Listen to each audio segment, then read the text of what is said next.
Good morning, everyone.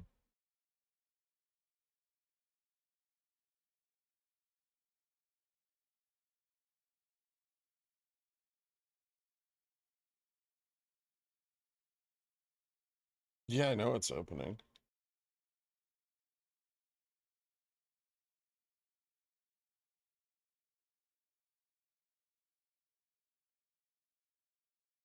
Morning not so good today. Why big drops? Fairly flat unemployment data and non-farm payrolls did not drop as much as people expected they would. They did drop, just not very much. The Fed doesn't particularly love the strong labor market.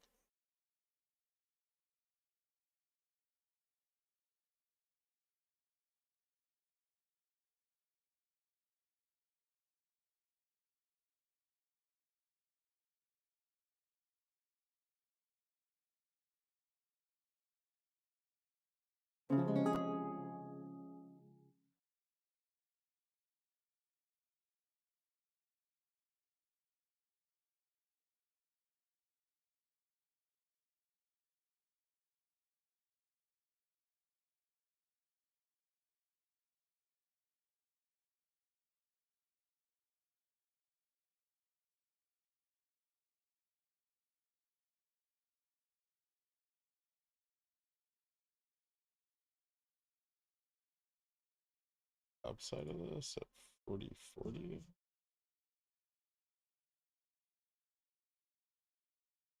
Oof,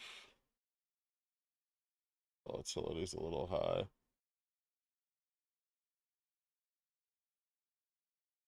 Maybe wait on that.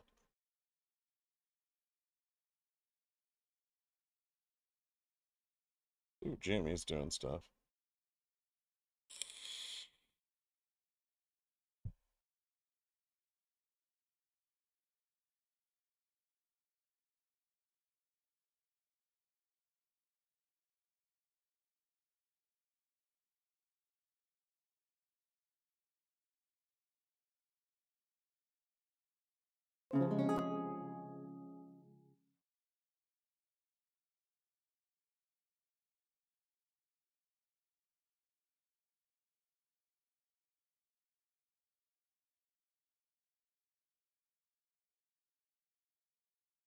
See. Still a little much.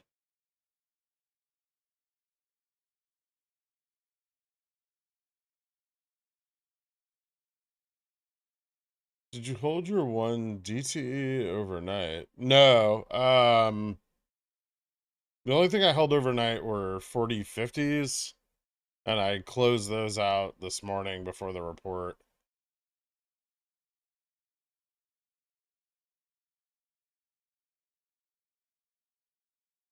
Holy Jimmy bid ask. It's a bit wide. 9 cents at the money.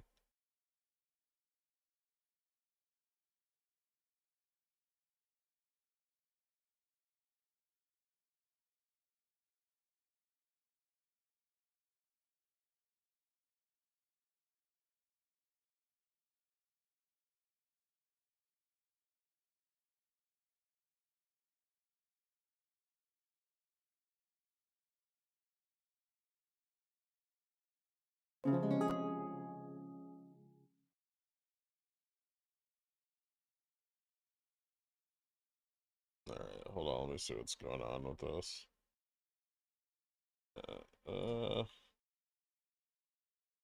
SPX looks like it's gonna climb up. Alright, so options 50.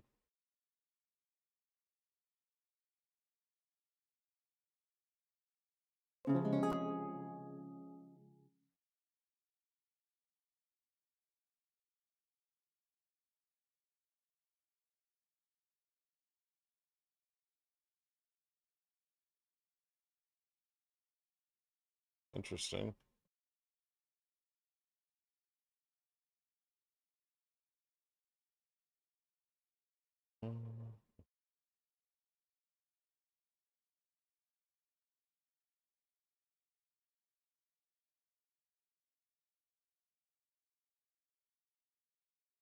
ES looks pretty good. It's testing the upper like resistance right now. All right.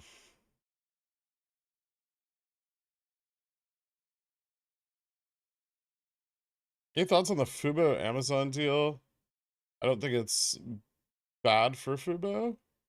I don't think it's particularly good for them. It'd be better if they were bought out. Still think you're averaging down your Jimmy 0 DTEs. I did already. I might average them down some more, but I already did.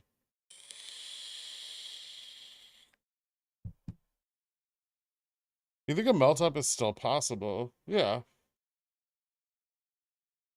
I mean, we've already melted up quite a lot.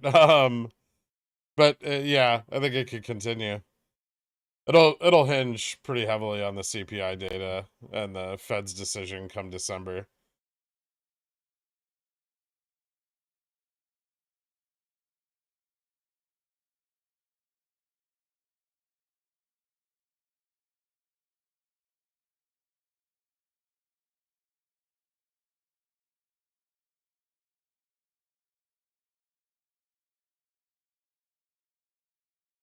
It's getting rejected here.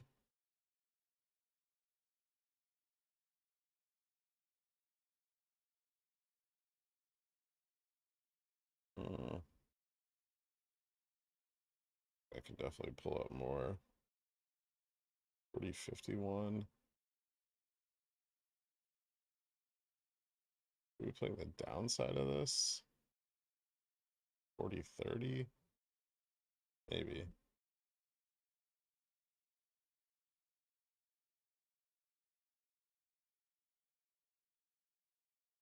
SPXW 3500P for Jan, too aggressive. I think so, yeah. I think that's way too aggressive.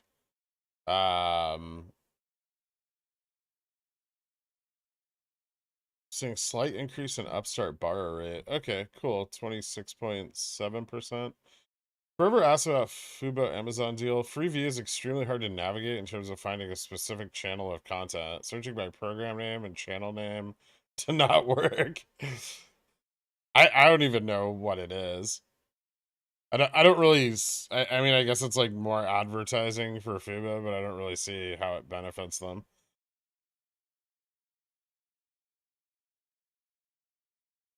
If it was Amazon taking a stake, how long until they would have to report it? They'd have to report it as soon as they had like 10%. Neo is ripping. Ooh, what's Baba doing? Baba's ripping a bit this morning too. Ooh. 90s? No. Baba? Oh, maybe. It just broke that 88 level.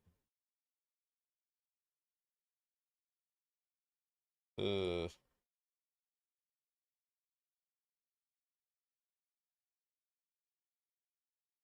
maybe I don't love that.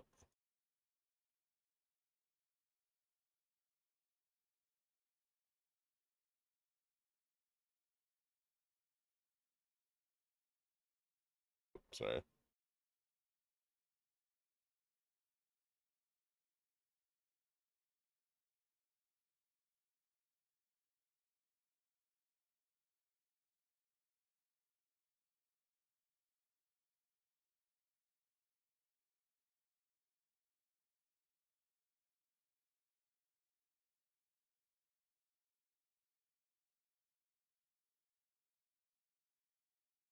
SPX looks pretty good.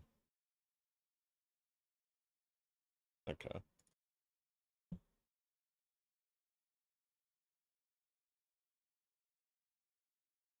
It's gonna be interesting to see if this breaks up here or not.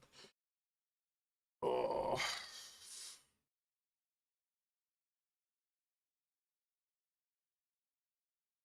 Why the fuck would Ivy be crushing on my SPX puts? So the big move down in the morning spiked Ivy into the morning, into the like opening bell.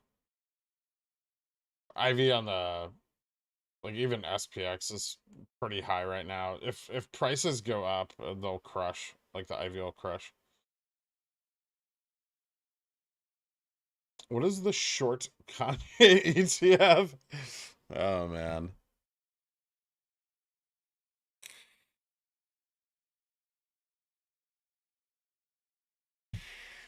That dude needs to get some help. Like,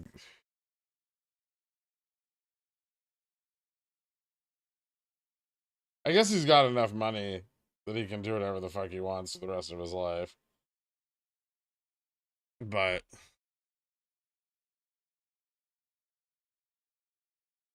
Gorkalini, why am I port red? I don't know. What'd you do to it this time, Popcorn?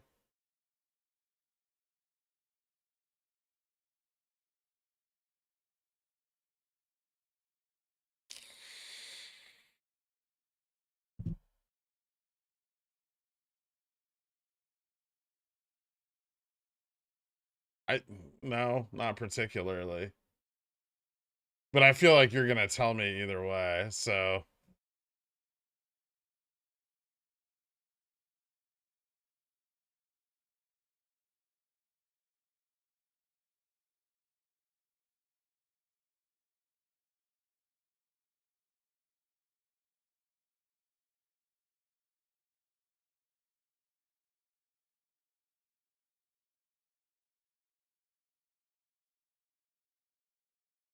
that sells off. I have a 40-20 here, but so risky. Hmm.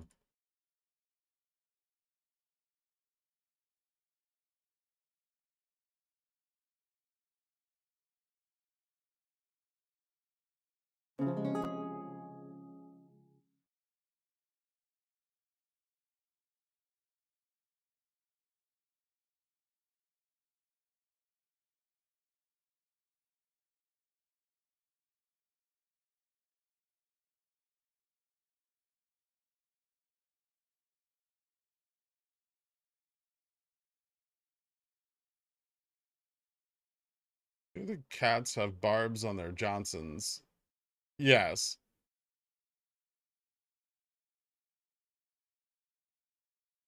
If I didn't know any better, SPY broke out of a long-term downtrend yesterday. Yes, it did. Briefly. We're finally seeing the end of this bear run, you think?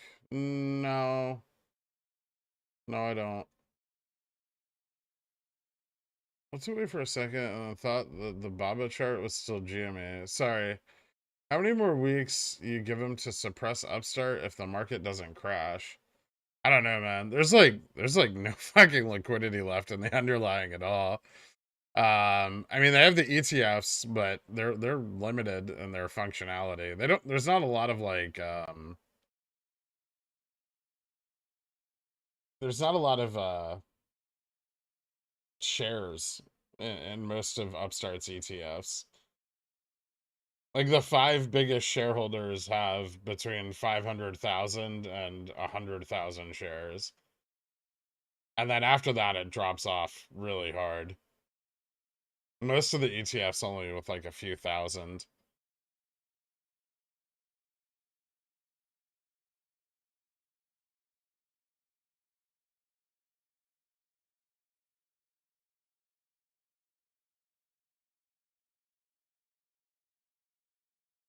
Let's go a little ways. I still think I can go down.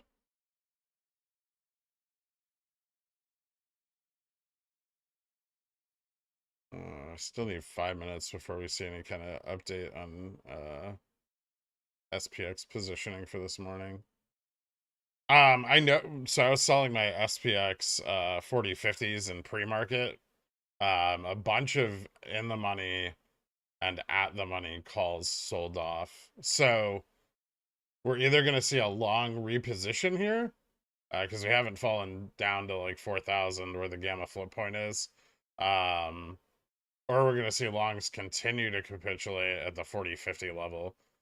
Because I know when I was putting my orders in, there was like a bunch of like 40/75s and 40/80s selling off.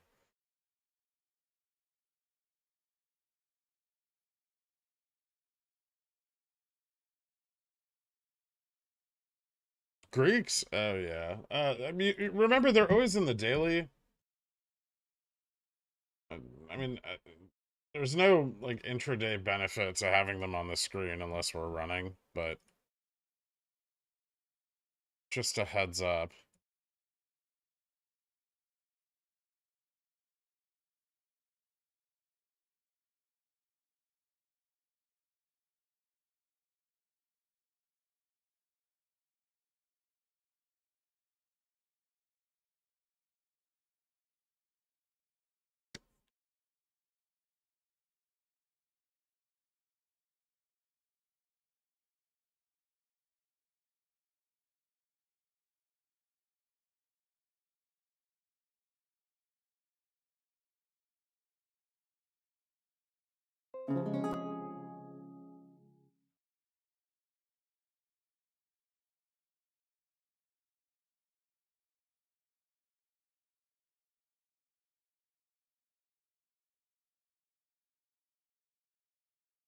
Mm,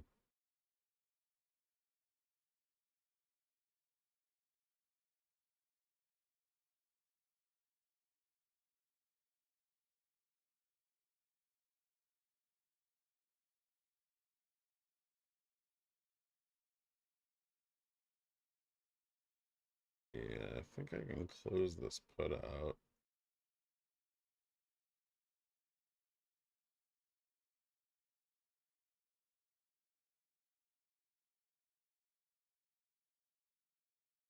Maybe I should wait.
All right.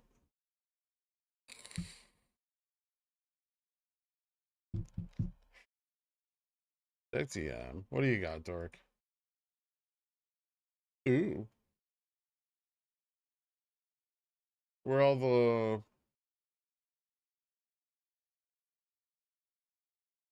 Why did liquidity drop so hard on the opening candle?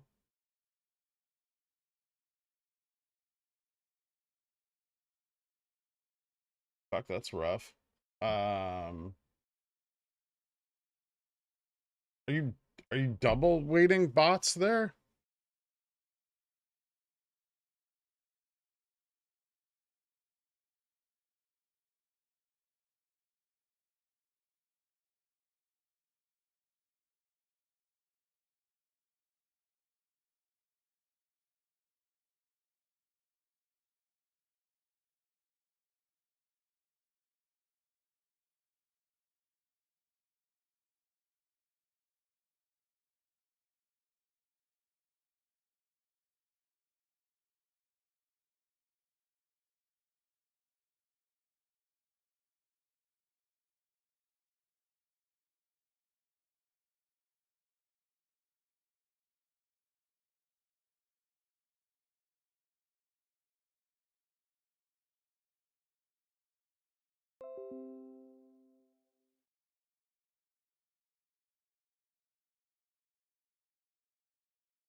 Um, Baba's interesting. Yeah, it is a bit. It's weird too, because the like overnight performance in Shenzhen HSI wasn't very good.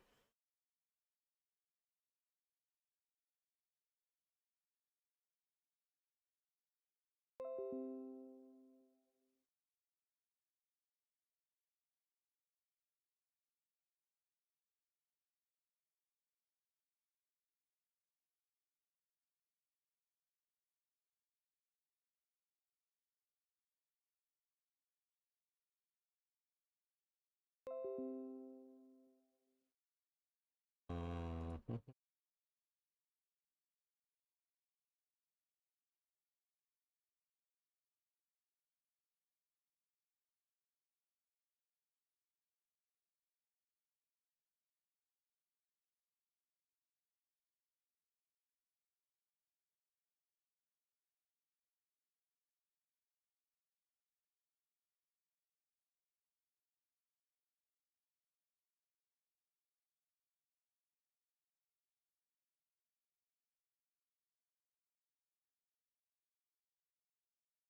All right.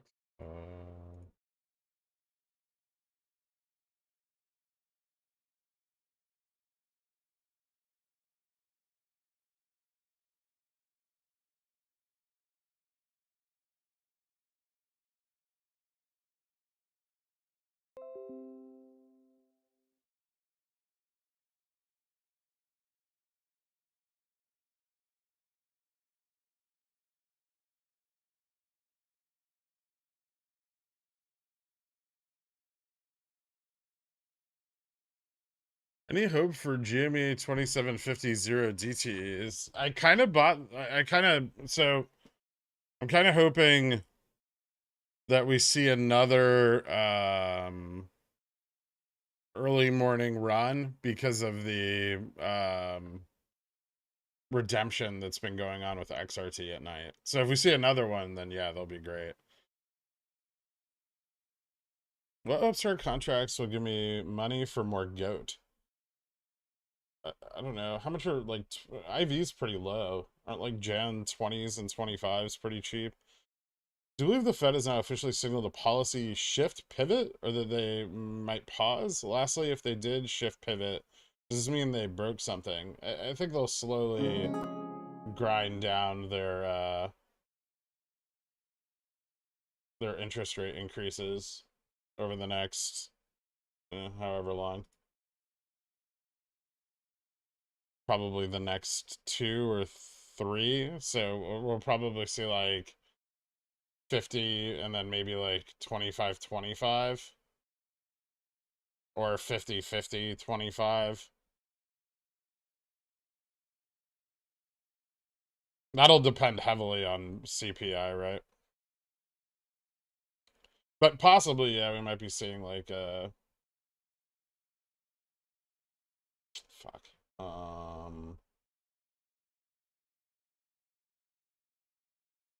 Get stopped out of those. God damn it.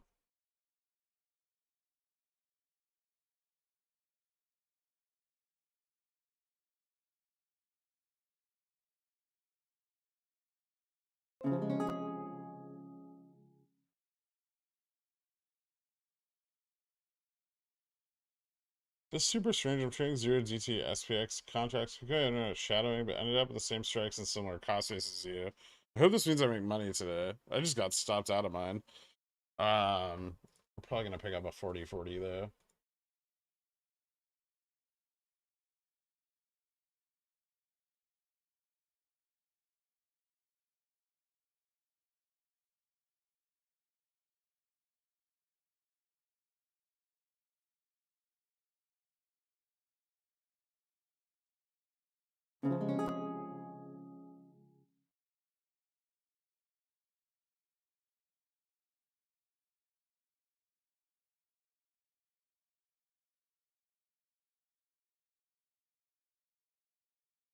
Look at Jimmy's chart on the daily since September 8th is funny. Why close the puts? Do you think SPY is gonna get a bounce today? I feel like it may continue slipping. It might. I just don't think it's gonna slip in this range right now.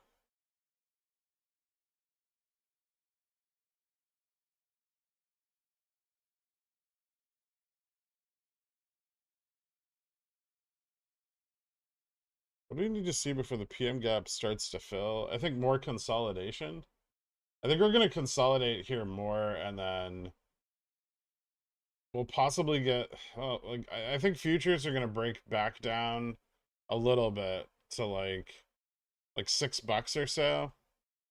Well, actually, they could bounce here or break down, I guess. It's kind of tough to say. If futures bounce here, we may see it earlier. But I don't think a breakdown would be bad. Either 40.26 or 40 25.25. It looks like ES is bouncing on resistance though, so maybe I don't have to worry about it.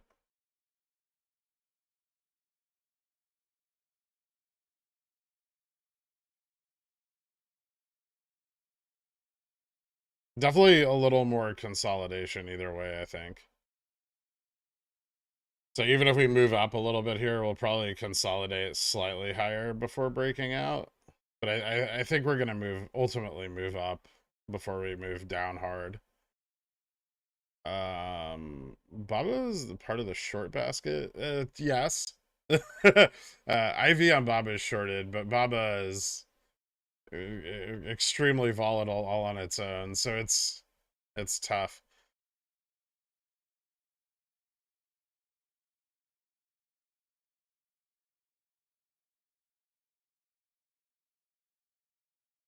Any chance Neo can break through 13? It looks like a pretty huge put wall there. I don't know. Maybe.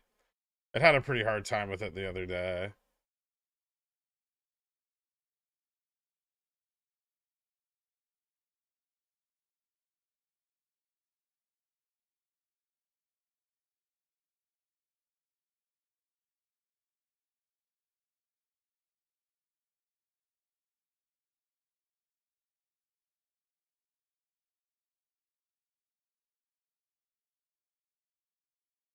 Oil's coming up a bit this morning, which is nice if we can get a little bit of a run there. T-bills are down.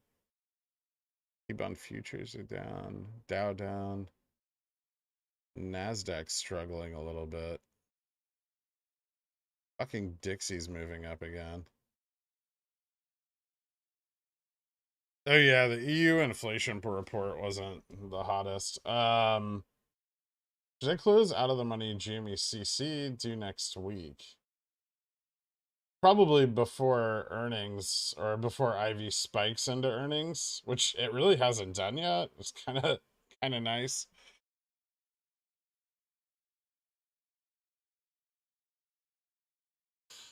Baba volume increasing. Hold on.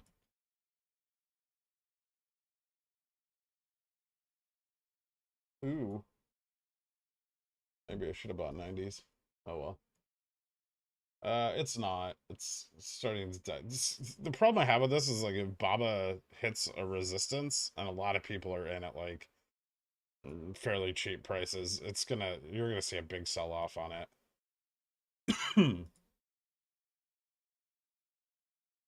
I think Baba has some room to run, but um there's kind of a big resistance at 91. If it breaks 91,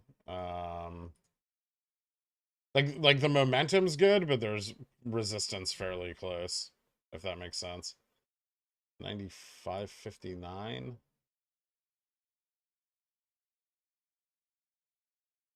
Maybe it keeps going.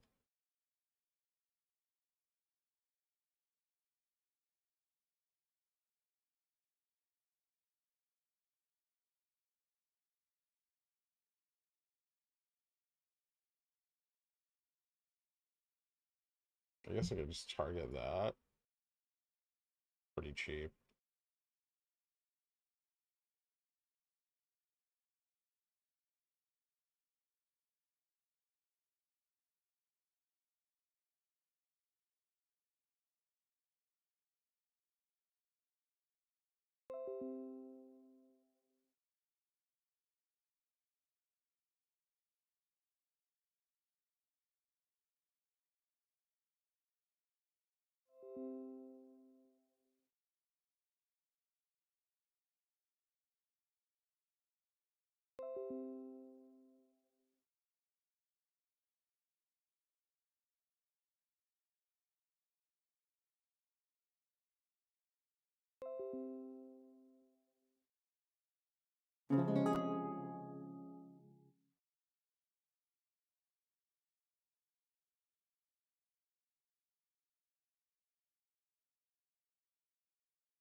SPX is starting to look pretty good. SPX looks really good, actually. 45?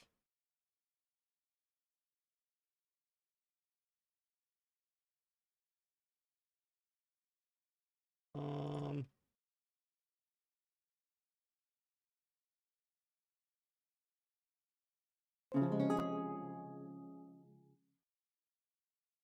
what the fuck?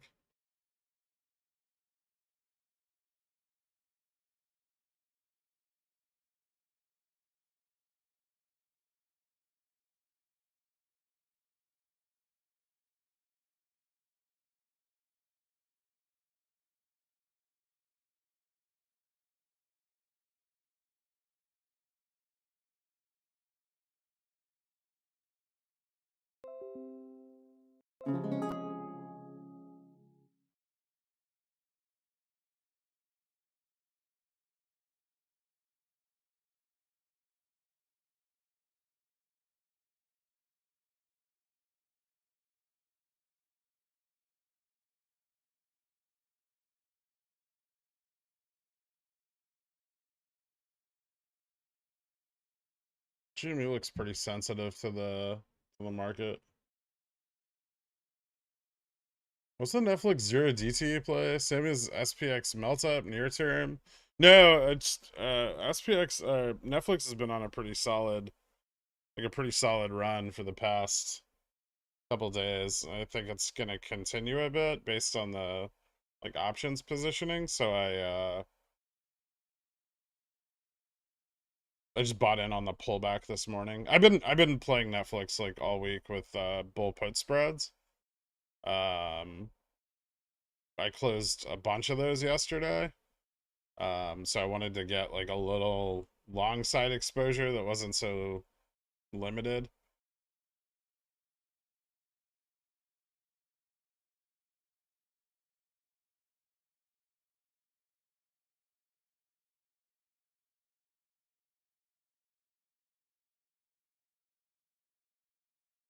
Finally, the cool emoticon. Need to put this on a shirt.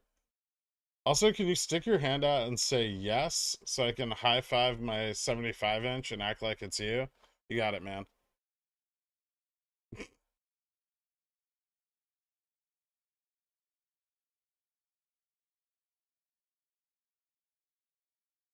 I saw it in Pickles Fix last month. I was just curious. Yeah, no problem.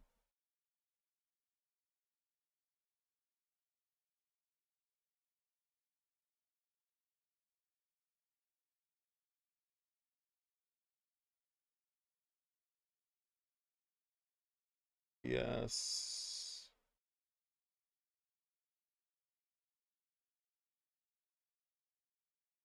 That's kind of concerning.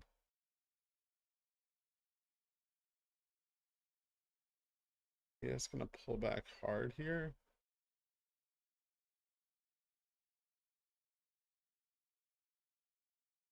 For more support. Oh, tough. It looks.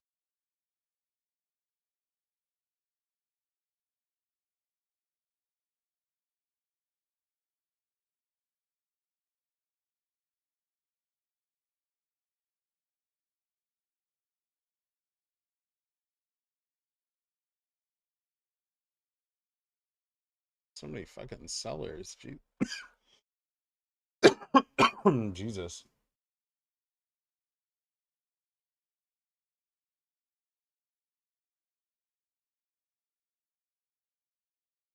The gap gonna fill though? Ooh, it didn't.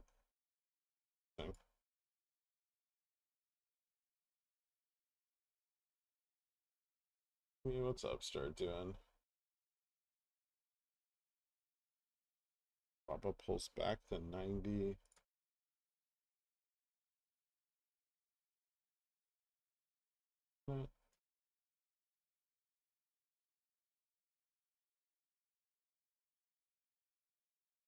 So much fucking OI at $90. Buy more of these?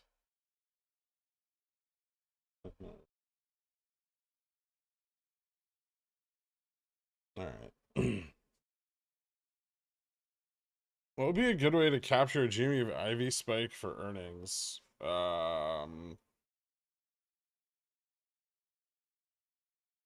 You could use it to sell spreads.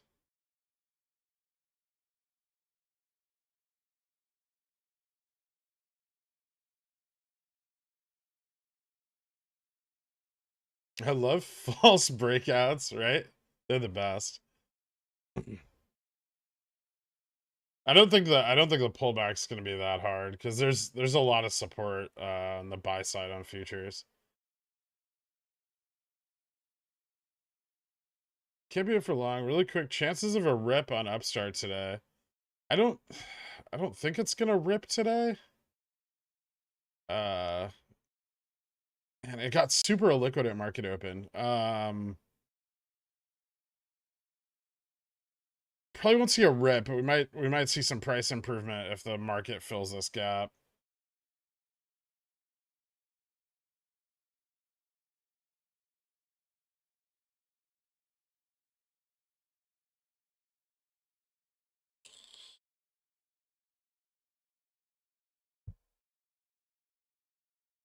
$4,100 in, I don't think 4,100's in play today.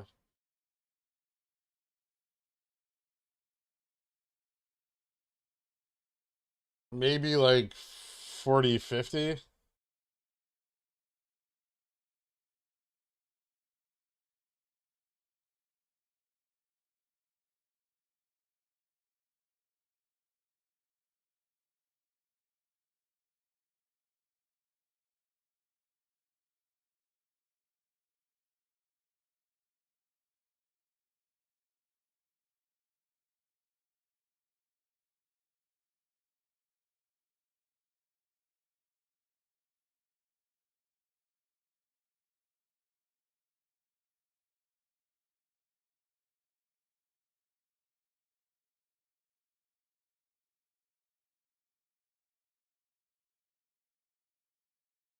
I think ES is gonna break down to 40, 30 here, right?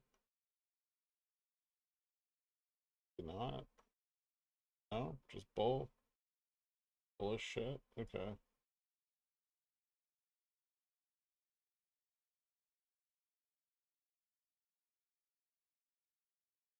Ooh. Okay. I think we're gonna fill the gap. Yeah, it's just got like a really strong bid.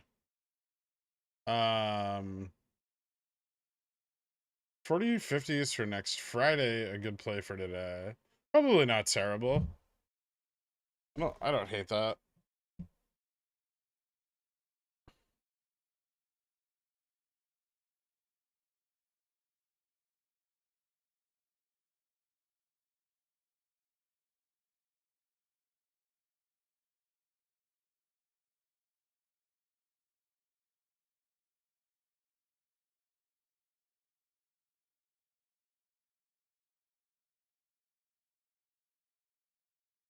Hmm.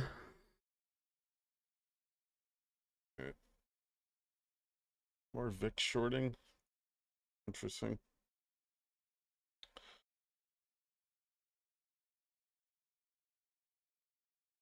If you had to pick yes, no, will Jimmy announce that they're now cash flow positive on December 7th? I think the odds of that are pretty slim. Quarter 3 is not historically great for them. I can see, I think the likelihood is higher in Q4.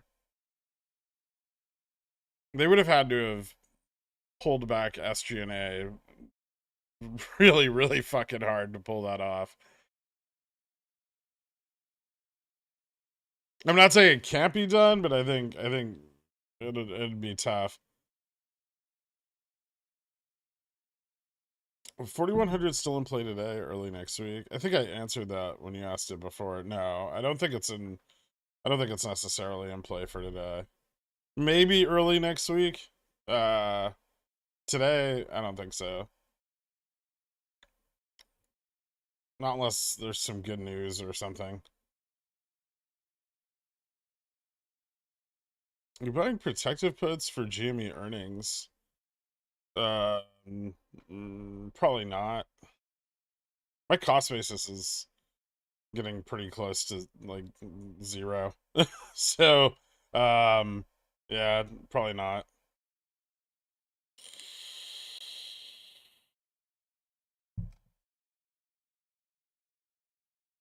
How liquid are GME and Upstart compared to DDS?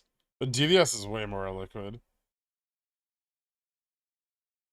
Did you fucking paper hand again? Just get a job, Hazy. Oh, you're using your... Why do you have multiple YouTube accounts? Why are our GME ETF FTDs... How are our GME ETF FTDs looking for December? Meh. Not that great. December 9th is okay, I think, but other than that, they're not very impressive.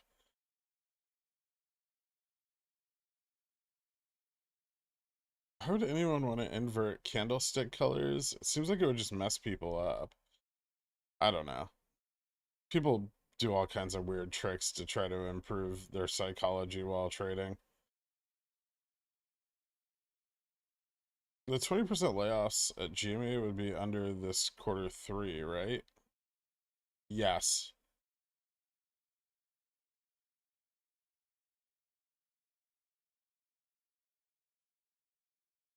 Yeah, I would expect them to have some inventory costs for Q3 though, in order to prep for the holiday season. So I don't know. I'm not super bullish on it. Neo about to break out. I mean, yeah, if the like Nasdaq and stuff moves up, Neo will probably move up too.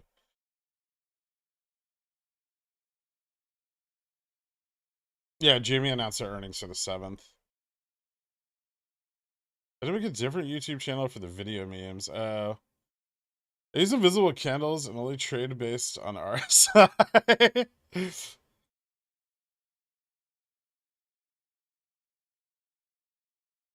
Neocross 13.2. Oh, cool.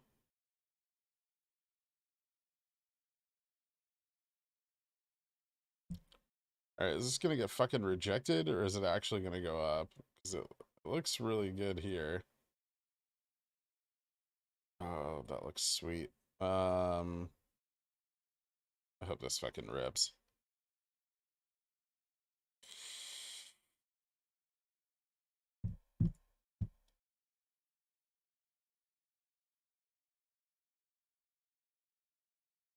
If Netflix fills this gap up to fucking 30, that's gonna be so cool.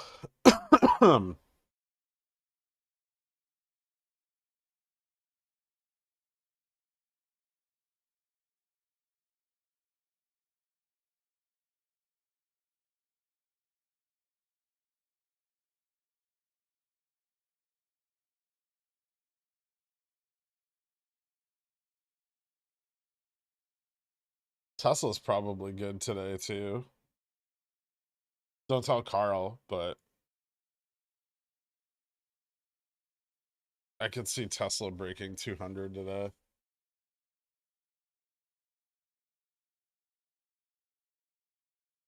How much are Tesla 200s?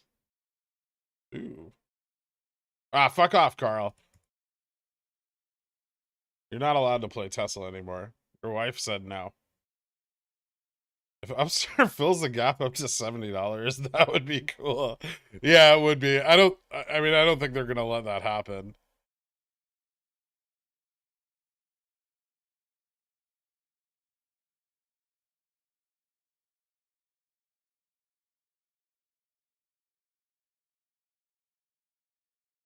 At least not today. Jesus Christ, man. This is getting some fucking movement on it. Did I buy some 4050s? No, 4060s? Why did I transfer money out of this account? Pain in my ass.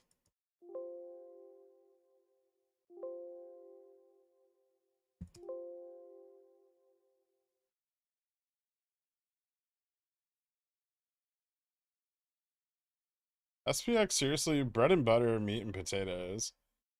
I mean, if you're good at it with like a fairly small port, you can easily make like $200 or $300 a day. It's just hard to manage risk on SPX. That's the problem with it. That's why you need a much larger port to actually succeed trading it long term. You've hit so many 100% this week, dude. This is my life. I don't know what to tell you.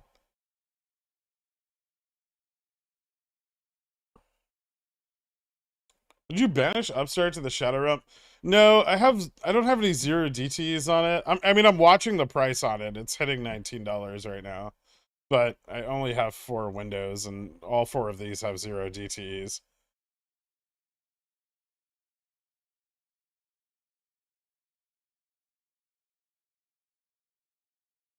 The operation's quite a bit for June next year. Do you think that's already priced in? Yeah, to some degree. I know you've talked about Rivian in the past, but would you like to get your thoughts? I had a conversation with a supplier of a part that goes in most of their vehicles, and they're going to be scaling up. Yeah, I've actually been considering getting like a long position on Rivian for a little while now. Um, like maybe just like a few thousand shares, but yeah, I don't like the company at all, but they're backing, and you know, so many people jumping ship and looking for like the next big EV company and make it pretty compelling. Also, they're going to be manufacturing like the Amazon delivery vehicles, which is a massive fleet and probably will net them billions in revenue.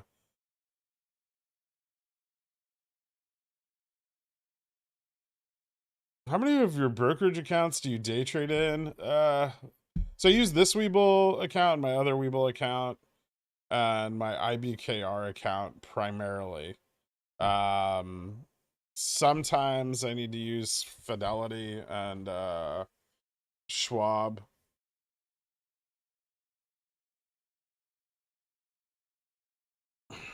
I probably use like Schwab the least. Well, Tasty Works and Schwab the least.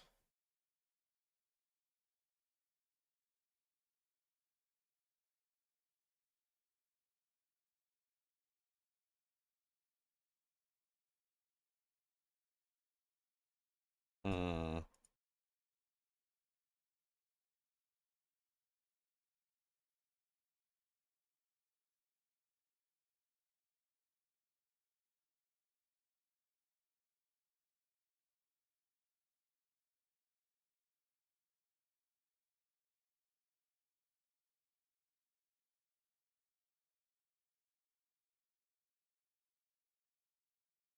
This is pulled off trend a little bit here. This is gonna get a little bit unstable, I think. Risky. I take some profits on shit. I should close this because it's a shitty contract.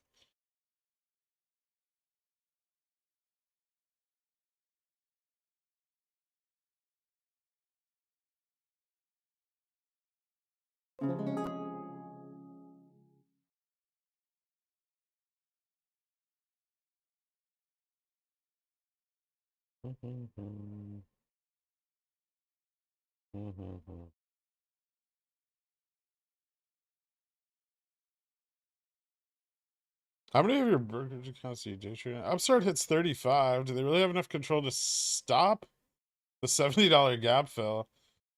I mean, Gemma's gonna collapse though, right? Unless a lot of FOMO comes in. It could. Upstart to 35 is a huge move. It's definitely gonna draw attention. I should put some stops on these though. Create order. No. Netflix, these are almost up 200%.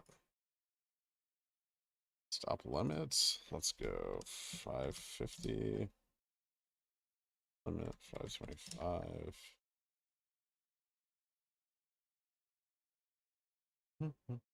Nope, that's not what I want. SPX.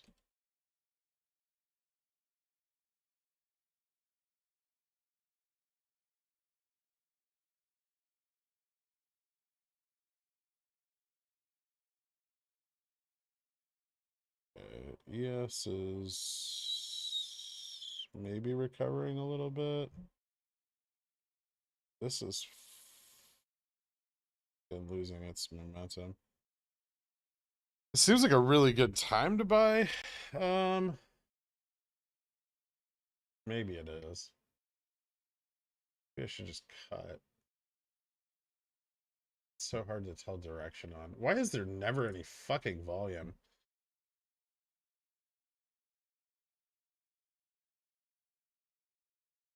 I'm just gonna cut it.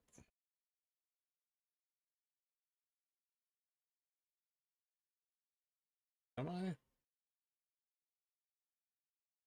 Teasing me.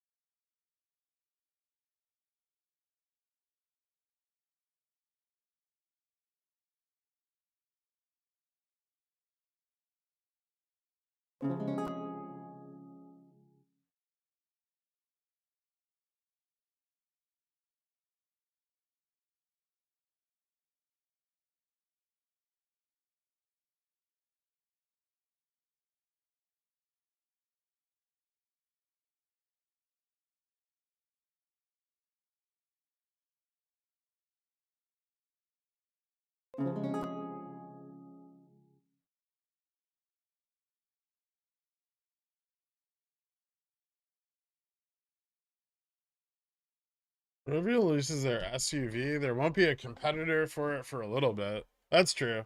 I mean, doesn't it, or isn't it already like in production, just very slowly? Kind of desperate to get my GME $30 cost basis lowered. Tempted to sell 12, 16, 27 Cs today. I mean, you're just gonna get assigned.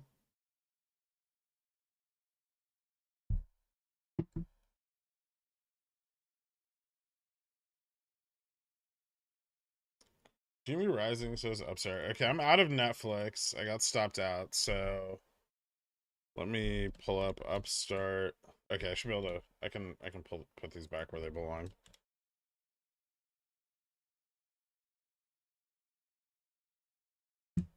I re-enter Netflix at 3020 for the 16th. Probably. Good, Phil. Thanks.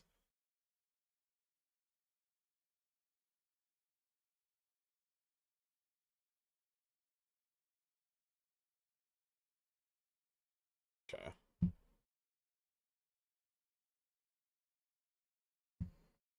Upstart's looking pretty good today.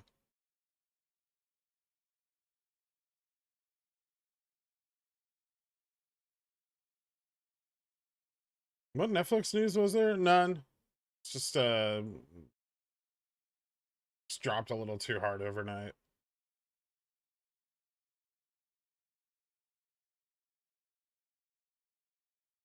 I picked up like 170% on that. That was pretty good.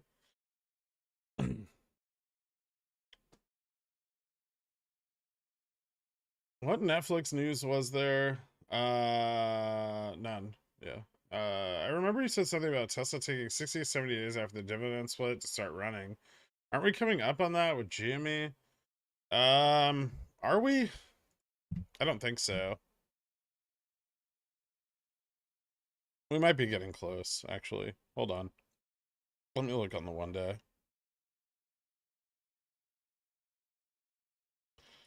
So, from the split, I think we're beyond it.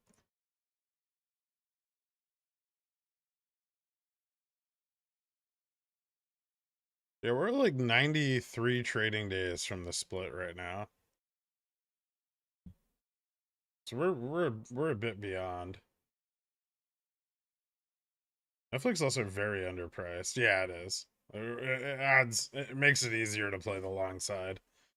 Is Costco a great buy under 500? No, I mean, I probably wouldn't buy it under 500.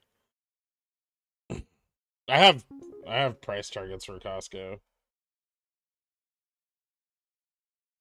We're kind of way above them. Did you roll Fubo Gen 2010C forward, maybe to a lower strike? That's on display for 2023. I haven't. I haven't touched my Fubo Jan 2023s. If it doesn't run by December OPEX, I'll just cut them. I have I have like 2,000 contracts on Fubo for Jan 2024. So uh the 2023 position was kind of just there to hedge like any kind of near-term price action.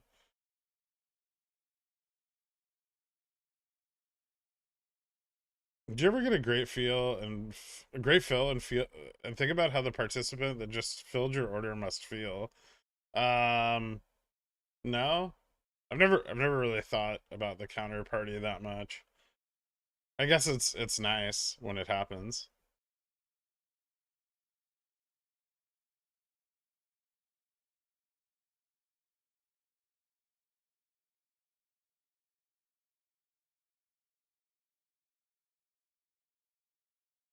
Okay. SPX is starting to look pretty decent. ES just bounced off resistance again. Yeah. At one point, is this just? Yeah, I mean, I guess it's got to fill the gap, but a hell of a gap.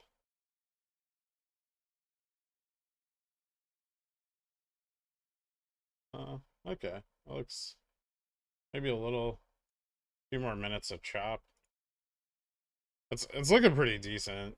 Maybe like sometime between 10:30 and 45.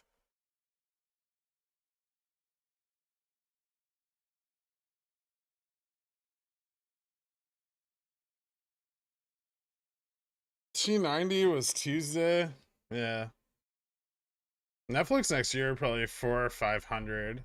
I have some further dated positions on it, but I don't think so. If Nasdaq tanks, like if we get a big correction or a sell off, Netflix will drop hard again. Well, it's on DCA and VIX. Feb 25C for the next leg down. VIX below 20 is so enticing. Uh, I think VIX can move down quite a lot more. I said the last time I settled cash on Upstart 19C for next week. If you can please squirt the stock now, that'd be great. Oh, that's not even a very bad position to play like the chop. That's probably fine. These fucking Baba and GME calls are gonna fuck me, aren't they? Eh, whatever.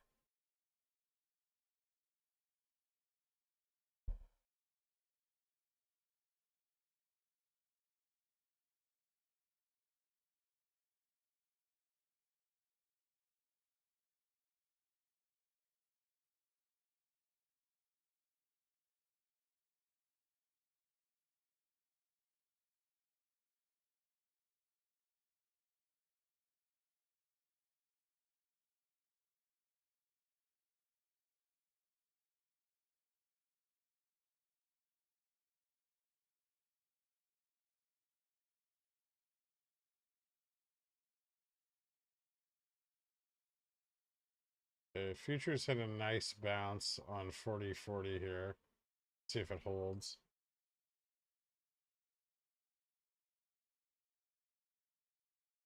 It's filling it. Fuck. Um,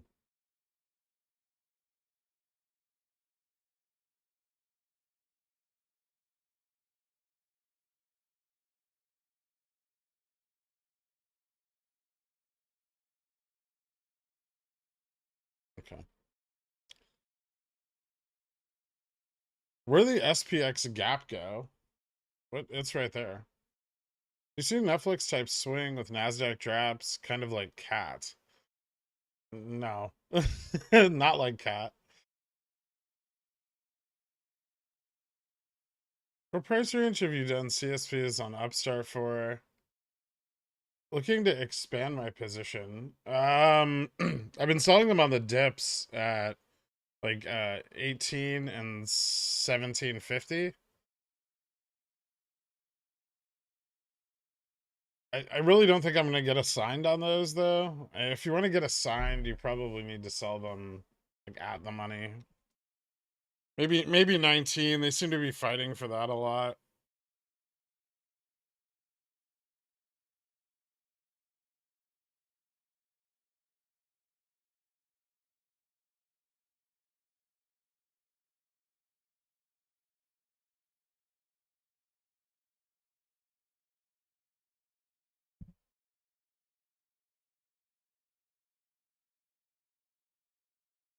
Mm,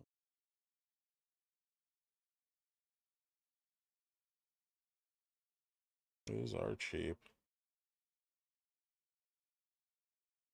Netflix is better today though.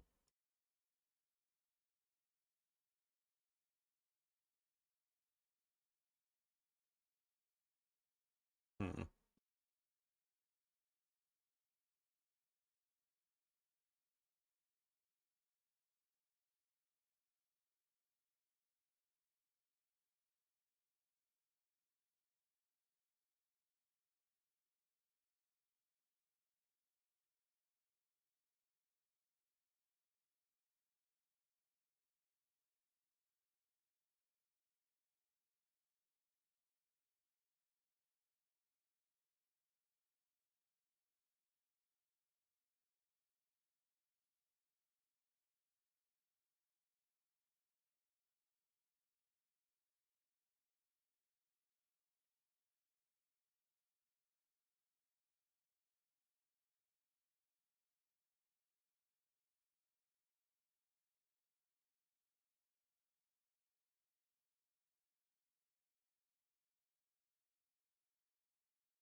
All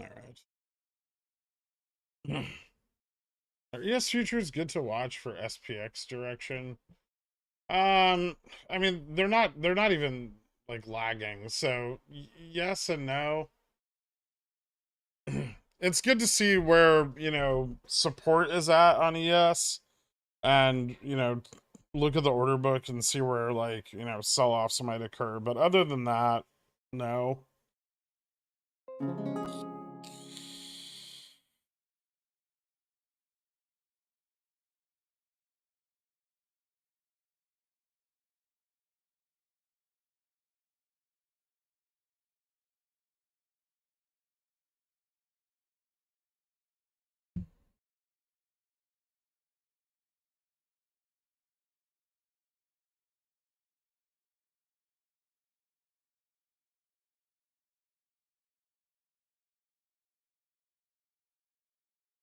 Do you only sell CSP weeklies? No, I have CSPs out on Upstart all the way until like December 16th. Most of those were sold uh like right around earnings, the day after earnings. The nearer the money ones, yeah, I sell weeklies because it's risky. With today's market rug pull, do you see a Tesla 4100 or higher still possible in the next couple of weeks? It's definitely not worth it to take the little profit from the long-term puts, right? Probably not, no. Um, I do think we can see the turnaround, but I feel like that's just another opportunity to get more puts. Remember, if we drop hard, the VIX is going to rise. It's going and put pricing is going to go up.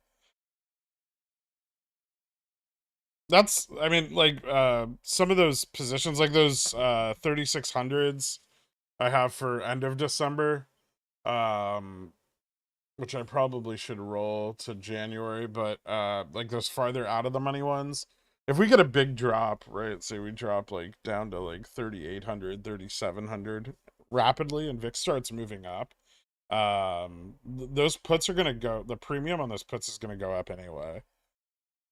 Regardless of, yeah, the price action.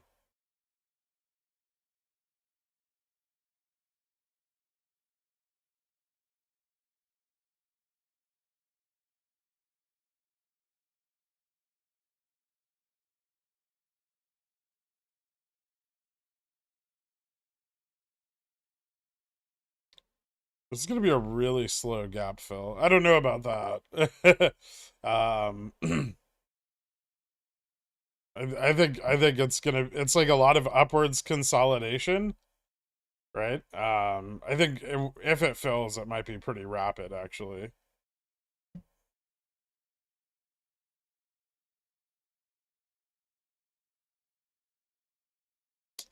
I think GME might see another dark pool dump, yeah.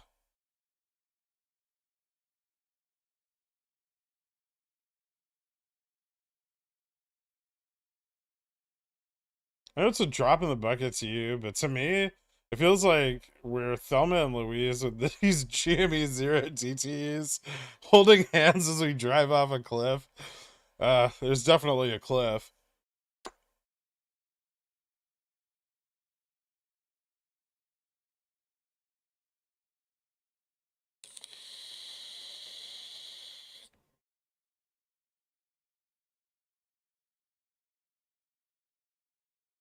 Going short after a fill or targeting higher. Might just exit and wait.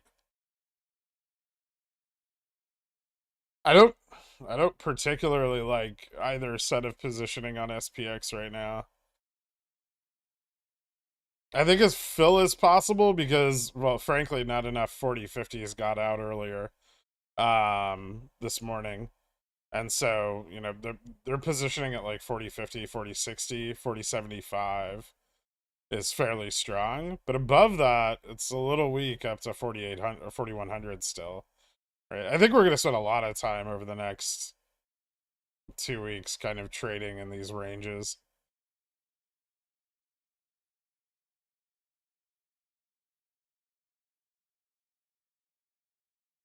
What's your opinion on Bobby this last week? I feel the market cap is way too small currently. Uh, why every day? I hate the company. I think they're super shitty. I think they're gonna go out of business because they're terribly managed and run. They've diluted the shit out of their shares that they bought back at 30 at $3. Um, the bondholders are gonna dump their fucking bags all over shareholders the first chance they get. Like none of it looks particularly bullish. I'd rather buy calls on literally any other OPEC stock that's not going through a dilution right now. So it's like I don't understand why Bobby. If you have big fat bags, I get it. Like you need an exit, right? But outside of that, why?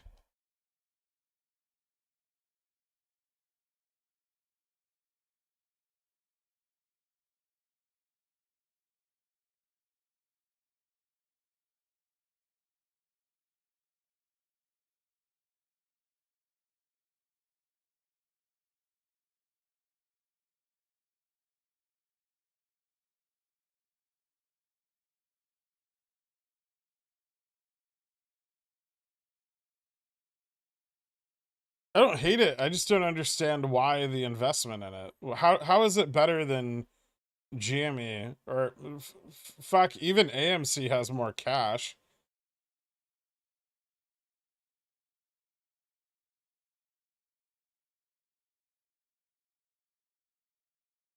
Like the only reason to be in Bobby is because you're a bag holder. And I get it. I hope you get an exit. Eventually the basket will run and Bobby will probably move up a bit. I don't know if it's going to move up a lot. Calls aren't that cheap.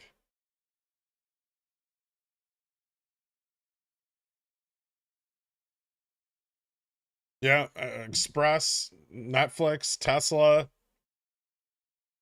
Macy's, AMD, Nvidia, Nordstrom's, Sava,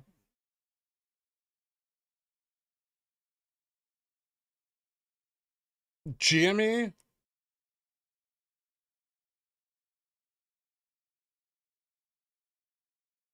All of these are functional, good companies.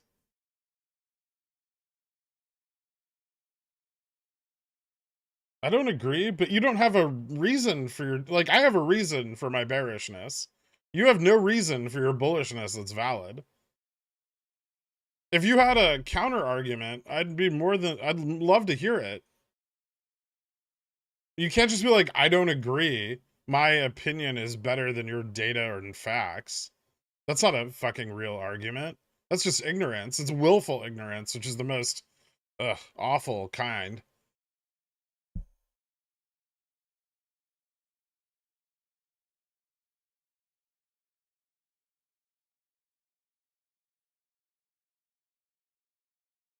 Just use common sense. What's the likelihood of SPX breaking 4050 today? Eh, it's like okay.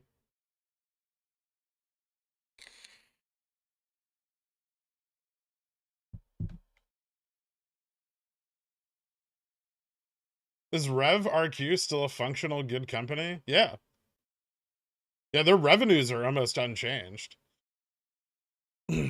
They actually, you know why they went bankrupt, right? Or do you not know?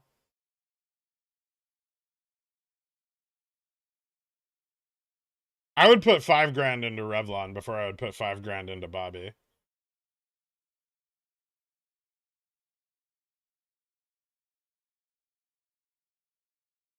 I just trade the volatility. I guess. There's other volatile things to trade, though. My problem with trading the volatility on Bobby, and don't get me wrong, I don't mind selling naked calls on it.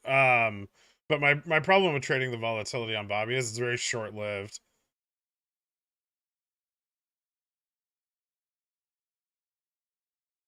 And you have to get a ton of leverage, which exposes you to like leverage risk, right? If we're about to IPO and I'm a random China-based company doing who knows what operationally, is anything preventing me from offering pre-IPO to retail, WeBull, and proceed to dump it open? Probably not.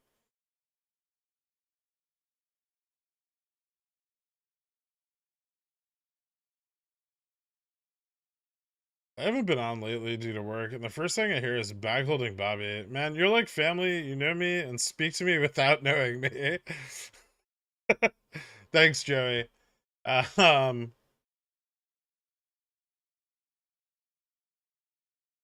what's going on with Upstart? I don't know, it's climbing up a little bit today. So is Jamie.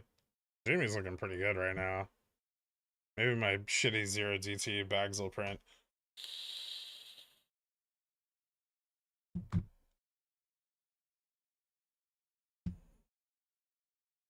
You know, the market sometimes, just sometimes, the answer to losses is not to hodl and buy more.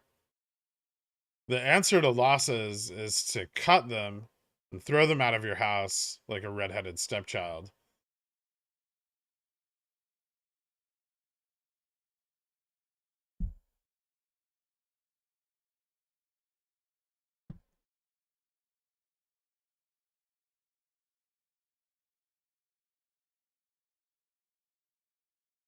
Any changes for SPX 1230 puts? I'm staying above the 4K strike. I like that range. Did you look at the chart? I think I posted in yesterday's DD.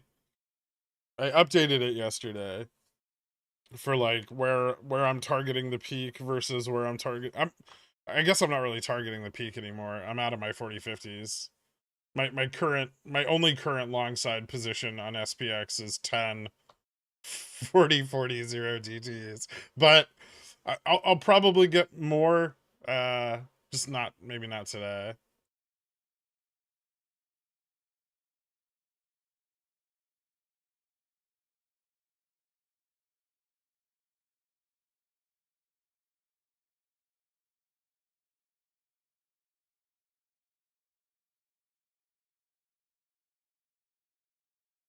But my sunk cost fallacy, yeah. That's made people so much money. Tell that to every fucking GME, AMC, and Bobby bagholder living in their car and using their paychecks to buy more in DRS. I mean, it's just. I think it's time for retail investors to grow up a bit. Remember the Credit Suisse ETN MLPO that was squeezing up right as Jamie started running? MLPO began tanking. It's down $16.80 today. Weird. I need to look more into the. Can you DM me the ticker for that so I can dig into it a little bit?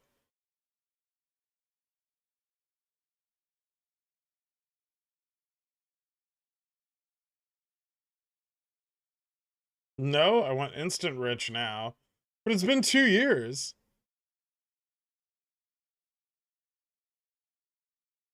Living in your car and selling CCs is the real Chad move.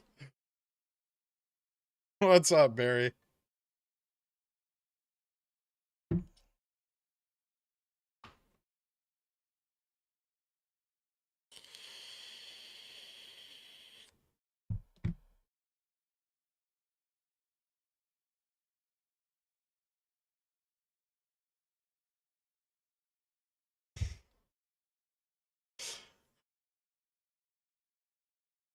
This conversation is not supposed to be sexual, okay? Evans.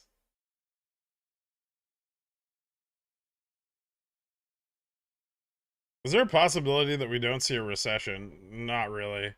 And a more severe market downturn? What would need to happen for that, in your opinion? Magic money would have to fall out of the sky onto every mega cap corporation.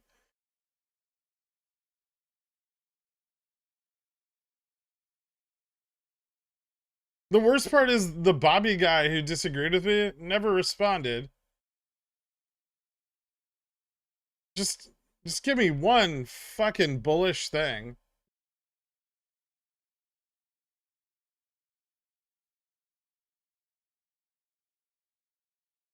What's on retail being able to DRS that many shares? You think big guys are too? Possibly like an attempt to get it delisted? No, not really. You have the rolling buying power of thousands of individuals every week, right?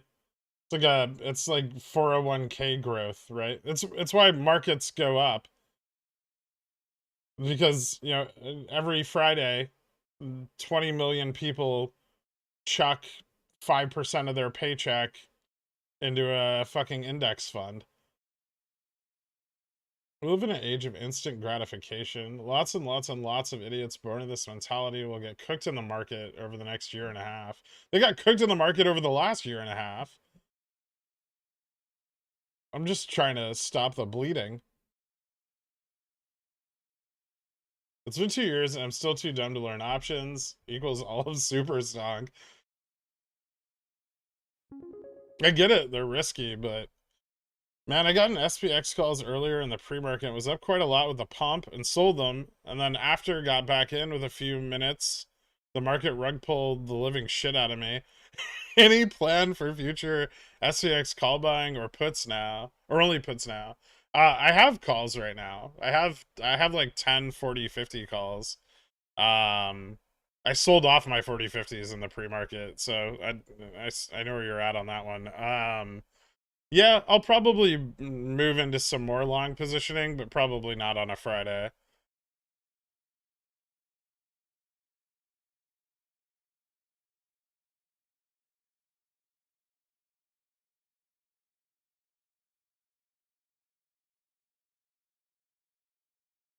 I did? I didn't see it. What's your bull case, Alex Z? Give it to me. You can DM it to me on Discord too if you want.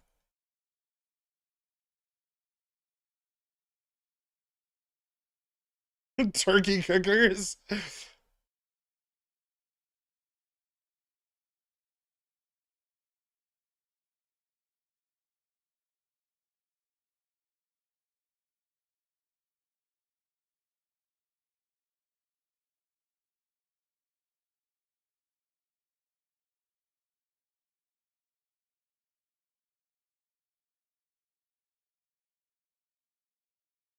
Berkeley upstart bounce off VWAP.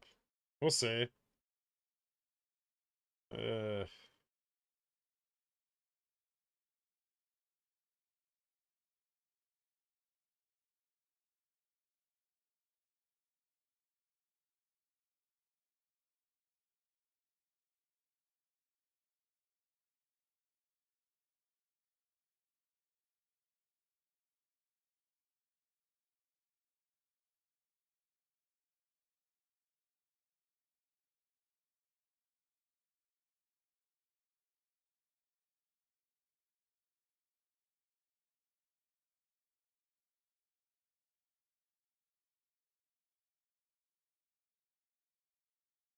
Well, if he sends it to me on the Discord, then I can see it without it getting gapped over in the chat.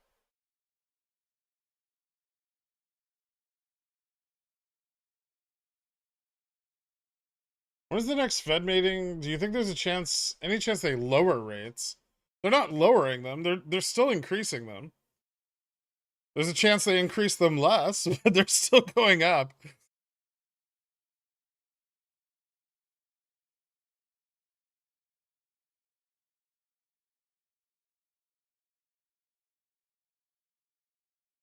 Hey man, I can't afford to sleep in my car anymore. Can I use your car to sleep in? Thanks, buddy. I mean, as long as you don't have any weird sex parties in it, I guess it's fine.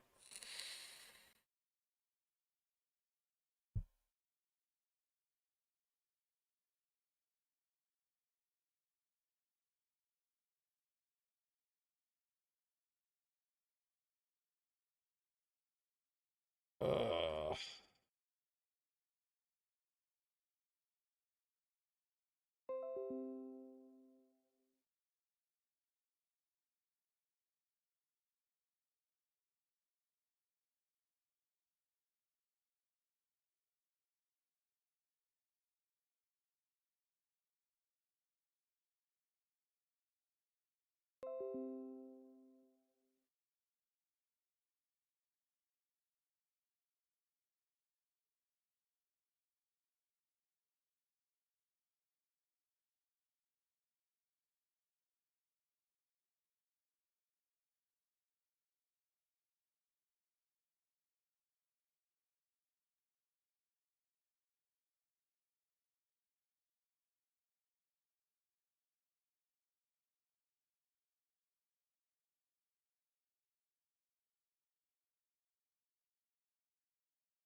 cool. Um,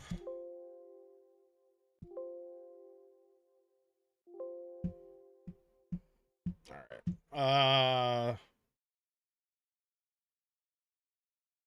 Story in New York Times today about a guy who quit his job in Jan to watch his kids. Put us on his investment related YouTube channel and watch Netflix. Started doing DoorDash in July. Oh man. What SPX gonna do? Need more TA from you. Uh I don't know. It keeps filling and consolidating more. I just got stopped out of my 40/40s on the peak there. I took like 96%, so I'm good on them. More than happy with that. It might still break up, but I don't love it.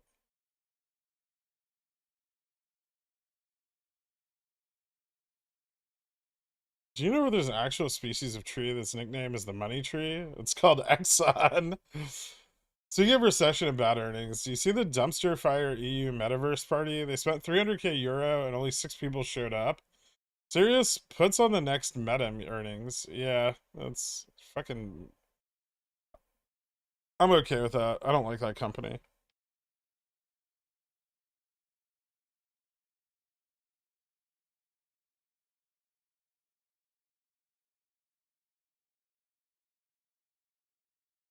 I think people bullish on BBBY are just misinterpreting info that is really bearish.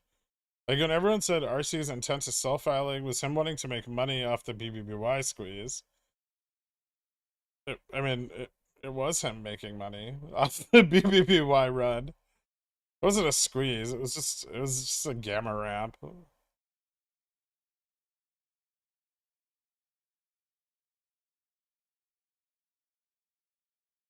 I think yesterday it was around 11 o'clock or 11:15 ish. What kind of vape do you use? I don't know what the fuck it's called. Vaporesso. What resources do you use to get an edge on SPX trading? Futures and options flow? I don't use options flow. We calculate our own data for like SPX and the stocks we watch.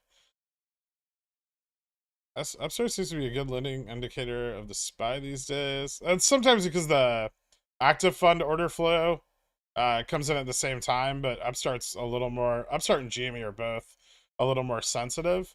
So they have like a higher positive beta. And so you'll see like a green tick on GME before you see a green tick on SPX. That has to do with their illiquidity.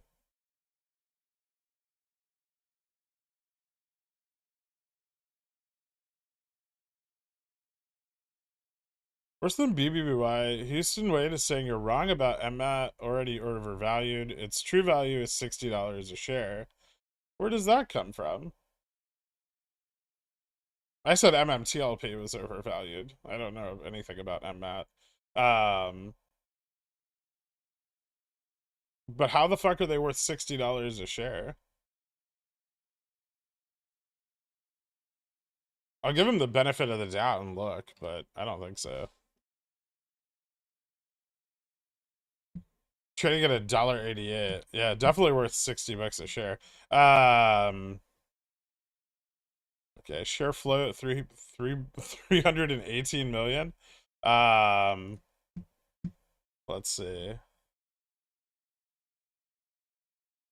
Its current price to sales ratio is 60.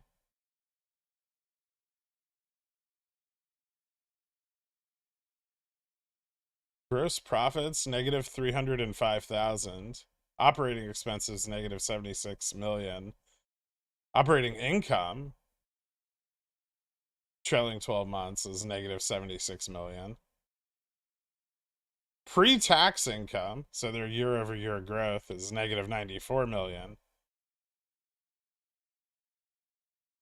Net income negative 93.42 million. What's the book value? So it's got about a book value per share of about $1. Their total equity growth is decent, 388 million. Liabilities aren't terrible,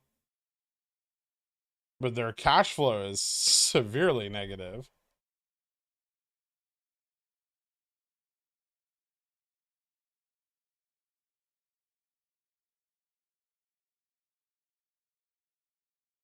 EBIT's negative 76 million. EBITDA is negative 67 million.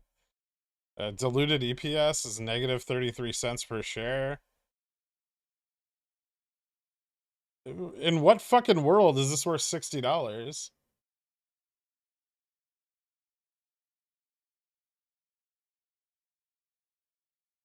It's already trading at a fucking multiple to book, which is ridiculous.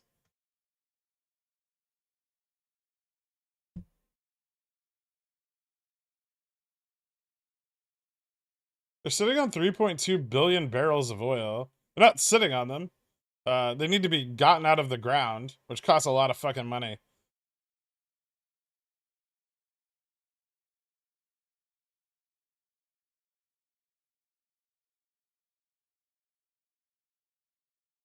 The gist is that whatever the oil fields are worth more than what you think they are. There's a bunch of like full-on analysis of what their oil fields are worth, and it's 200 to 300 million dollars. The price of oil goes up more, but are you sure you didn't mean 60? Yeah, are you sure you didn't mean 60 cents? You don't need positive FCF when you're on the moon. You need positive FCF to get all your fucking oil out of the ground.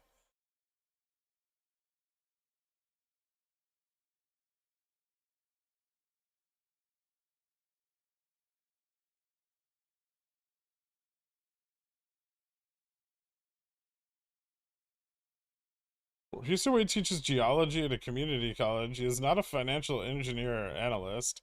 I know that. I don't fault him for being bullish on it, but he's definitely not right about the valuation.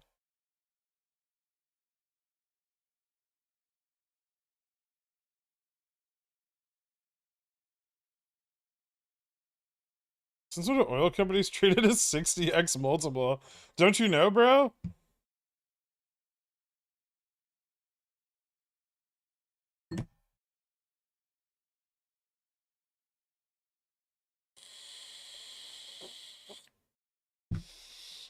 I'm not better than Zom. Let's fucking go. I'm sorry.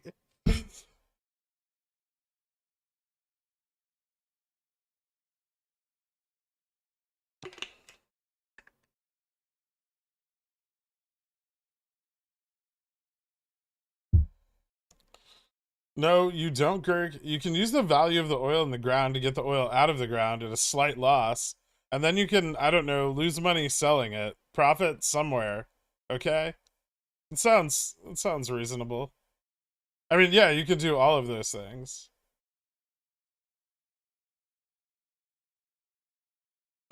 That's not gonna make it $60 a share though.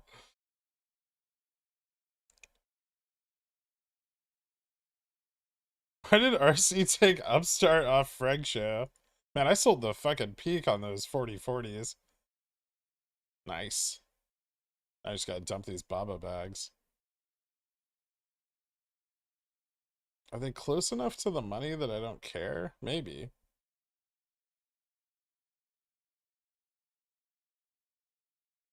End of day rip on Baba? That never happens.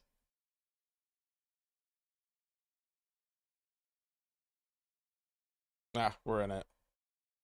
Zero hero. FSLR coming up a bit. Looks like a good entry for puts now, but they still look kind of expensive. There's plenty of time to enter puts on it. There's no rush. The ones that I bought, I sold the day I bought them because they were up like 50%. Um, so yeah, just if you get good put entries in the target range and you can buy plenty of theta, I think there's no way that valuation sustains for like a year, right? It's fucking completely ludicrous.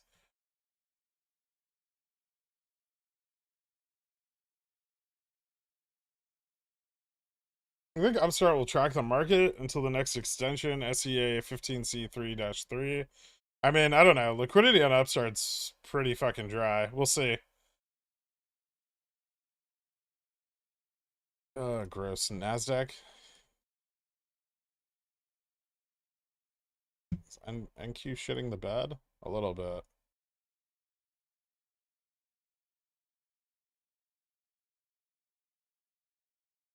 Maybe I should have played NDX today. It's fucking down like double the SPX is. Um,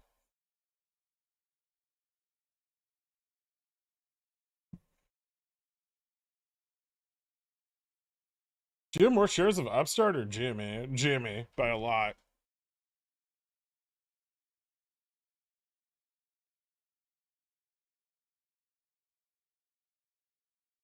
My GME position is 6x?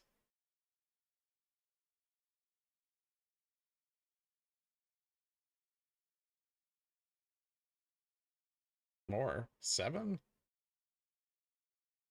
I'm doing terrible division right now.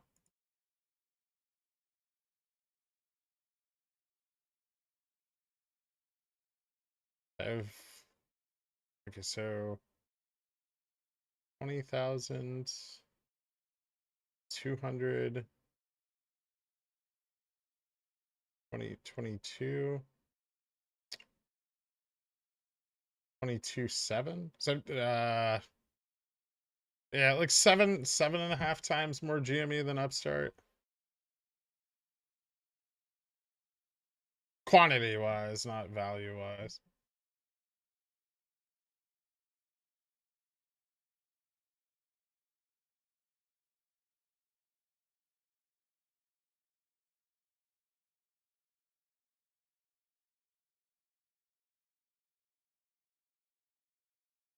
It makes sense to be bullish on MMCLP, as here we are past the peak price of this oil cycle, and their oil's still in the ground. If they're lucky, they'll get it out in time to time the bottom.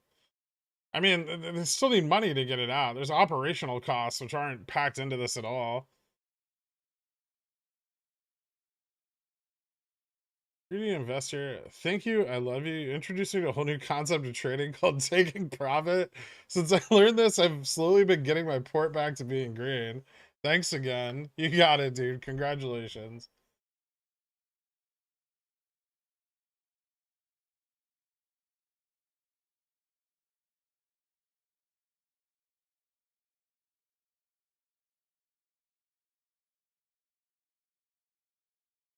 Turn the SPX machine back on. Give it a minute. Futures had a sell-off, but they're stabilizing in the higher range, right? So the bear flag finally broke down a little bit. And now we'll see if it can like if ES, so like S&P futures hold like the 40-45 level. Well, let's say 40-40. Let's say they hold the 40-40 level. We can get a turnaround to the upside and maybe fill the rest of the gap into the mid afternoon. We'll see. Oil prices kind of fell off a little bit, but Dixie's also dropping. So yeah. We'll see what it looks like. Nasdaq's catching a bit of a bid right now, so it's also stabilizing, but not at such a great level.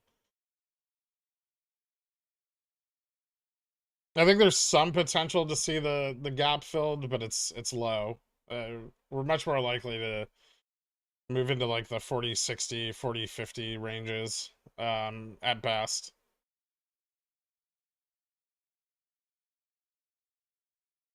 Updates on options positioning. I'll check. I haven't looked for like an hour.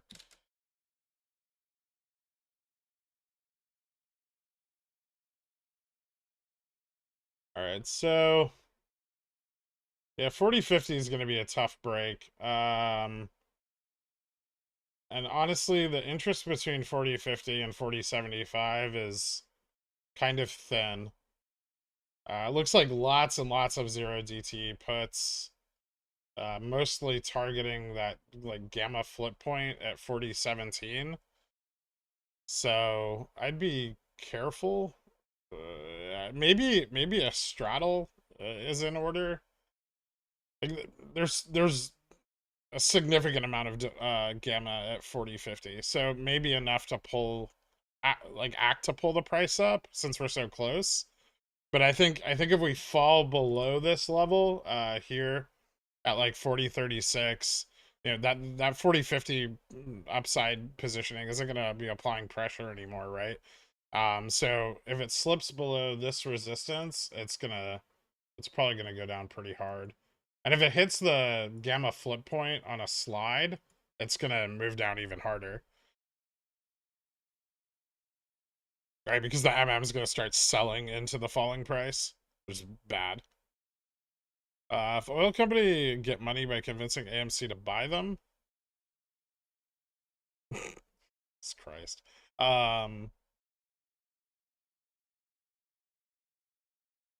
No, I wasn't sure how many Upstart shares I had, Carl.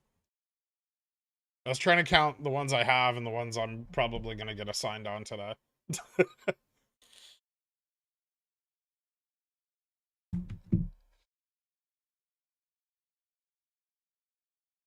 I have 22,200 shares for Upstart. So 22,700 because I have 500 in this account also. And then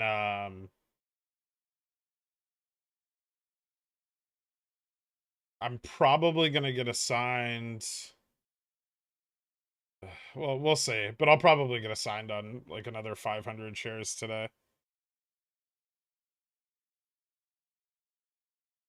Maybe. I don't think we're gonna close the day above $19, but hopefully we close above 18. Because if we go below 18, I'm gonna get assigned on like 1,500 shares today.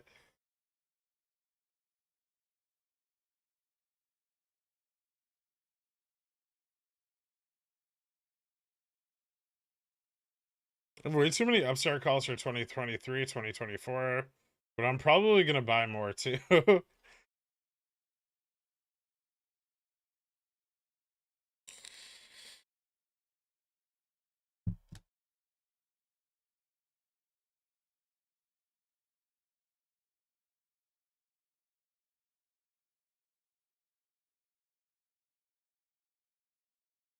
Also, the fact CPI data is coming in December 13th in the midst of our upstart Jan targeted dates of activity.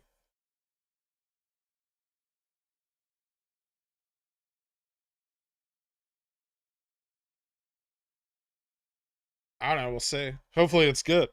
Right. Hopefully, we just hit runners on everything and the shorts get massively pressured across the market. Fucking good PPI, good CPI, and then fucking Fed pulls back to a 0.5 rate increase. Fuck the shorts, right? We don't know, obviously. I think there's a good chance that we've seen the peak of core CPI, at least for the near term. But then we start to see deflationary pressures, and those are not good. Those are much worse than inflation.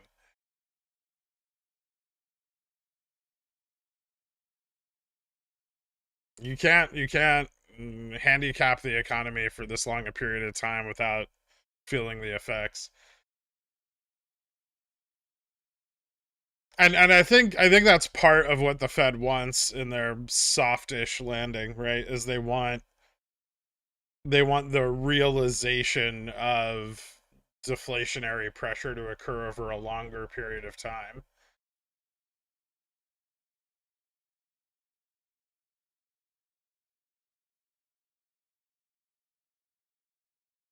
Otherwise, they would have been far more aggressive in the rate hike, right? Or we would have had a shorter deflationary period. You see, you watch other stocks indexes on your second screen. Do you have the mini charts open or just like a watch list that you have on the left of WeBull? I usually use TradingView. I have TradingView open. I have IBKR open also.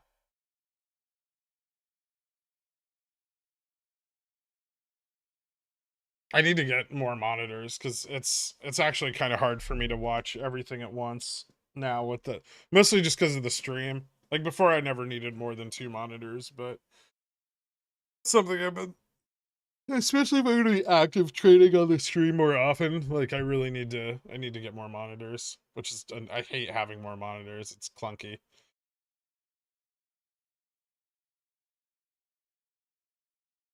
Well, because the way the Fed is doing it, right?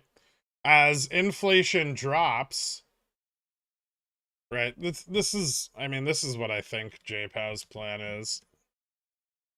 And they really haven't indicated this, but it's the only route I see that they could take where a soft landing is feasible is, as so inflation is kind of like peaked out, right?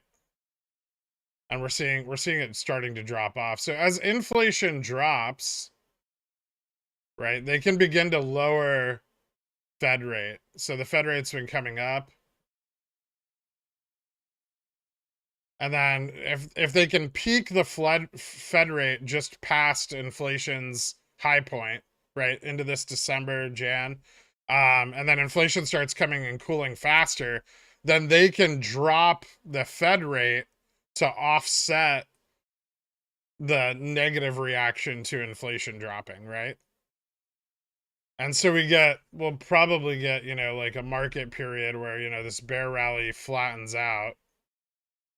And then we get a big drop off into Q2 and or Q4 and Q1 earnings, right? And then as they start to pull back the rate, we start to see, because remember the repo rate is gonna also reduce, which is gonna force capital out into the equity market.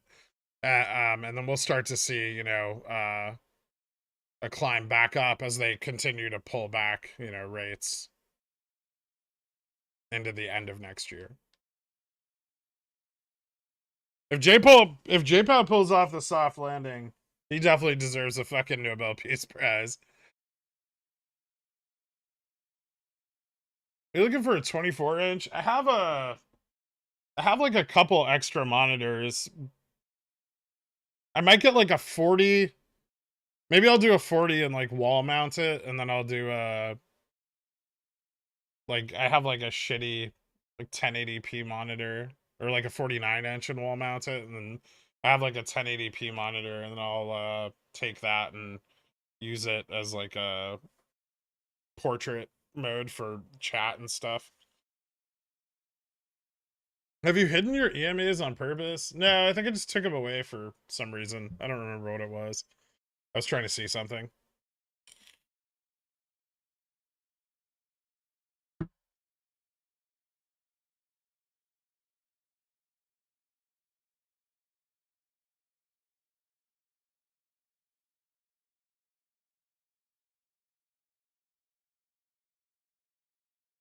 No, what I have, my biggest problem right now is I have a fucking. So I bought a treadmill, and I when I drunk shop, I buy a lot of shit. No, but I bought a treadmill and I can't get it inside my apartment. It weighs just too much.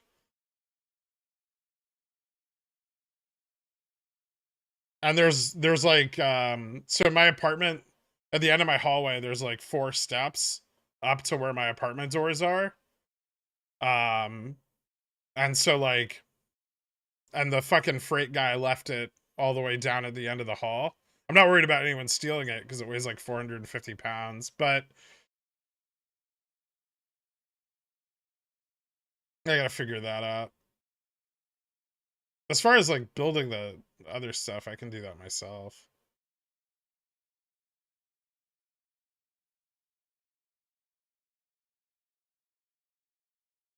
Trust me, Samsung G9, basically 2 1440 monitors without a bezel, 3 full screens, full screen things side by side. Huh. Is that a monitor or a tablet? Get a dolly? I don't know if I could lift it on an appliance dolly. Maybe. It's pretty fucking heavy. Like when you go upstairs on it with an appliance dolly, you still have to lift it up each stair. Like you don't get a lot of leverage.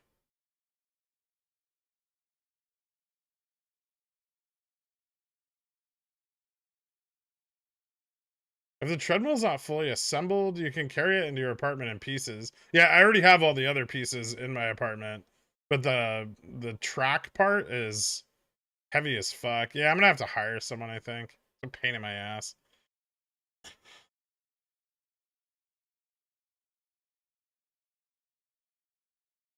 I do have an elevator. It's in my hallway, but that's 2 sets of stairs and a kind of narrow doorway away from where it needs to be.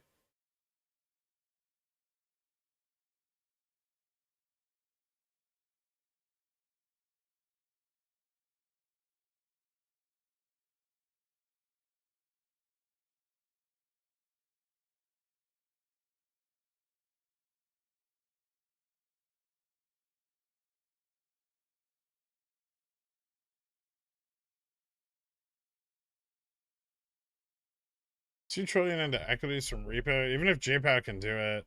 Thoughts on QT and selling the BS? Guess what? Maybe they just say wait. I mean, I think that's what they're trying to do at least. If it works, it could work pretty well. I think we'll still see a lower low in S&P, like significantly lower low. Maybe we hit like 32 or 3.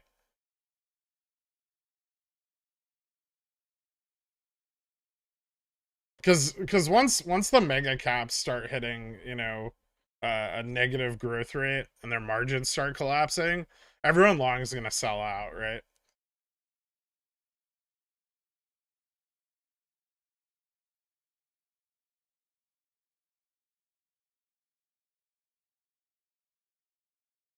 Hire a task rabbit. That's what I do. Maybe, yeah. The last time I had to move something heavy, I had to move my bed into my apartment, and it weighs like 600 pounds or something. And I hired someone off there. The dude showed up, and he was like 5'4" and 112 pounds, soaking wet with all of his clothes on. And I was like, man, you're not gonna be able to help me with this.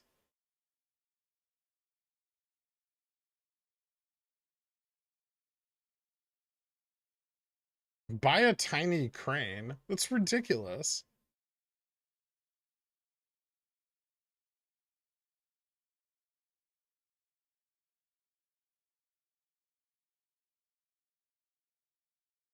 No, he didn't help me. It's a mattress. It would have smothered him to death. It's like a California King mattress. It's gigantic.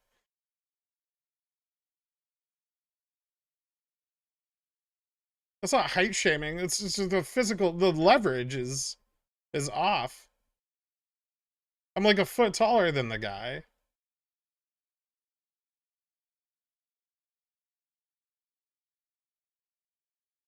It's just physics. I can't.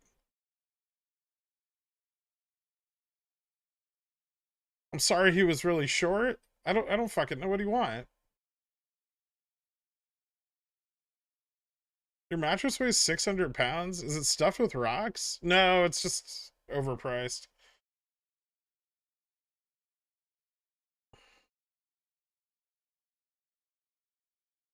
Yeah, I'm not having anybody from the stream come to my apartment.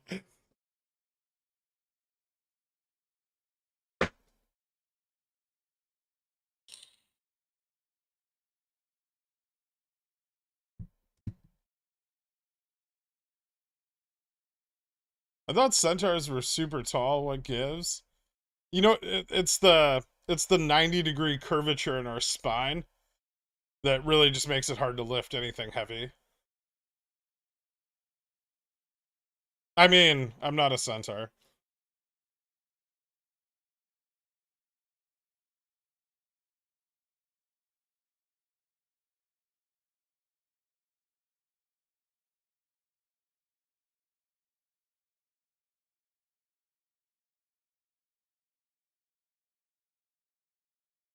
He should have wore heels. That helps when I'm lifting.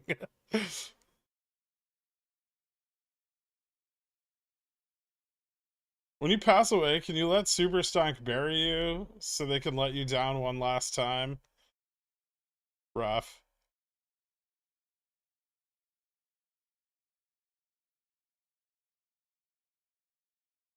Y'all have beds?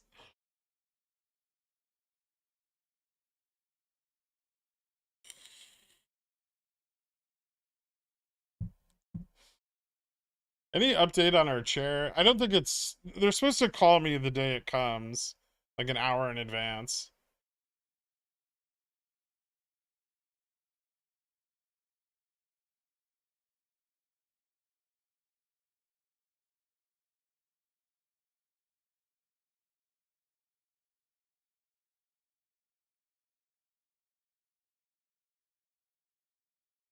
I bought a treadmill from Walmart once, returned it the next day for store credit, then bought a PS4.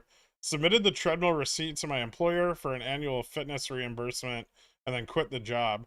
Generally, when you commit fraud, you don't talk about it on the internet. Take it off Friday.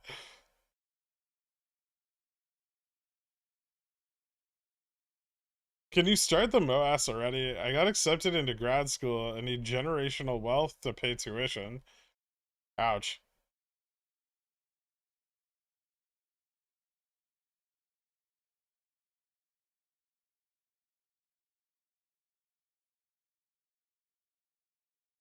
Unless the Fed sells rights off. Balance sheet. I don't know how they write that off. Tax increases? If not, then it's going to be 50 trillion in debt real quick, like 3 to 5 years. Well, I mean, they're going to sell some things. But yeah, well, 3 to 5 trillion in debt. 3 to 5 years, 50 trillion in debt, packed out into, you know, debt packages taken on by the banks over the next 20 to 50 years, right?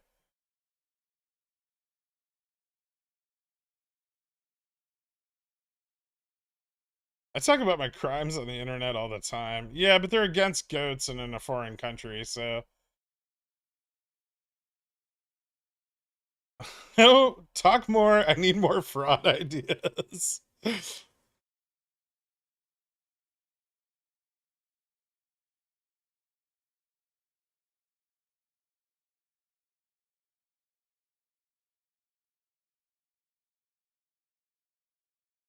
The statute of limitations is expired.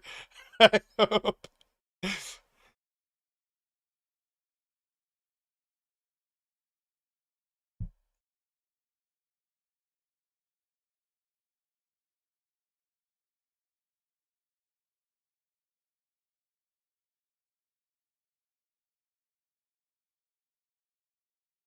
I mean, you probably have a reasonable defense, but you would have to produce a treadmill.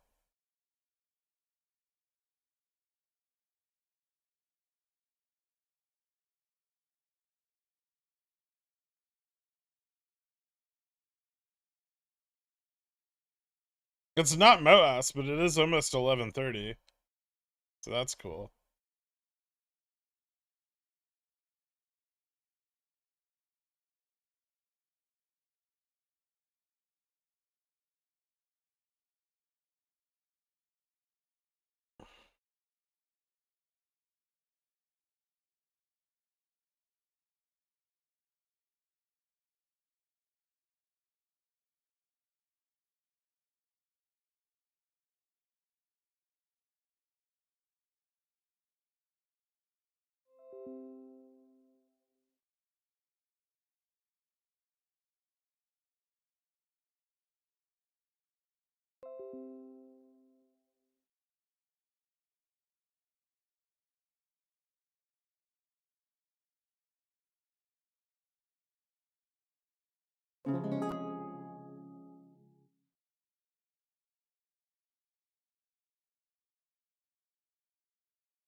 Push harder.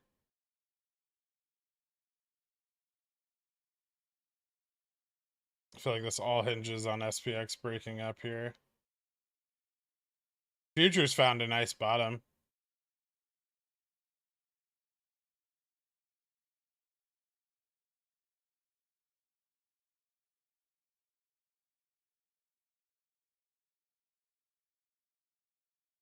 What ding? Oh, I got a half of my GME 0 GT is in a profit. Now I just need to get out of the rest. Or no, nope, I didn't fill on half. I filled on two. Never mind. The whole order did not fill. Fucking fantastic.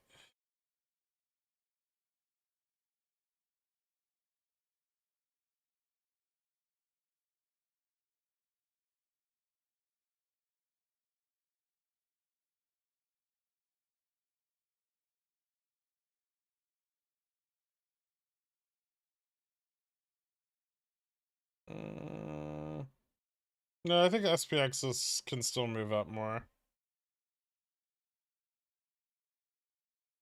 This might be that push to the like 40, 50, 40, 60 level. So careful. I don't think it'll last long.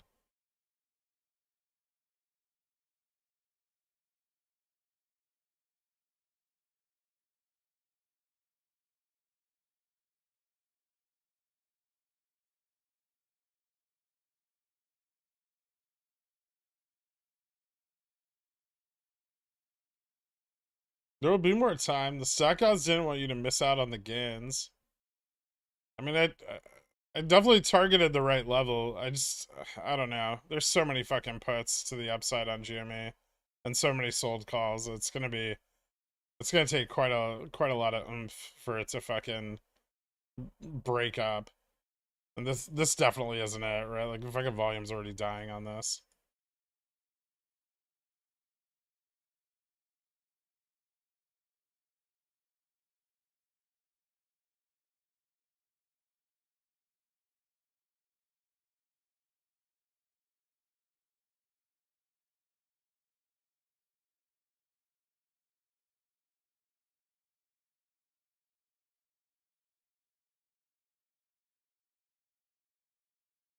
I don't want to sound like a snobby art critic, but whoever did the thumbnail missed an opportunity for it to say VWAP, not pop, in the corner.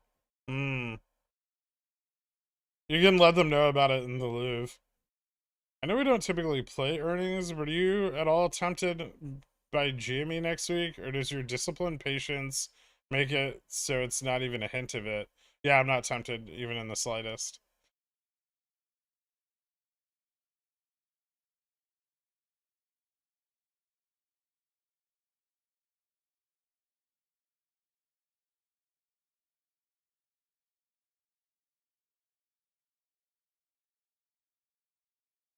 It's probably just better to try to play it on Monday, Celtic.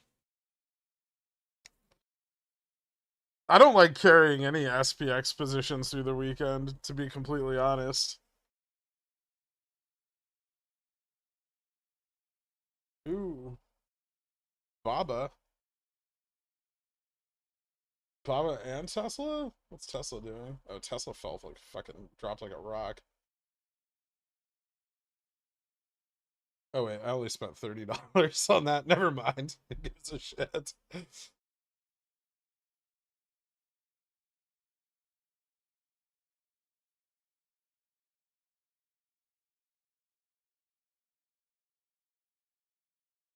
To add to the story, I bought it at night and talked to the employees into letting me put it up in front for a layaway pickup. Came back the next morning before work to return it. Received store credit. I mean, I guess you still lost the money. It just would have sucked if you had to buy another treadmill.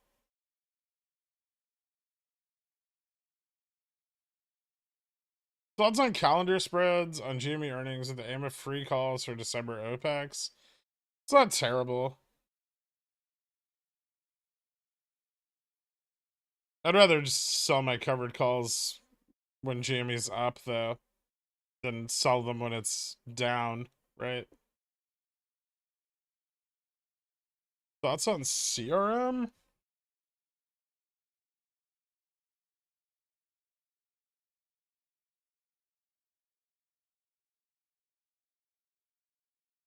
I don't like Salesforce, by the way.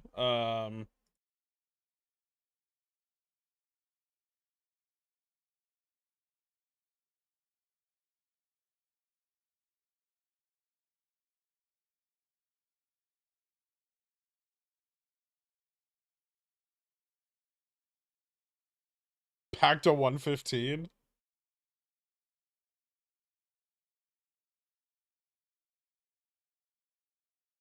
I don't know.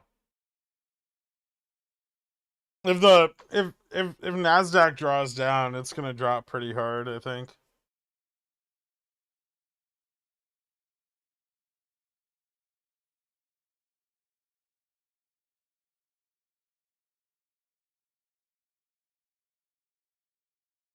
I still think they're a very good company. Do you see Upstart going to 1950 today? I'd be happy if it breaks 19 and I don't get assigned.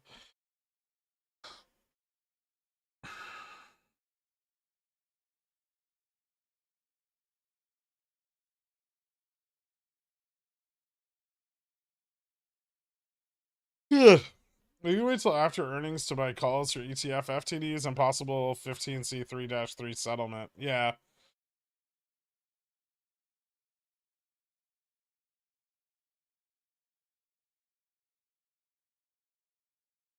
Has Cat found a new home in in its price. Is a big DJI sell-off the only thing that can bring this tank down?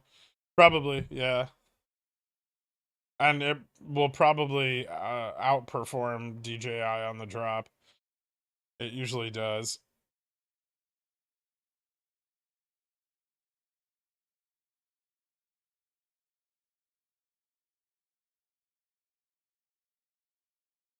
Serum also owns Slack. I know they do. What's the NASDAQ SPX equivalent? NDX. I trade it sometimes, but it's a lot more expensive than SPX. On my way to move your treadmill. You owe me an eggplant farm, though. You don't have to do that, man. I'll get the crazy conservative guy down the hall for me to help me move it. He's not crazy because he's conservative. He's just crazy and conservative.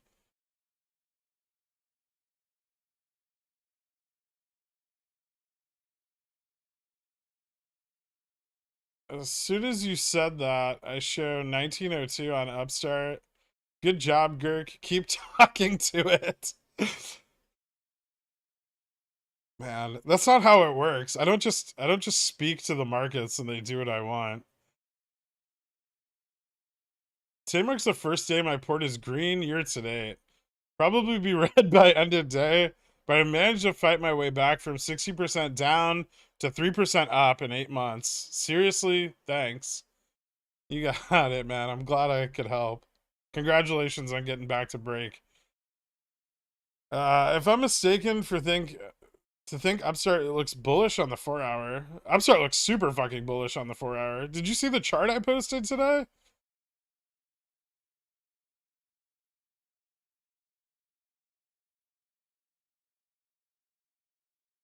How concerning is it BlackRock after FTX?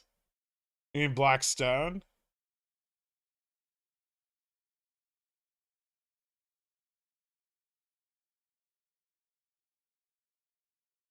I have some pretty weird fucking neighbors. There's a dude down the hall from me who's like an NYU professor who keeps saging the hallway, which smells fucking awful. Um, the conservative guy has stickers all over his door of various guns and Trump 2024 and American flags, which is like a really weird place to put stickers in New York. Generally, you don't cover your front door in stickers. Um, he also has a boot dryer in the hallway. Like his entire hallway space is very lived in. I have the crazy cat lady next door.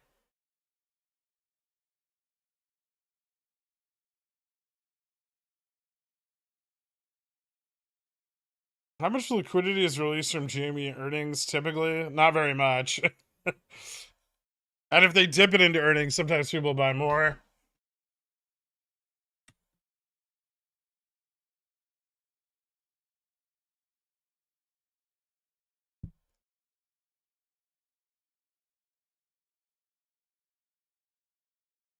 Says a guy with a treadmill in the hallway, but I mean, it's not in like it's in the staircase. It's not in anyone's way.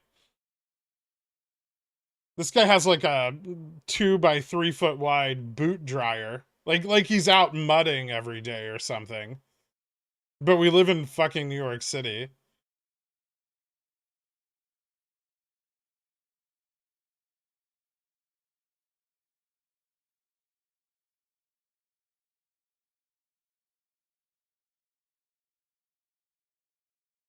Like you have to do some work to get your boots wet here.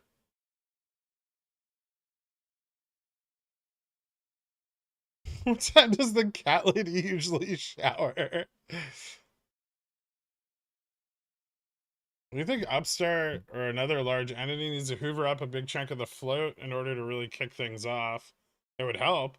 Although I don't think there's a big chunk of the float available to hoover up. PT for Tesla today, underperforming the market.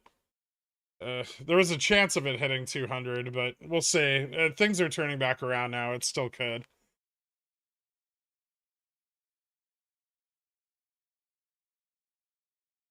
I thought you were my neighbor. You're free to use my boot dryer anytime. Man, I don't even own a pair of boots.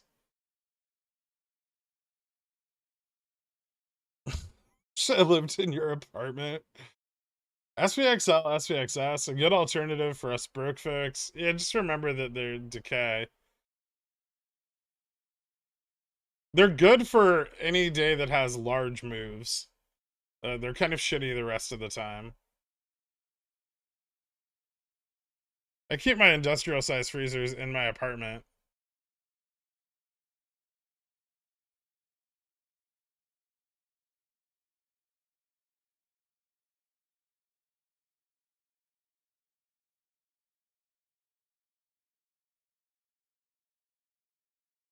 I've never put my shoes in the oven. Is that a thing?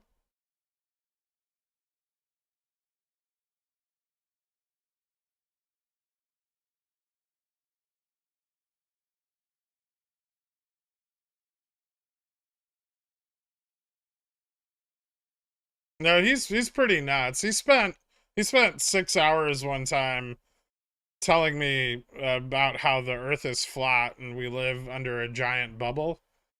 And everything we see in space is fake.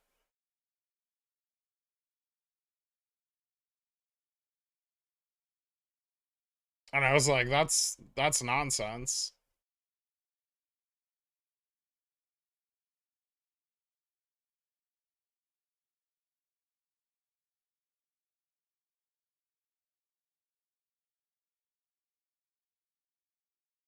Here's the push up. Watch the 70 40 75 level.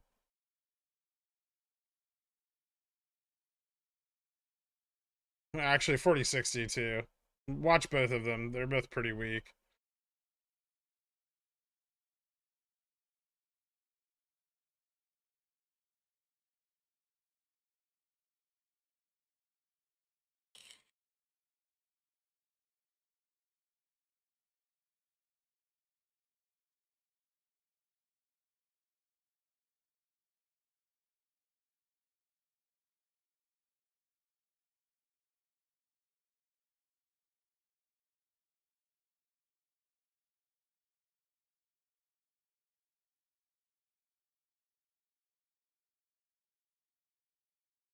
I don't know what he says about me. I'd imagine most of my neighbors think I'm crazy too, because I spend the entire day talking to myself.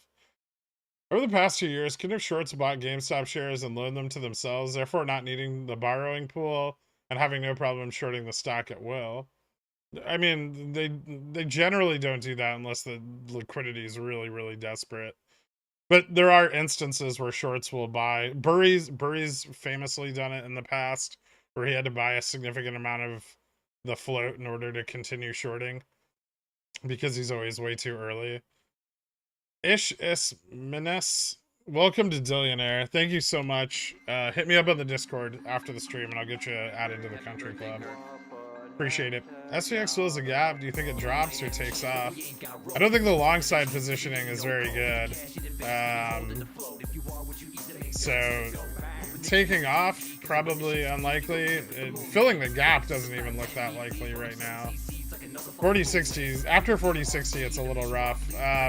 But if we can get a push up sufficient to bring us to the 4075 level, we may see another long reposition, which could stagnate pricing kind of into the end of the day, and then we may see another rise later, like maybe power hour.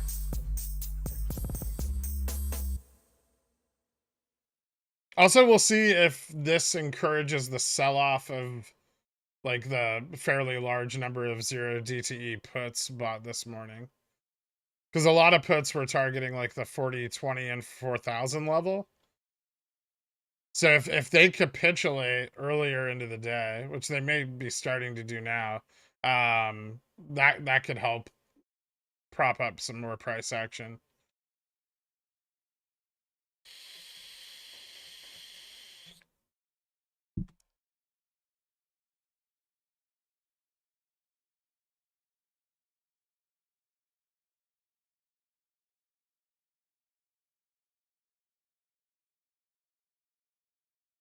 No, when I first moved in, we hung out like once in a while. He's not just like a flat earther, he's an everything conspiracy theorist.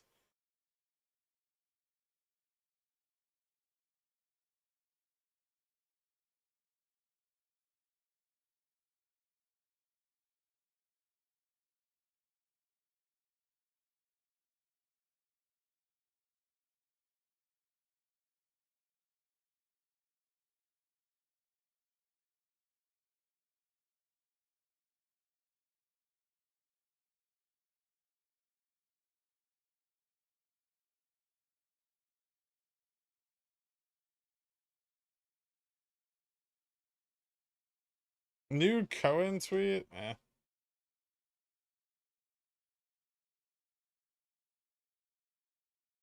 Without getting too political, does inflation worry you on a personal level? Not really.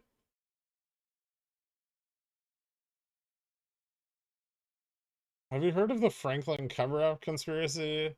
If not, don't tell that guy about it.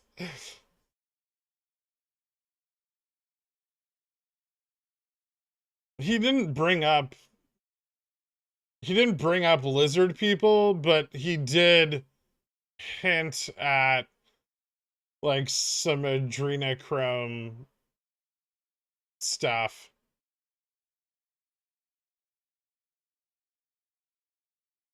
No, I don't think he owns any GameStop.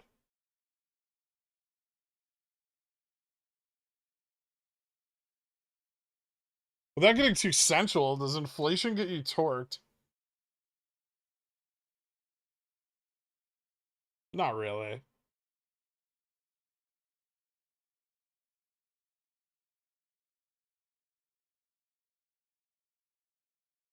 Morris father died a few months ago, and in the parking lot, a random guy came up to me talking about a vampire coven living in the complex, suggesting that they killed him.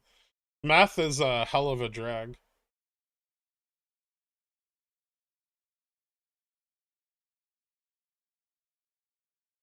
What's your favorite conspiracy in terms of just fun imagination?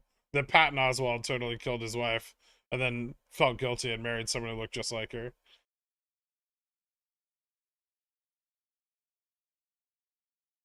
Without getting too sexually sexy, actually, never mind. You can't do that. Thank you, Carl.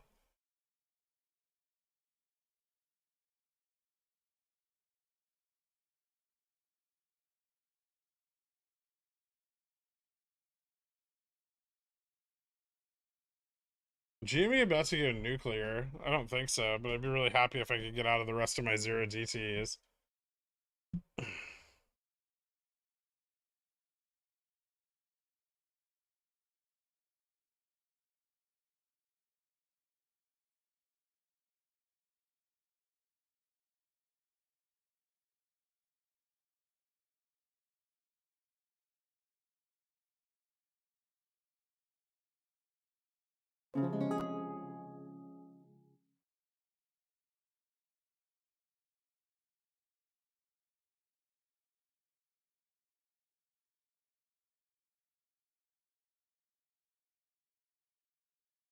Is that true? I don't know. I think it is, though. This is why when someone starts talking to me, I just raise one hand up like a Jedi and grunt something strange. Show them you're even stranger, and they leave you alone. Oh, the crazy defense? That can work.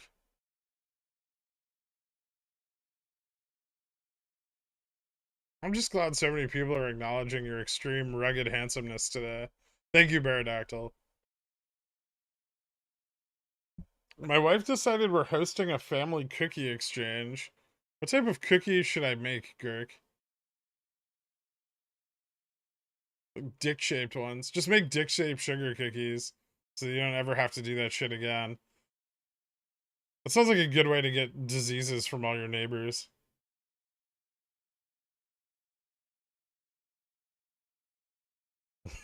A white cookie.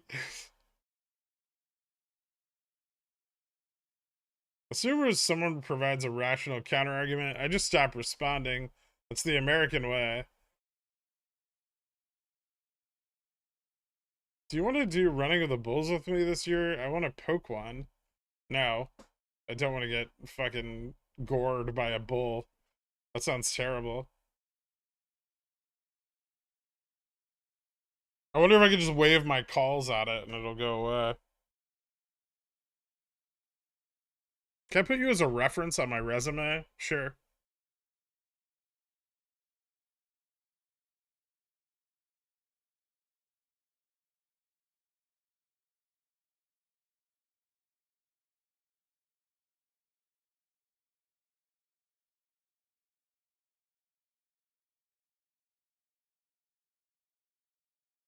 I wonder what bear meat tastes like. It's gamey and kind of greasy. I'm not gonna lie, Upstart's looking pretty compelling. If something happens in the next 3 weeks, I'm gonna have to change the lyrics to this year's holiday song.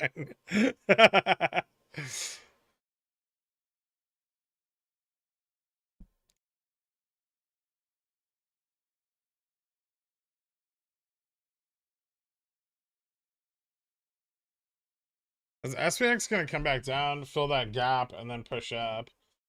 Maybe. Right now I don't really like the positioning on the upside, like I said. I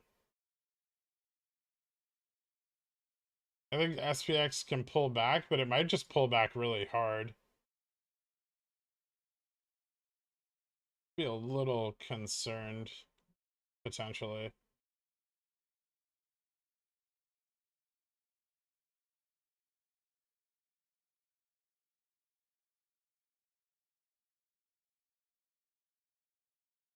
'28, 28, 28. Okay. Let's see. Let's see if it gets support at this level. So there's a chance I find support here, slightly above the lower gap. I think it could find support right now. If it does, it'll keep pushing up. Like it'll leg up again.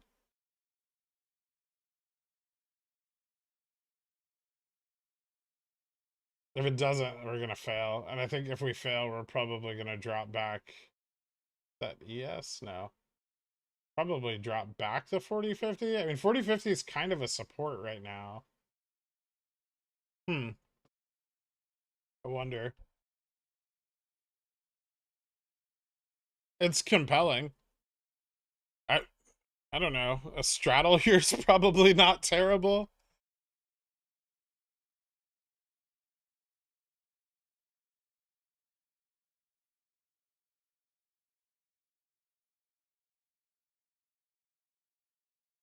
Realistically, if you just see slow trending up, are you holding Jans through OPEX T+2 December? Yeah, yeah. I'm holding my January calls into December OPEX, without a doubt. If I buy more calls, I'm gonna probably buy them further out than January, though. So any new positions I add, I'll probably buy more theta on. Could you explain why Upstart is looking bullish on the 4-hour chart? It's been consolidating in the upper range of a very large descending wedge for a few weeks now. And it started to break up a couple days ago. If it picks up some momentum on that breakup, it could run quite a bit.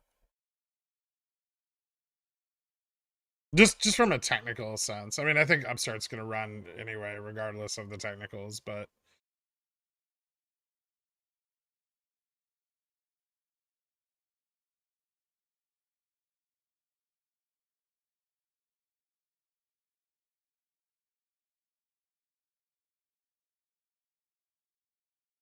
the Sage being too weird, so you had to time him out, Carl.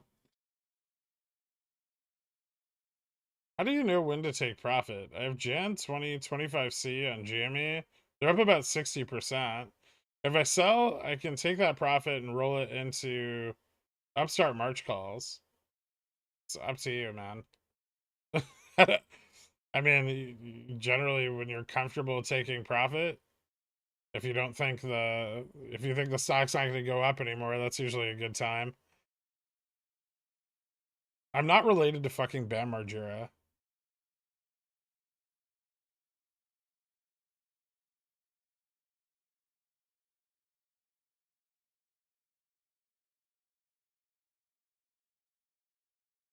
There's still a portion of your position if you're unsure.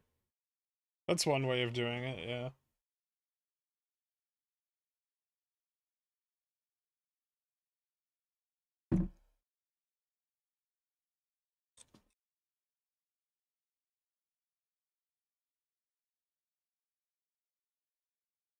I went to a job fair today after 19 years in the military. I can honestly say I'm unemployable. Yeah, you definitely are.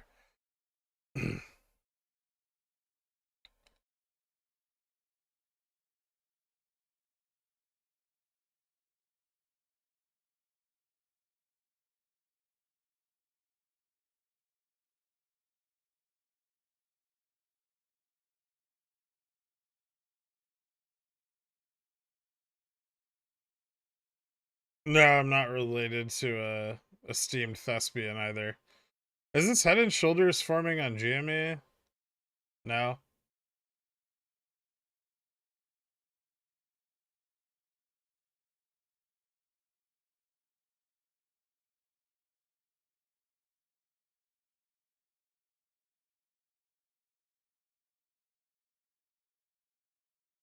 GME's still a decent strike on upstart calls for March.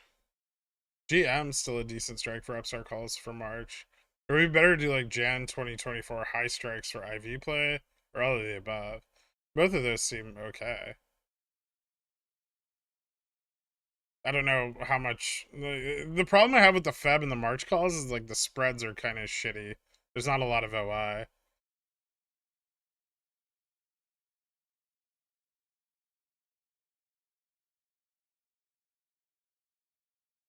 Am I a pigeon whale now? My logo next to my name changed. What gives? No, that's just like one of the. I think like the longer you're a member, it changes your picture, Jeff. How can you be sure Jimmy didn't just throw one of its shoulders out while trying to get out of bed this morning? That happens to everyone, right? No? Maybe you should get one of those beds that like sits you up. Have you thought about that? You lose on every trade you don't make, Wayne Gretzky.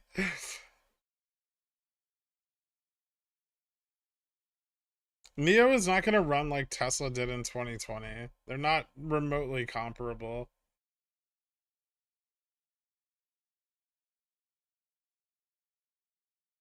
What's with all the people trying to come in here and pump Neo lately? Like it's fine. It's moving a bit, but fucking pores. Yeah, maybe.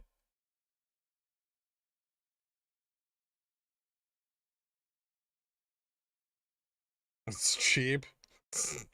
Why do people think it's gonna like squeeze or something though?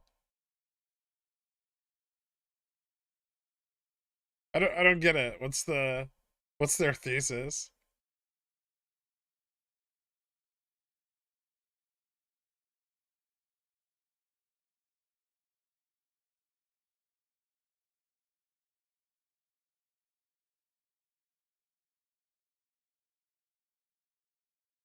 I made a ton of money on CCIV. I had Neo shares for a while. It was really good last year.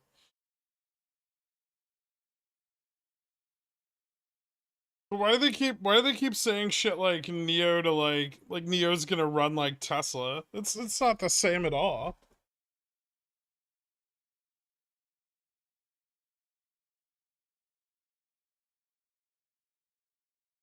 XRT is 6666.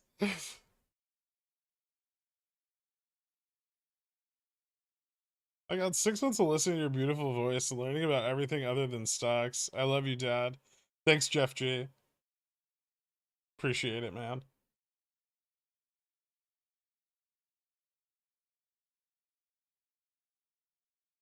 Want to pump Mullen instead? No, fuck that company too.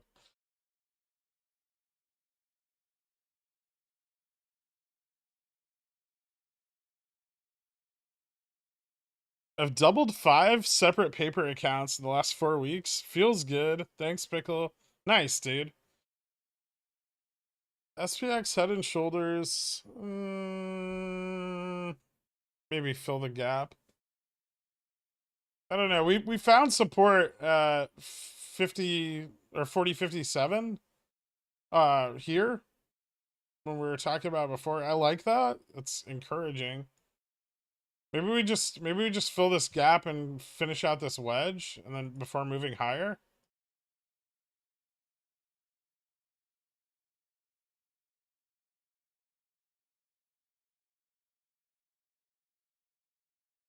Like this.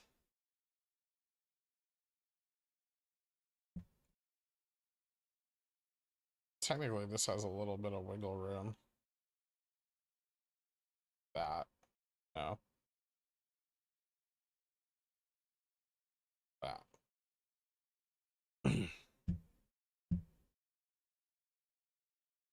It's gonna drive me nuts. There we go.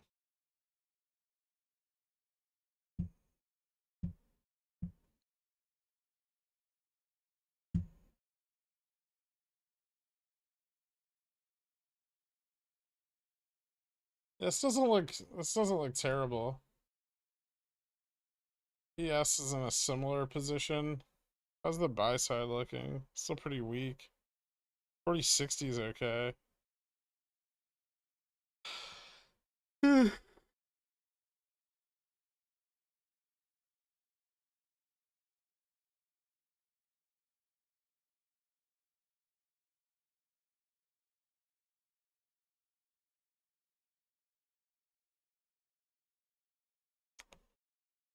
Do you have a PT for when the market bottoms Q4, Q1 results? 13.15 for GME?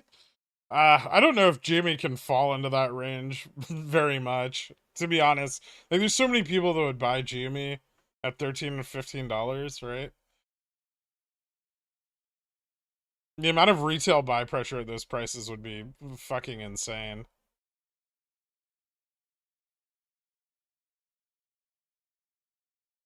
That last part was a joke. I'm definitely not a grown man who sleeps with hundreds of stuffed animals in his bed. That would be ridiculous. You are, aren't you? How many of them are squishmallows?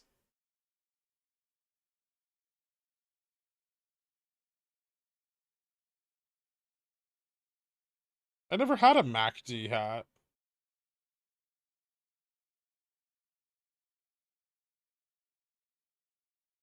Just got back to the States after being in South Africa for 2 weeks. Oh, cool. What are you selling GME CCs? Probably not for a little while, to be honest. I don't really see any good opportunities to sell them for a couple weeks.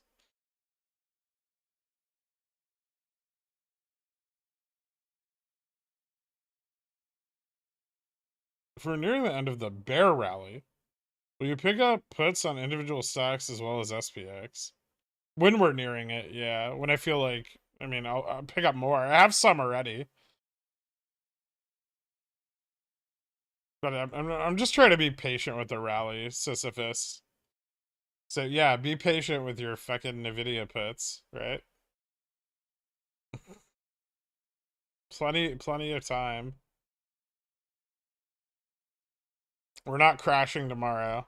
Well, we might. It's the weekend, but probably not. When do you roll your upstart Jan calls? December 20th, 21st, sometime around there, before Christmas.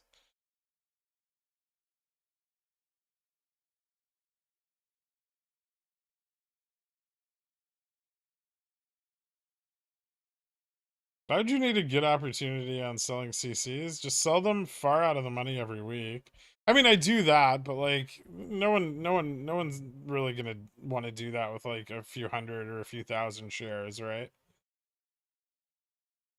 I do sell out of the money ones, but like for nothing, right? They're like 5 cents a contract.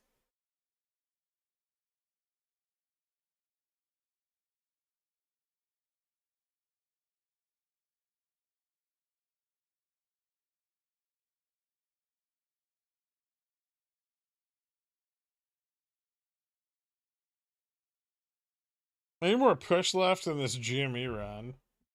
Nah, I think it's pretty dead. I don't know. If SPX breaks up, maybe. It's just following the market, right?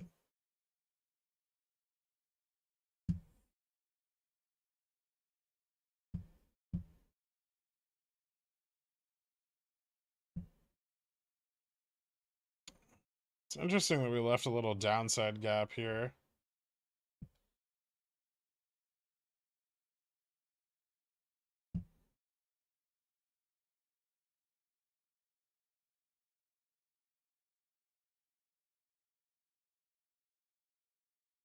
Does your apartment building charge HOA fees? No. So why would there be a housing association for an apartment? They charge rent.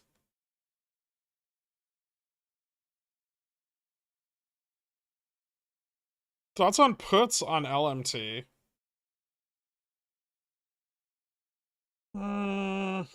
I don't hate them, but you probably need to wait for another entry opportunity.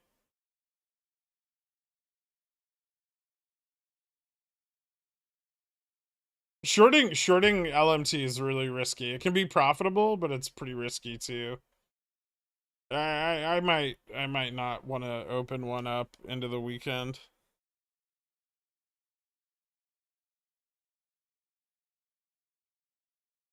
Do you think Neo could 1000x like Tesla did? Absolutely fucking not. Where are you getting this crazy shit from?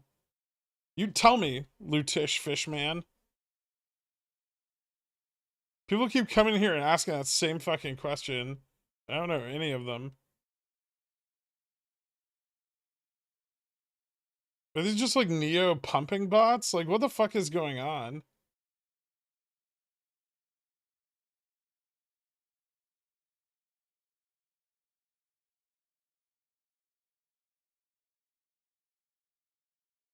Neo did 1000x in 2020 from sub $1 to 70. These idiots just weren't there. It did some crazy shit, yeah. Those days are long gone. They do it to plant seeds? Weird.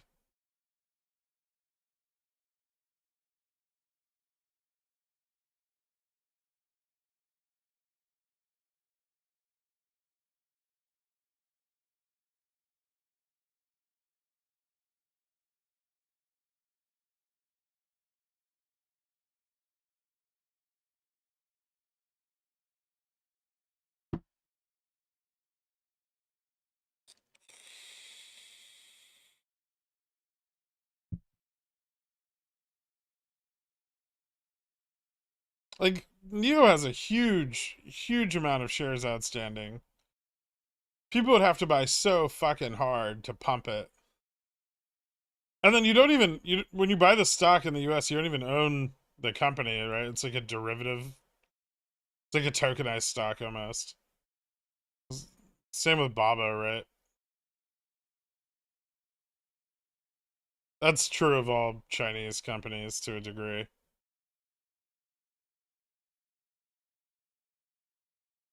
Can Carl 1000x like Tesla did? Yes.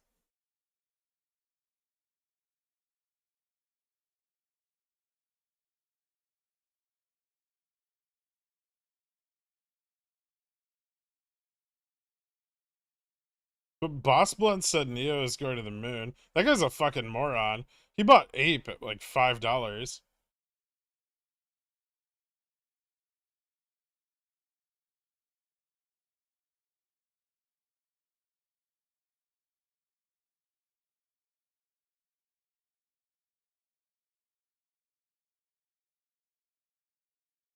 Thanks, Sedge. Stop being weird. That's enough for today.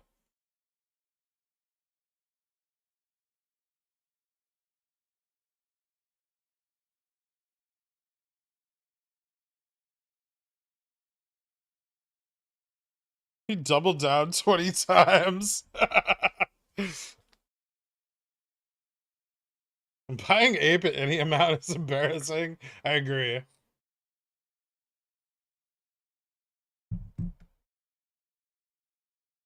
So all the AMC fucking YouTube shills are trying to pump other stocks now? Is that what's going on? Cute.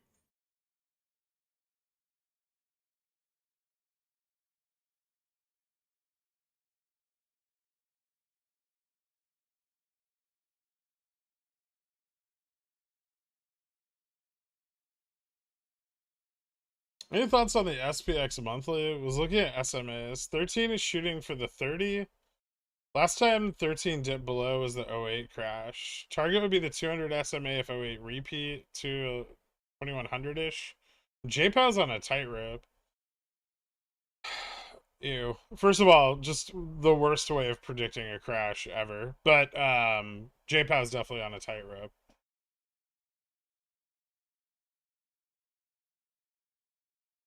Believe me, if a crash occurs, the fucking EMAs will have nothing to do with it. Neither will the SMAs.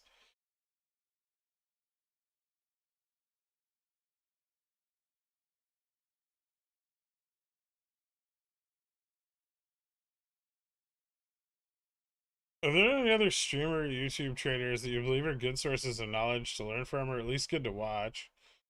I don't really know of any. All the ones that I've been exposed to have been bullshit. And I think that's the vast majority of them. I mean, there's some like good conferences and like research presentations on YouTube that you can dig up that are useful, but I don't know about YouTube traders that are any good. They all the ones I've seen so far have seemed mostly like complete bullshit.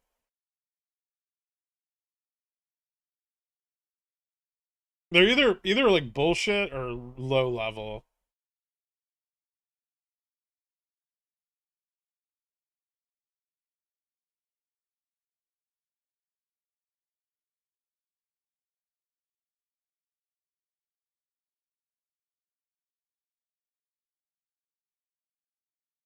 Andrew Mo Money isn't even a trader. He's just a human audible bot.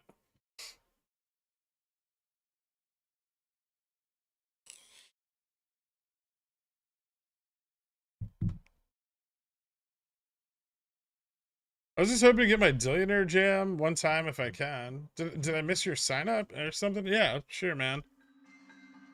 Welcome aboard. Happy birthday, Gurk.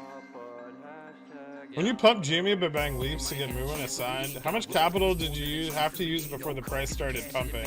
I don't want to talk about it.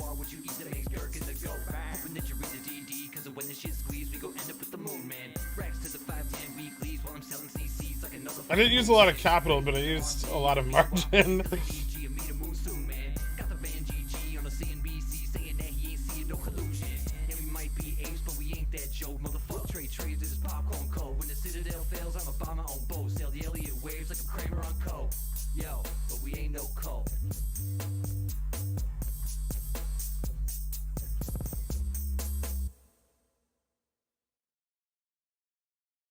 My name was banned from YouTube for 2 months. I was losing my mind thinking you just hated me. Thanks for the jam. Yeah, you got it, man. Professor Meatball is the actual scientist.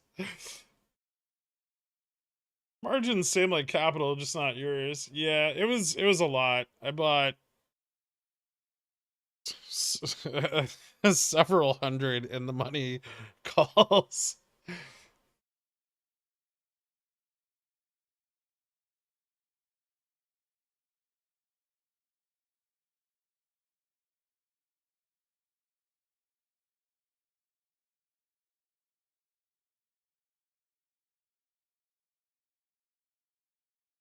I don't have a TikTok. At least not that I'm aware of.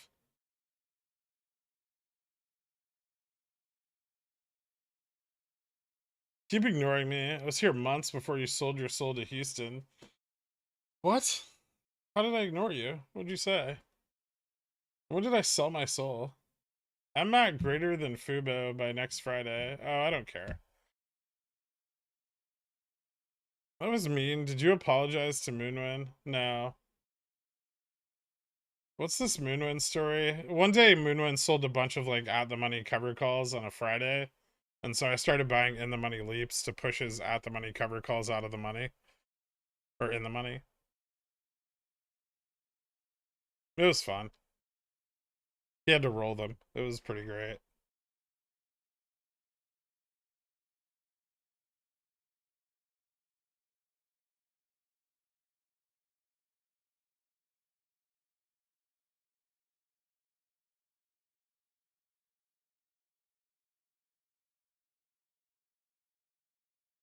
Yeah. Jimmy like bumped up a little bit, and I got out.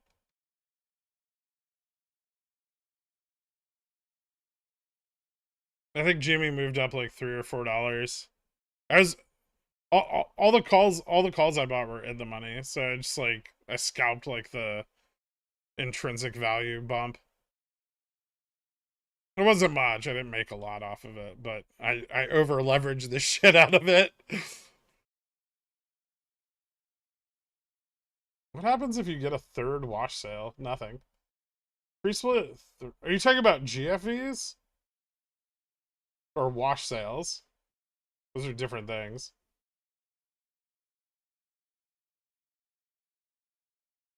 Pre-split $3 or $4. That's like $50 now. Yeah, that was back when GME still had volume.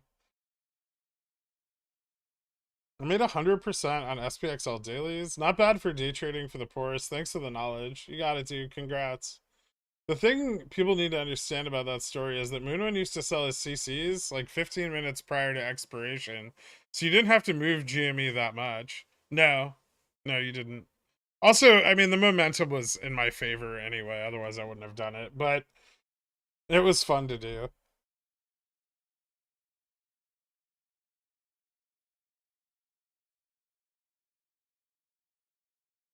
I'll never forget how the price went exactly in the money right after the Power Hour song ended, and the look on your face was priceless.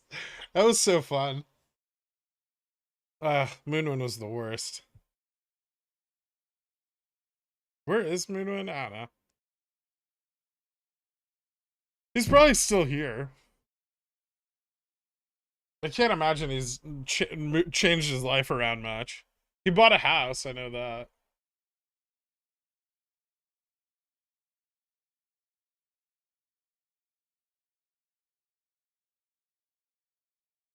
Is the Moonwind event clipped anywhere? I don't know. No, he didn't leave after that. He left months after that.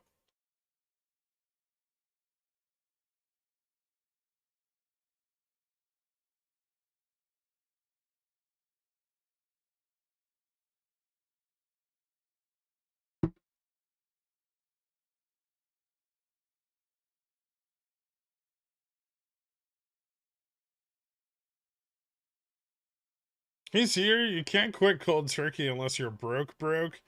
Even then. You talk about me like you talk about Moonwind when I'm gone, Girk.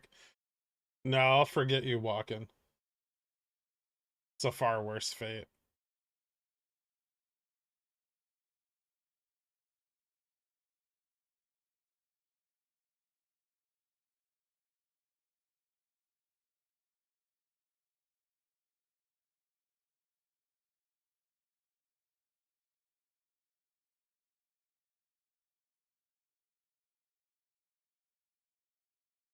Quest trade makes you exercise or close out of the money positions by 2 p.m.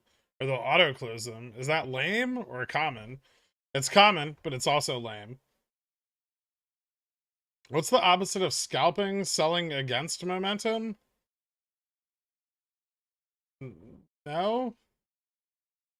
There isn't really an opposite of scalping. Scalping is just you're buying into and selling during a spike in momentum or a big volumetric move.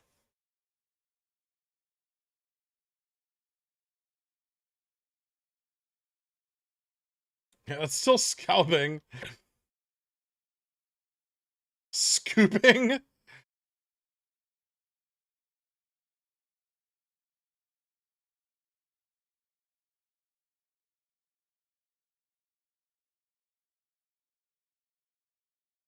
The opposite of scalping is Warren Buffett.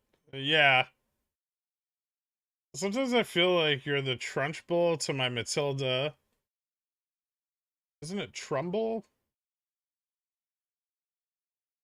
Trunchbull? I don't think that's how it's spelled. Except instead of superpowers, I have super stupidity.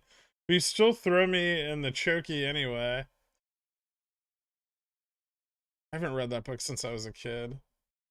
Broke broke, but Dan's don't quit. Maybe I should consider, but the dumpster rum has permeated my loose skin too much at this point. Fair.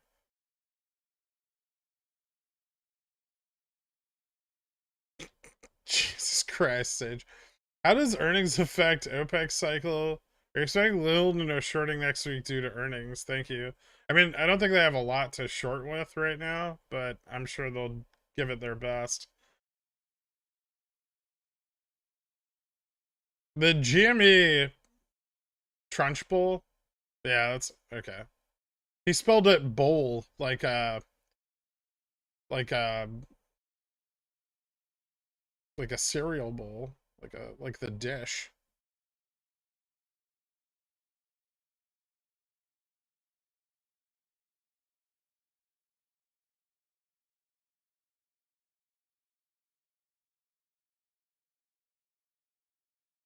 All of Roald Dahl's books are about children with terrible lives for the most part.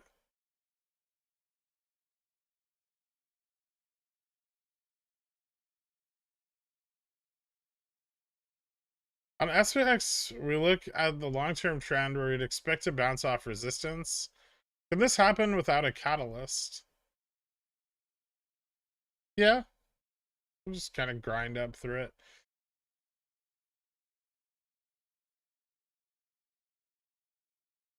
What's your favorite dish? Like food or like physical?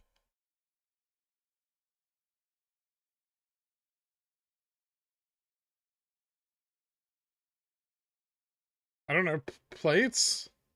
Plates are pretty great.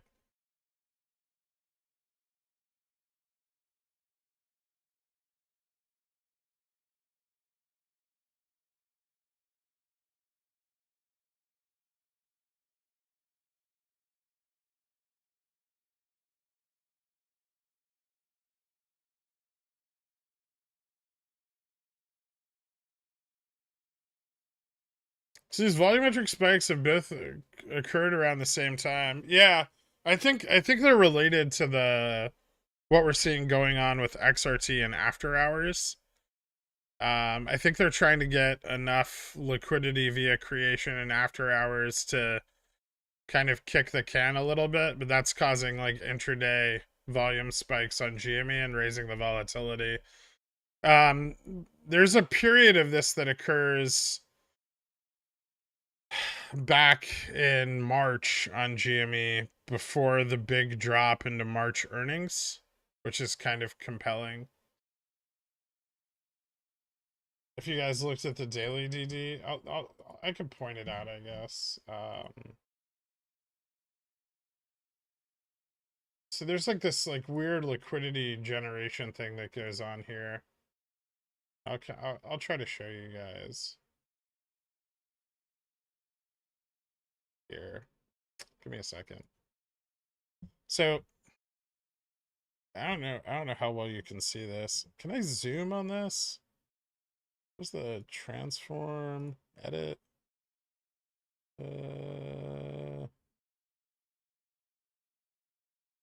Okay, I really can't. I guess I can just. So if you look at XRT or GME primarily, although I like GME is the green line, XRT is the yellow, right? You see this like these liquidity grabs that are inverse each other, these little tiny spikes that occur in after hours. So as GME's liquidity moves into that like kind of rock bottom range, you'll notice that the volatility in the liquidity is increasing. They're becoming like very erratic, right? Do you see that? It looks like they look like little tiny bumps instead of like a continuous line, right? This is where they start exchanging liquidity between, yeah, like fuzzy.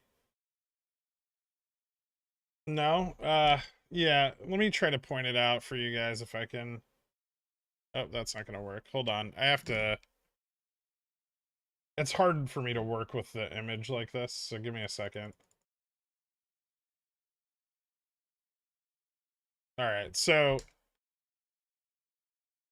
if we look here, and then again in May here, or before May, right?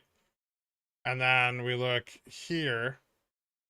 Sorry, I have like no frame of reference for where I'm drawing on the screen, so give me a second. Right here. You see those? You see that? See how like the liquidity becomes very erratic? Almost like whale teeth, right? So what you're seeing there is you're seeing liquidity traded between ETFs in order to get liquidity to short GME. So what they're doing is they're borrowing from one ETF, right? And then they're using that to wash another ETF, which they're then using to short GME. And in between these periods where they have liquidity, they have to cover GME, right? And so you see GME spike up and down and up and down.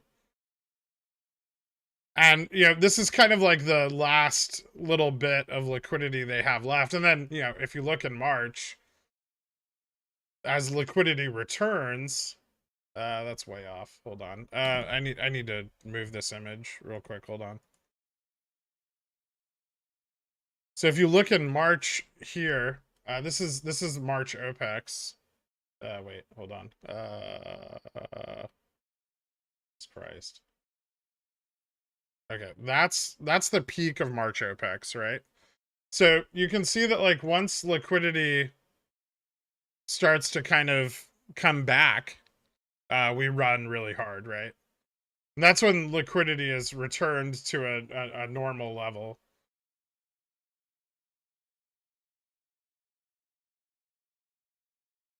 Is on the run, right? So you go from this really low liquid like chop, right? And then they cover. And when they cover, liquidity is restored very briefly.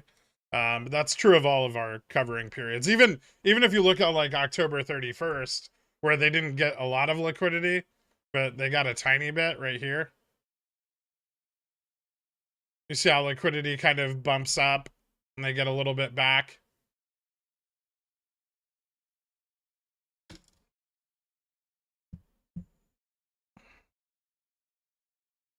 So maybe that'll help people better understand kind of the situation GME's in right now.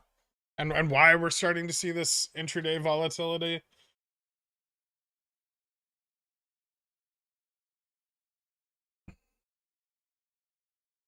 I do have that.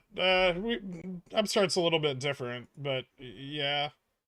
I posted that today too for Upstart, so you can see Upstart's ETFs are mostly fine, right? Like they're down a little, and like their like relative liquidity levels are on the lower end, but they both have like some room to the downside. Upstart itself though is rock bottom. Like Upstart has no liquidity whatsoever. So the underlying, and that's because they have way less ETF exposure with Upstart, right? GME has like 40 million shares in ETFs. Upstart has like 1.2 million shares in ETFs. So it's significantly different weighting. So the amount of available liquidity for Upstart and ETFs is really, really low.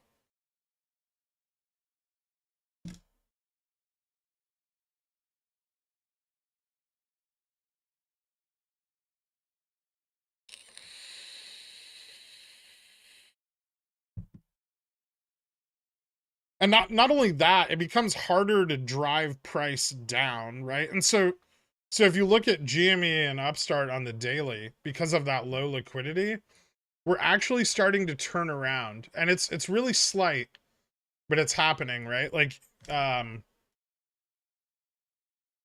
if you look at this like descending wedge on Upstart, it's kind of already broken the upside of that, right? Like from earnings, the price action is actually turning around on the daily candles. Maybe that's even easier to see on the 4-hour. But see how it's turning around and we're getting these these higher, like not only higher highs but slightly higher lows, and you see it on Jamie as well. See the turnaround? That's because the liquidity is almost gone, right? They can no longer. It requires so much more to short to drive the price down that even maintaining relatively equal levels of liquidity, the price is still going to continue to rise, right? Because liquidity is mean reverting. And so, like in the DD, you know, when it all dries up, right, then the dam kind of gets too much pressure on it, right? And when the dam breaks, the liquidity is restored. It is due to the market drifting up. The market drifting up, that just adds more, to the liquidity pressure, right? Because now they need to fight back even harder. And so liquidity dries up even faster. So in a rising market, that causes liquidity to dry up much faster than they would prefer.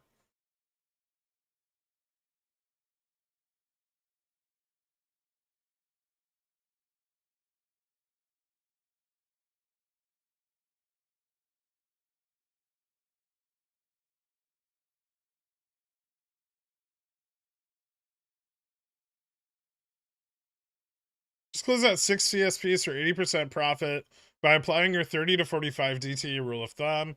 Here's your cut. Have a good day. Thanks for the knowledge. Thanks, Kenneth. Congratulations, dude.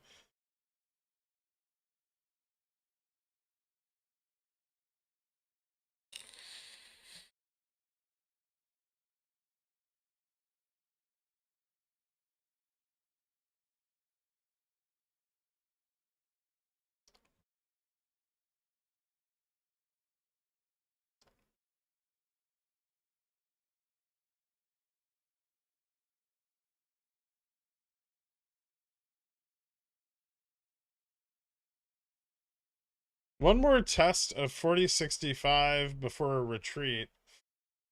Uh, maybe not 4065. Maybe like 4060. This could honestly just retreat though. I don't think it's gonna pull back hard, if that's encouraging at all.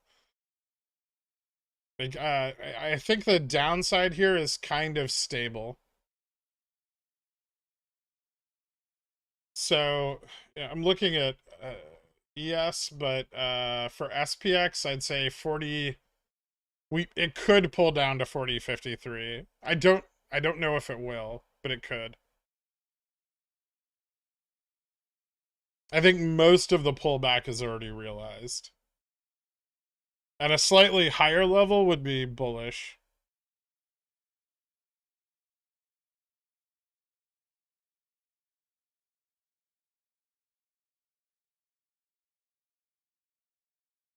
What's this 45 DT rule of thumb? I think he's referring to my the rule of thumb I gave out for selling uh like options. It's not applicable to every situation, but generally if you're up 50% with um more than 50% of your theta left remaining, then it's worth closing and rolling the position. So say, you still have, like, you sell a 7 DTE and 2 days in you're up 50%. That's usually a good time to consider either rolling or closing.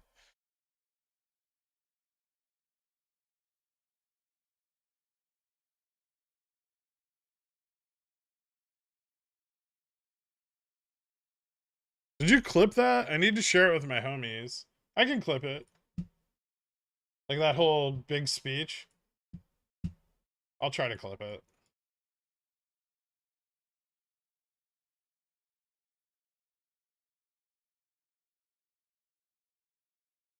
It's gonna take me a second though.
Okay, I think I clipped it. Hold on. I'll probably have to try to edit it. So I'll try to get it up for tomorrow.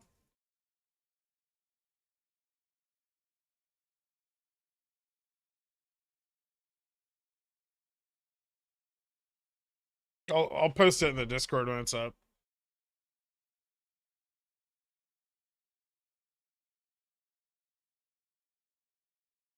Did you learn about tradable market mechanics through self-directed investigation or any particular sources? I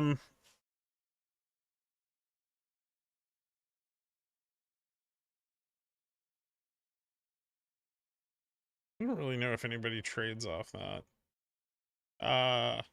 I mean, you can read guidebooks and like settlement process regulation and try digging into that kind of stuff. Understanding FINRA and SEC rules and regulations is pretty important. It's not going to help you find positioning or analyze positioning, but it's a start.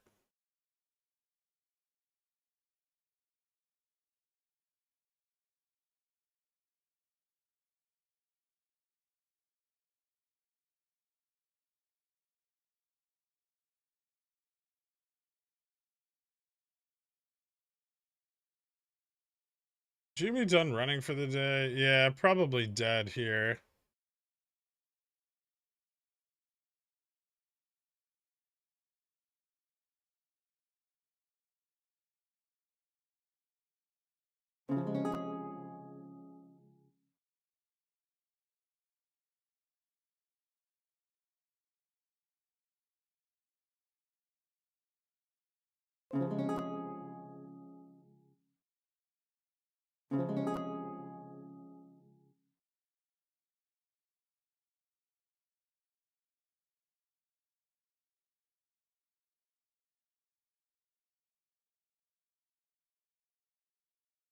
This feels like kind of like a stop loss hunt. Oh, it fell exactly to that 40.54 level, didn't it? 40.53.73. Okay, so that's a good bottom if this is the bottom.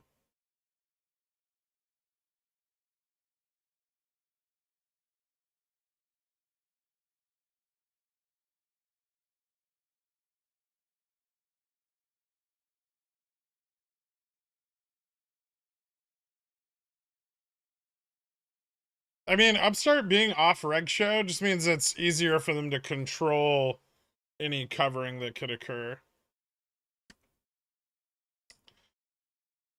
I'm out of my $19 CSPs, but if it falls below 18, I'll still get assigned because I didn't close those.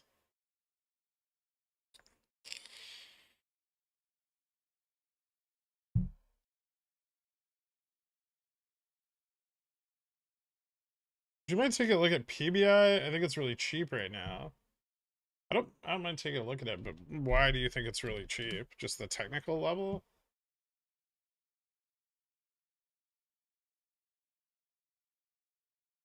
They have an unbelievably, I think, large float. They've been getting fucking hammered.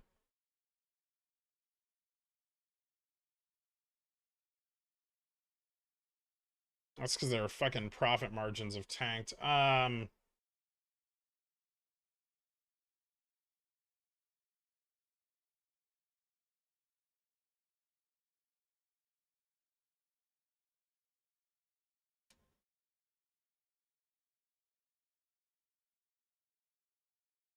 mean, it's not a terrible price.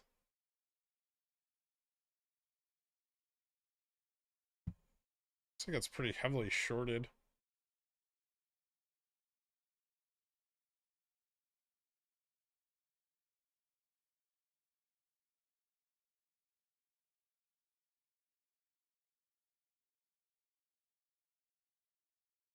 I don't know. I'd have to do some deeper. I'd have to do kind of a deeper look into that one.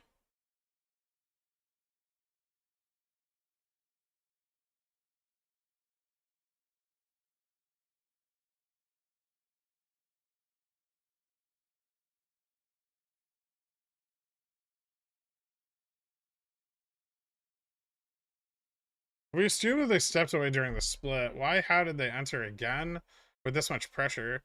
I feel like we're at one of the most illiquid times currently. We are. We're very, very illiquid right now. GME itself in excess of where March liquidity, like pre-March OPEX liquidity dropped.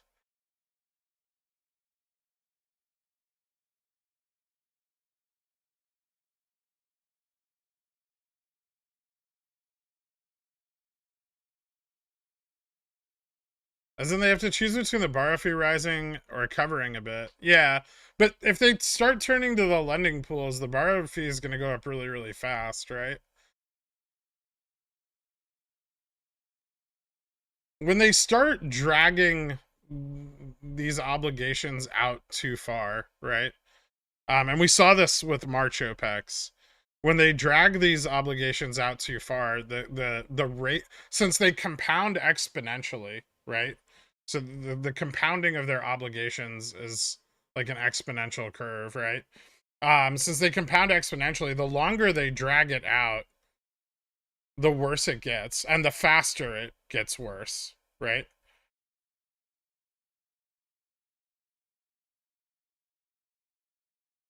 Yeah, I would need to know a little bit more about like why you're bullish on it, because it doesn't look like it's been performing very well for the last 10 years.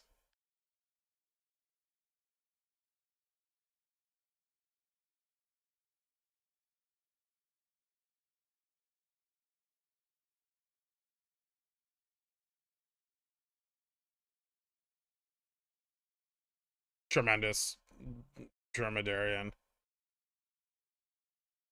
So for those of you that were around at the beginning of this year, Feb OPEX didn't happen, right? And all the signs pointed to it looking really, really promising. And it similar deferral fucking setup, right? And the takeaway from it was that they can only kick the can for so long, right? No matter what, it can only go on for so long before it has to break. And it broke in March.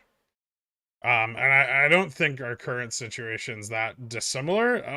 I would say the biggest difference is that it's worse faster than it was before March. Don't forget that the rate of DRS has increased. Share ownership by retail in GME has mostly increased in that period of time. Geez, they pushed Upstart off a cliff. Any chance they get to short in a declining market, they'll take. That's desperate, right? They're not. You notice they're not shorting into the rising market. They're shorting into the downticks. That's something that SR short sale restriction prevents SSR when you drop 10%. It prevents them from shorting the downticks, right?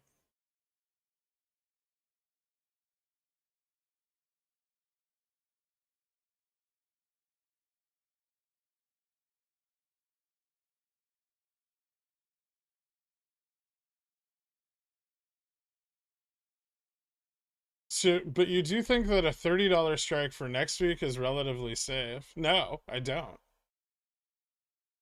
Well, I don't think that's safe at all. You have earnings next week.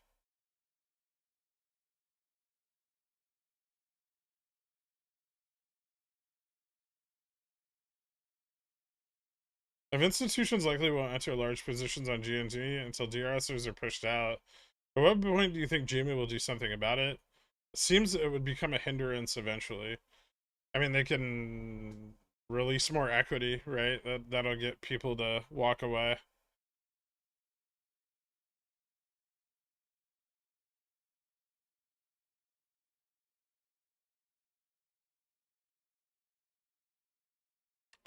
The interest is built in. You don't need interest.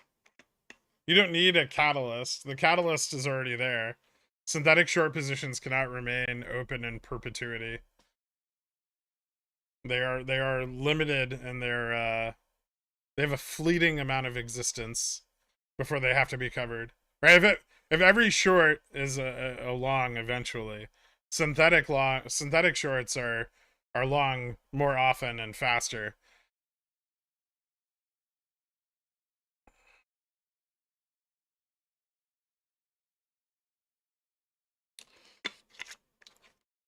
Nope, gotta cover them. No matter how long it drags out, no matter how far out of reach you might think it may be, they have to be covered eventually. You can't circumvent it. You can't dodge it. It is inevitable. It may be the one thing in the market that is.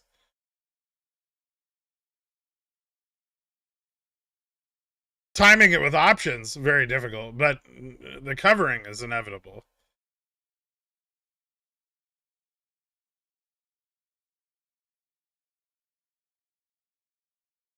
With no expected time window for covering of upstart, would you be entering Jan calls for out of the money avoid theta loss if you have to roll or closer to the money? I mean, I have plenty that are pretty close to the money. I have Jan $20 and $25 strikes, a couple hundred contracts of each. Are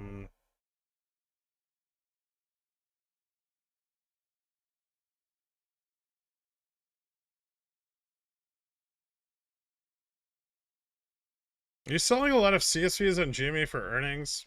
Probably not, but only because I don't really want to own GME at these prices. And I don't think it'll drop low enough to a price where I would want to buy it. I'm starting to just grab 2023, 24 contracts, so lots of theta. Yeah, you just need theta. Theta is the best.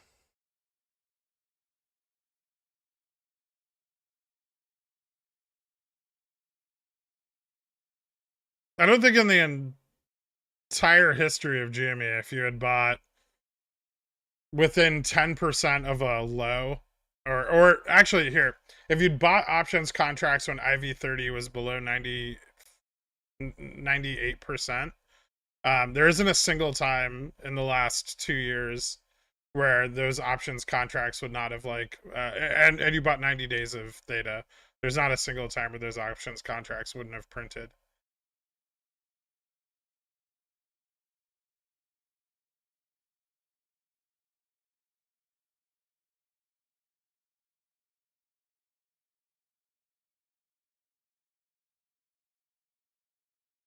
I mean, shorts will probably try to use whatever spare liquidity they have on earnings to drop the price as much as possible to unlock liquidity, right? If obviously like the failure of that will then lead to GME's price climbing out of earnings, right? Which is right into that settlement period. So last ditch effort to pick up liquidity before the price runs. That's what I expect.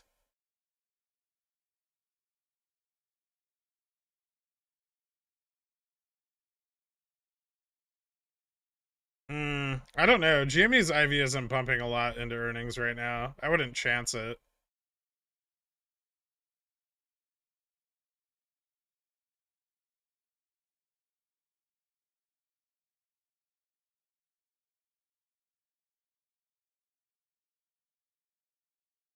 The Jan Carls that I started accumulating in September are going to print?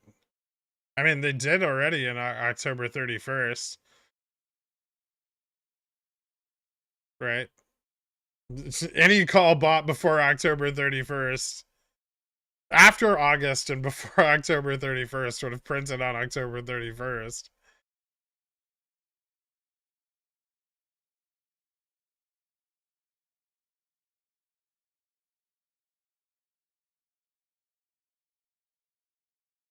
Can you explain why near out of the money contracts like Jan 2025 would be better value than 19, same expiration?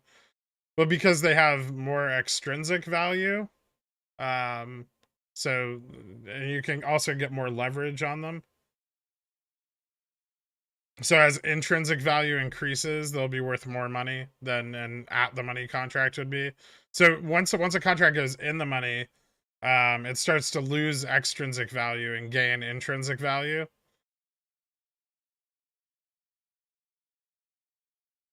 What do you consider printing? I mean, any time an options contract goes up more than 30%, you're fucking killing it. If it goes up 100%, you're a god. If it 10x's, I mean, that's just fucking unreasonable, right?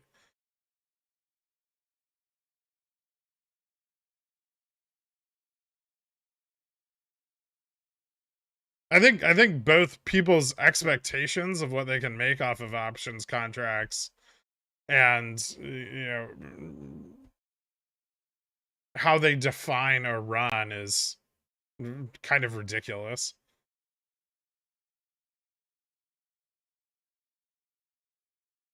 The fact is there's money to be made though.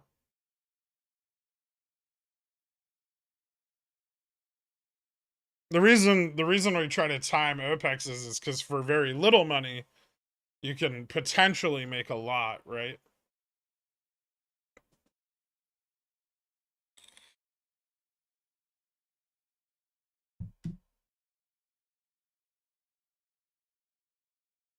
So the risk reward, while the risk is very high, so is the reward potential.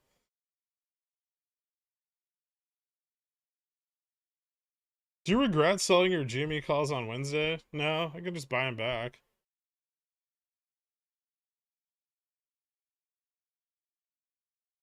I very rarely regret my positioning.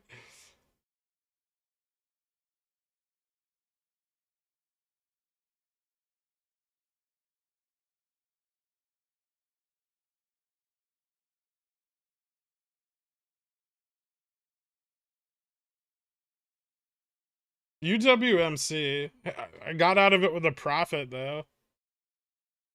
It's still a piece of shit, but I did get out.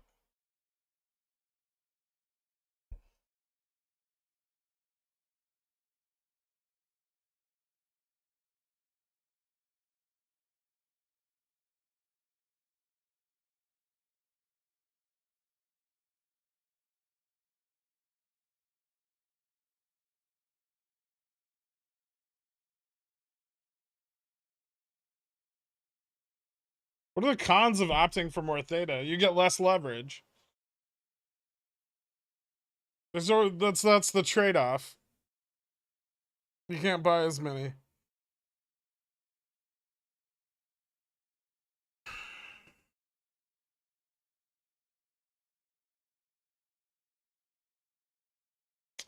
Do you expect them to use GME earnings for liquidity grab? Yes, they need it.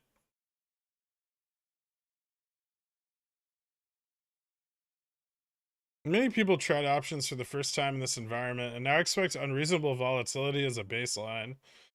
But it's just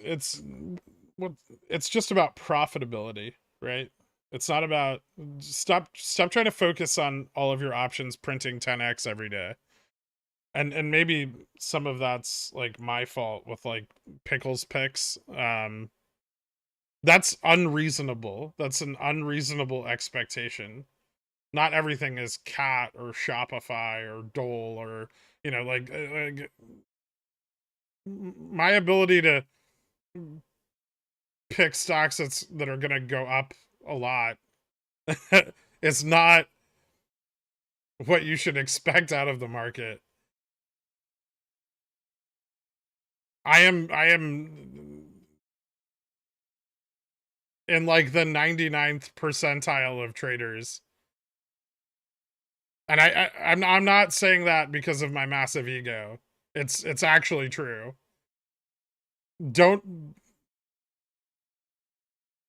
lower your expectations a bit.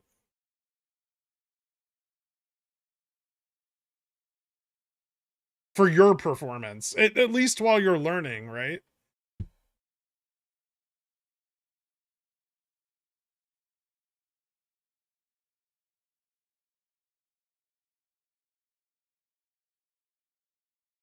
Also remember that cash is a position, and there will always be many exceptional plays in the future.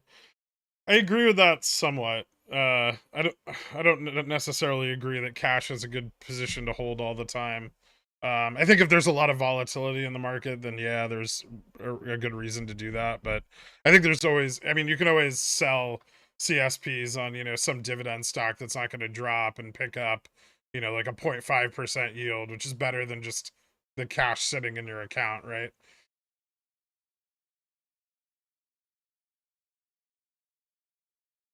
Lost a few bucks, learned a million. Thanks for what you do, Gurk. Thanks, DRCY Borg. Dr. Cyborg? Oh, Dr. Cyborg. That's what that is. Gork, check DM. What do you got for me? Is it cool? What's this?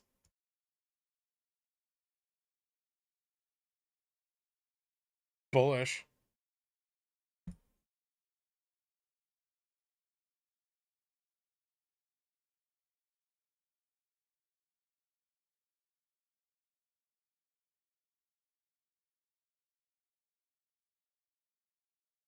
I just want people to know that, like, I'm really not trying to humble brag. If I was gonna brag, I wouldn't be humble about it. I want people to rein in their expectations for their own performance, because they need to know that even if they're only winning a little, they're succeeding, right?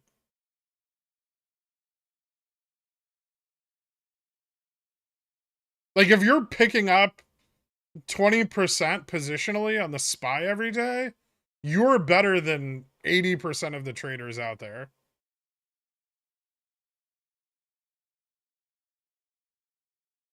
If you're picking up 1% on the SPY a day, you're better than 50% of the traders out there.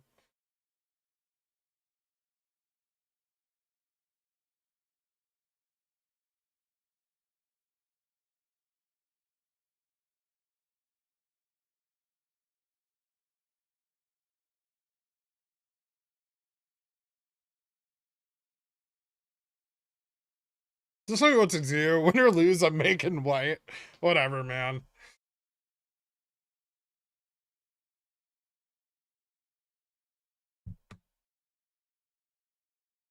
What if you're losing 10% a day? Stop doing that.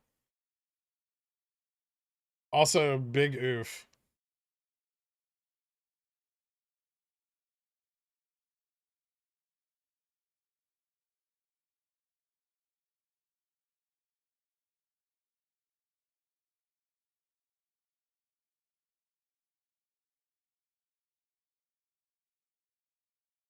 I have a problem. I seem to enjoy losing a lot to risk winning a lot than winning a little.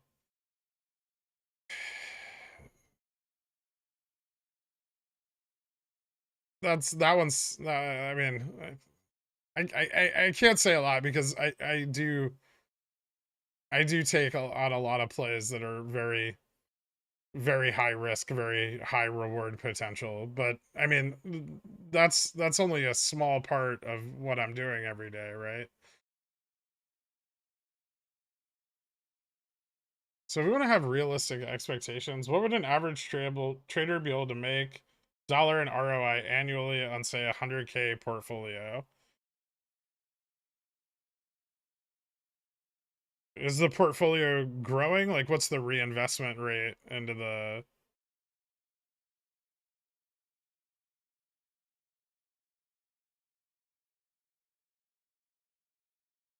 I started making a lot more money when I got comfortable making 15 to 20% a trade instead of holding out for 40, 50 or more. Yeah.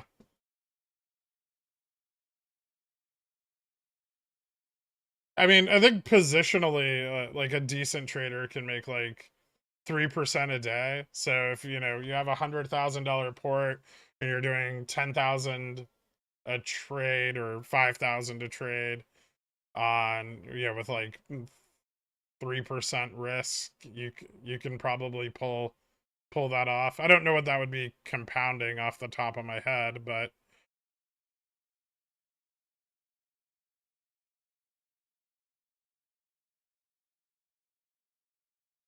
is there any guideline for you use when you stop trading SPX of the day?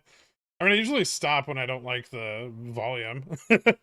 Trends, like, especially now, because trends just get really, as you can see, trends can get really unstable for intraday trading on SPX.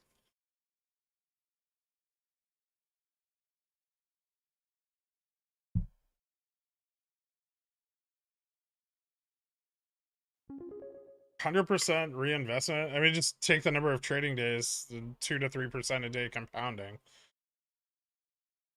Assume that you'll only hit half of them as a beginner. Like, you'll probably hit your 2% risk more often than you'll hit your 3% gain. SPX this week worth a weekend straddle. What's the outlook on it for the next day? Hold on. You can straddle the weekend if you want to. It's probably not a terrible position to take. I really like it at 40.50 actually.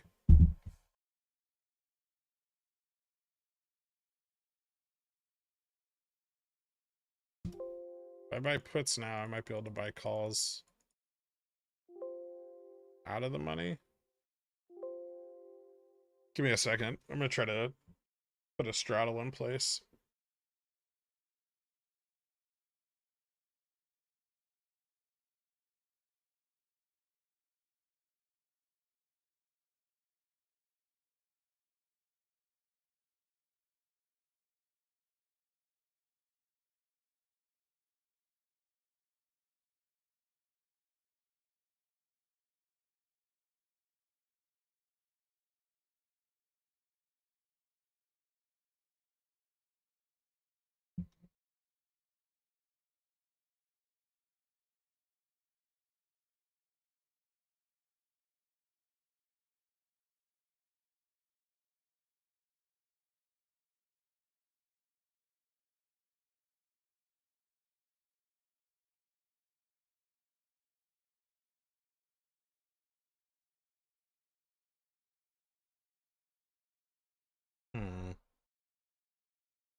I'll just buy the calls and the money. Fuck it. I think this might turn around here. Yeah, I don't think a straddle is bad here. At 40.50, I think it's quite good. Any thoughts on MMTLP? I really don't like it. I've been over it like 1,000 times. I think it's kind of done doing whatever it's gonna do. It may have a little bit more upside left, but probably not a lot. You just made me feel good. I bought March 1750 on CPRX. There was a sell-off after earnings, and I turned 50%. Nice, dude.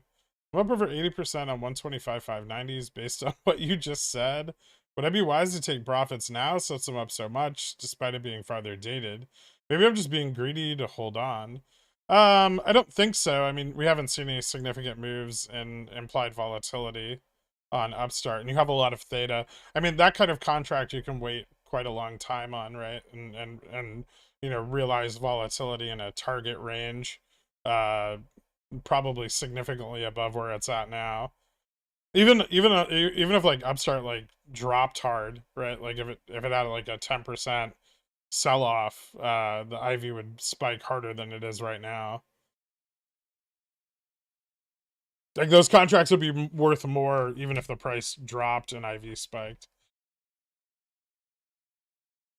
You just want Vega and a lot of theta to capture moves in implied volatility. Yeah, and option strat's not the best for calculating those.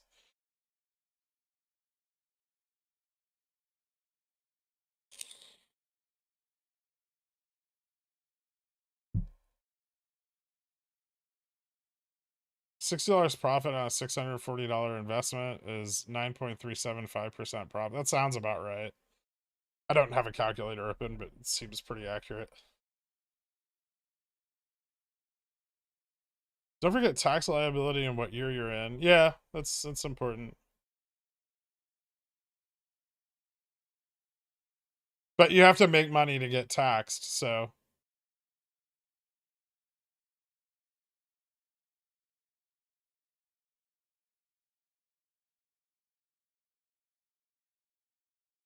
You see weak bull positioning into next week? Ooh, hold on.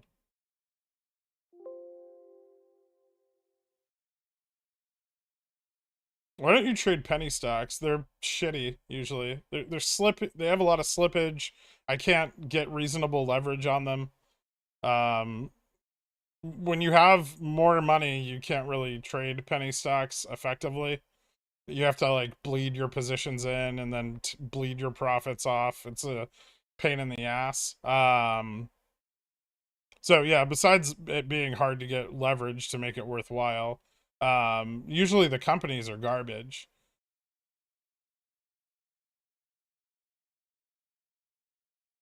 I don't like getting rug pulled by hedge funds.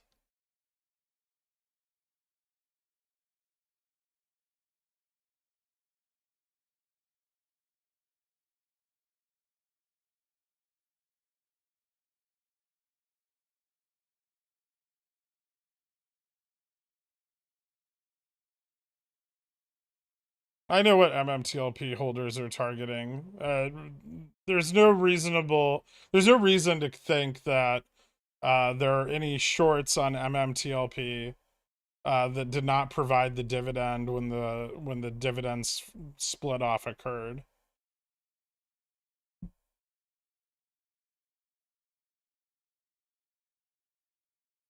Is SPX turning around here? Maybe. Like I said, after the move up, I didn't have a lot of high hopes for the rest of the day. Hold on, give me a second. I'll take a look, but I don't think it's gonna be very impressive.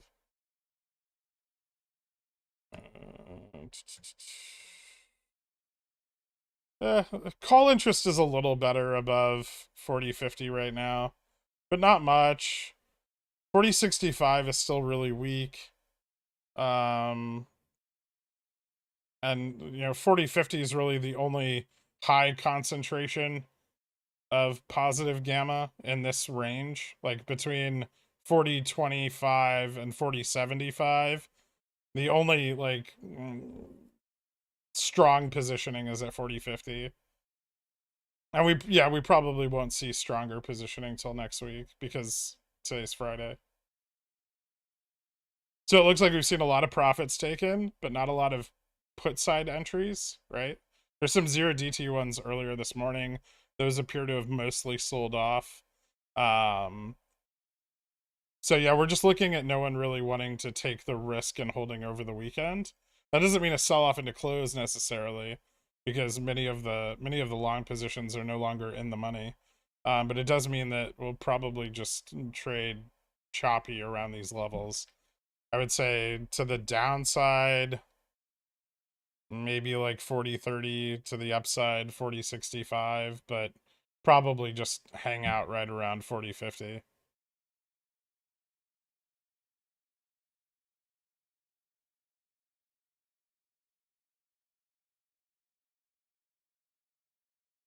You don't need to track volume on SPX, but if you want to, you can track the notional moves per candle, like how much capital per candle, or you can use like options volume. But you would need live options data. I'm not sure. WeBull definitely doesn't have it. IBKR has like a volume profile for SPX.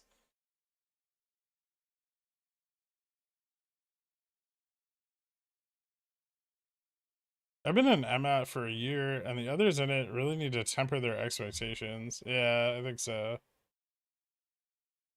Yeah, but it's listed on the OTC, so they can just like obligations warehouse it. And there's nothing that forces them to cover on OTC.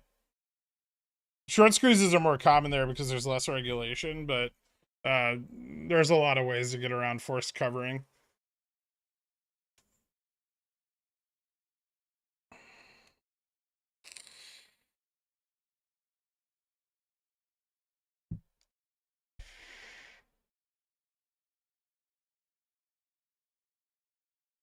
What makes you think the shorts wouldn't just be out, man? Like, why the fuck would they hold it into a delisting? They're not idiots. They would just cover. The fucking stock's up 600%. I'm sure whatever shorts were in it are out.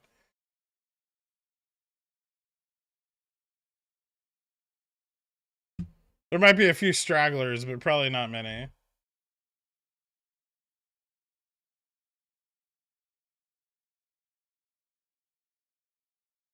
It's on OTC threshold, which is...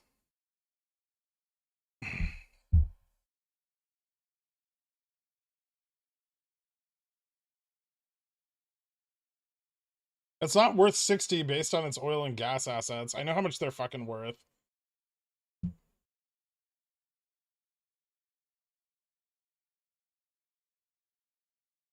They're in the ground. They're not out. They still have to be extracted. Oil's not probably going to rocket into the near future. Definitely not in time for them to get all the fucking oil out of the ground. I already had this conversation earlier. I don't need to have it again.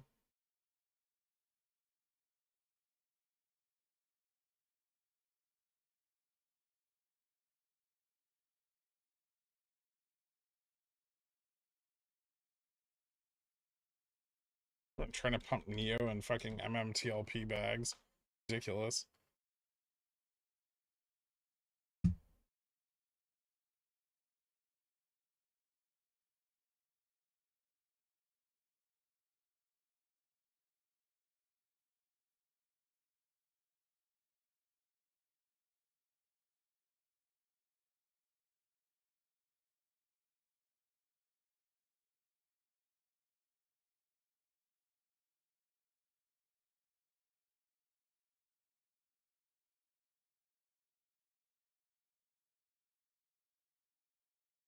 I don't think it's a good play. Why would I add it to my daily DD?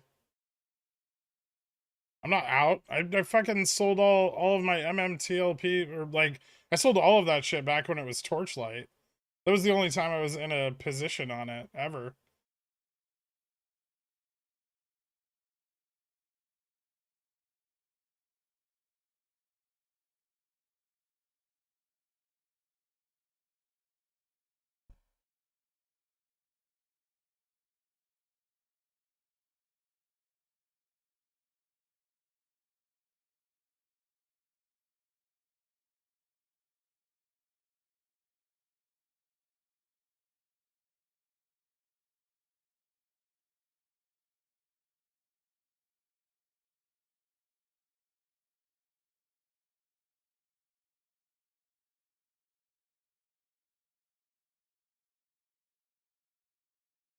If MMTLP goes from the OTC and becomes a private company, your shares are, I mean, you either have ownership in the private company, or you're getting bought out at whatever the current market price is.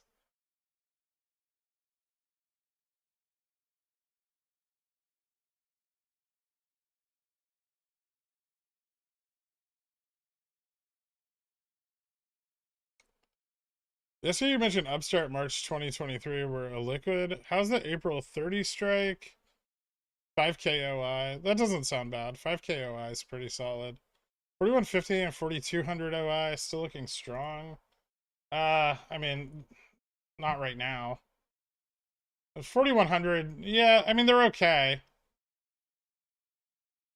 We're actually starting to see a little bit more build up at 4200, 4250. So that's a good sign. They're a little weaker after the test, but I would say that they're increasing slightly. I think the next couple weeks on SPX are going to be pretty bullish. The market's not crashing right now.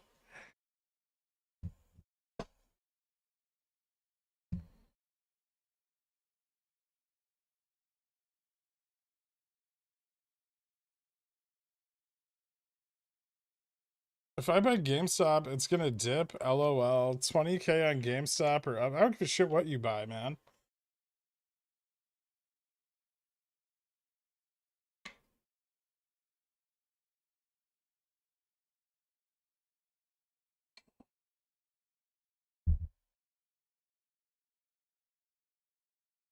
That's alright, Fluffy.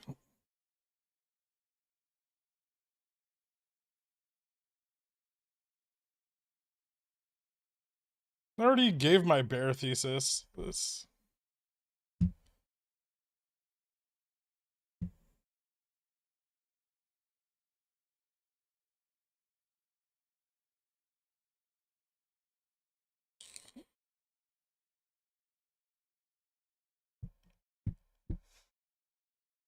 I'm not gonna write one. I have no reason to. I don't care.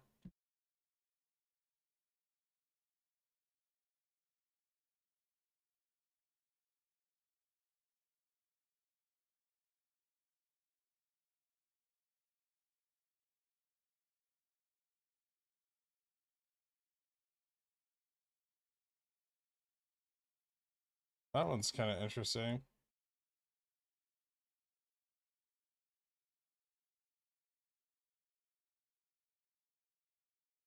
Huh.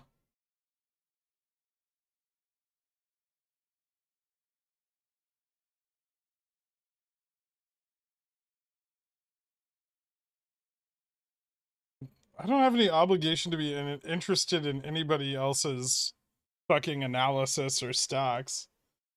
Here's my assessment of the current MMTLP analysis. It's bullshit. There. Do what you want. Do what you want with that.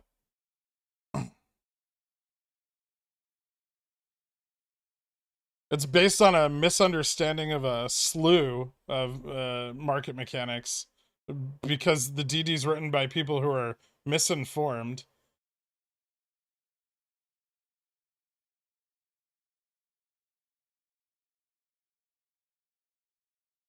If we're willing to sell deep out of the money GME CCs, then why not sell out of the money CSPs? I do. Pretty constantly.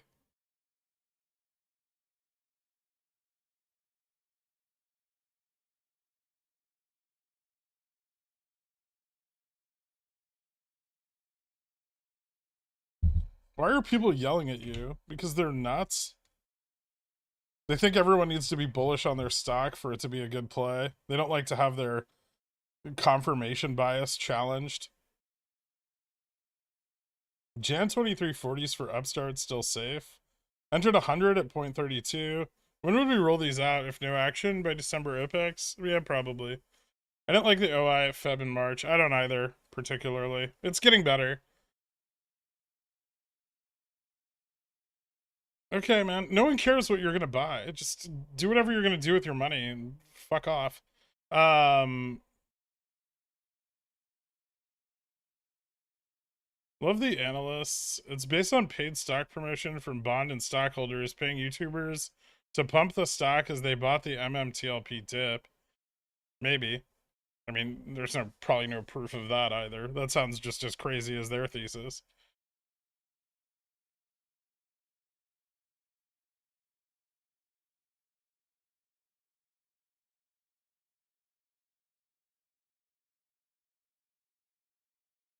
How much effect does the weekend have on next week GME near the money CCs? Why are people trying to sell GameStop covered calls into fucking earnings with the potential for positive EPS on the table? It's a low potential, but it's still there, and IV hasn't spiked for earnings yet. So you're selling undervalued implied volatility into a potential EPS shift. Like what the fuck are people thinking?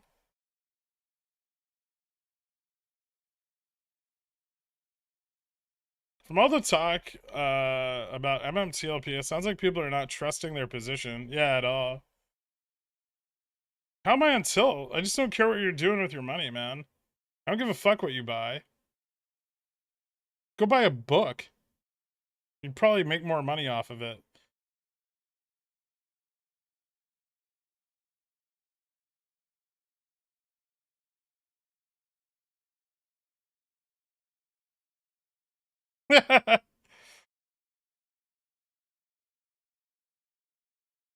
It's okay. The market will take all the money from people who think like that very, very quickly, and they'll be broke and sad if they aren't already.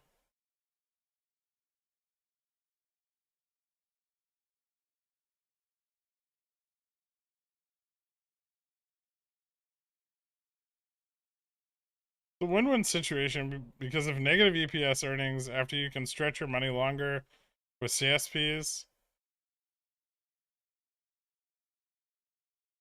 You can sell CSPs into earnings. It's less risky. But if you don't have long-term holding on GME, then it doesn't fucking matter anyway, right? As long as you're above cost basis. I wouldn't do it. I'm not going to sell any fucking covered calls into earnings. I definitely wouldn't do it now when IV's low.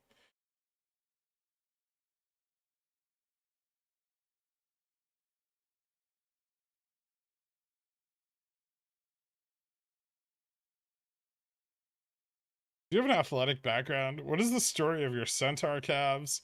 Take a break from the irrelevant questions and answer mine. Jesus Christ.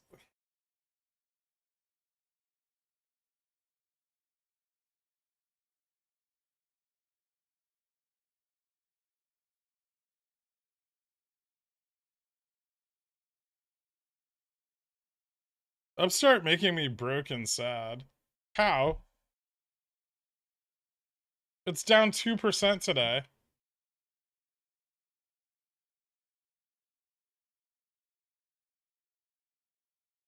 Upstart's just not doing anything, but it shouldn't be making you broke or sad.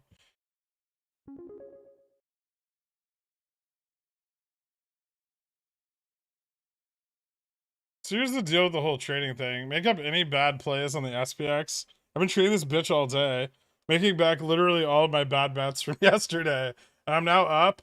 A lot of this comes from the smug motherfucker we call Pickle Man. Get fucked, nerds. Thanks, Walken. What if we did it before when Ivy was lower? Buy them back? Is the next question going to be, what if I spent the credit I got? What do you use EMAs for? I thought I heard you say in the past they don't do much. They're just like floating levels of resistance to help people visualize where resistance and support are.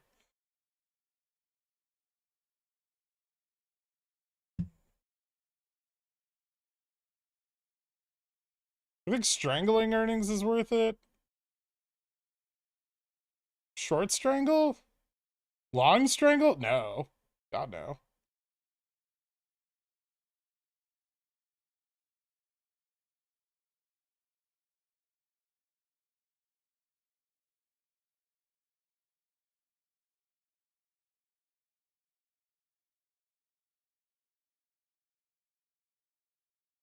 Maybe a straddle. Straddle might be okay.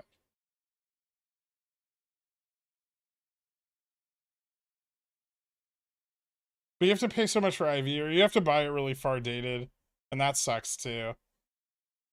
So you get like kind of shitty leverage.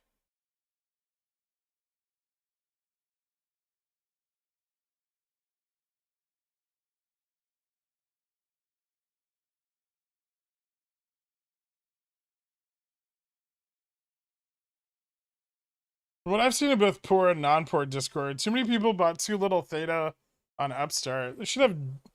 I mean, I rolled to Jans already. I think most people have Jans, right?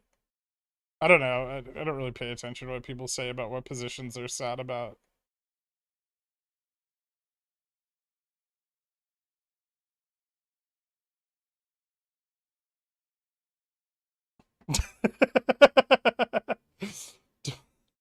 Don't gamble so much, Daniel. How about a buy right pre-earnings to capture IV? You could do that. It depends on what IV bumps to. Right now, it's still really low.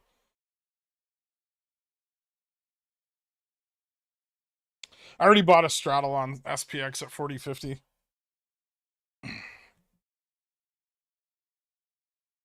It hasn't traded much away from 40.50, but when it does, I'll make money.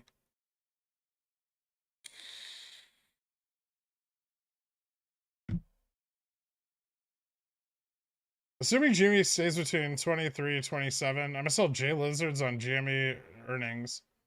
Okay.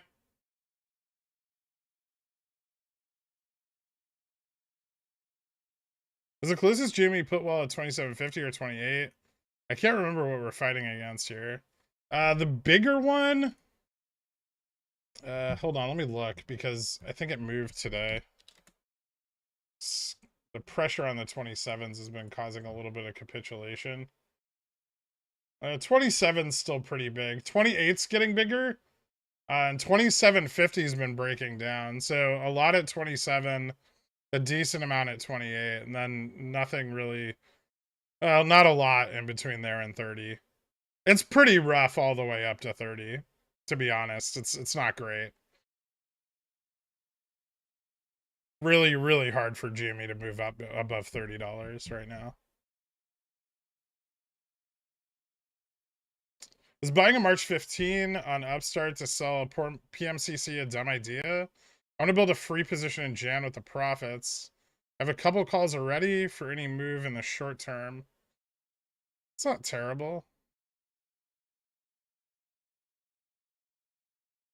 Are you selling shorter dated CCs? I think puts are more like have better pricing, but if you're selling short dated CCs until like a run starts that you can like buy back, that's probably fine to offset the theta decay. I don't know if you'll make enough money off them to also use them to position. Synthetic logs on Upstart are really good if you want to get just like a ton of theta, but you expose yourself to like leverage risk on the downside. I appreciate the bearish thesis on MMTLP. I can really escape all the echo chambers. Thanks for addressing it. Yeah, no problem. I mean, don't get me wrong. There could be some money to be made there. It may bump a little more into the delisting. It does happen. I don't think it's gonna squeeze to 60, but especially not without options. There's just not gonna be enough volatility to get it up there.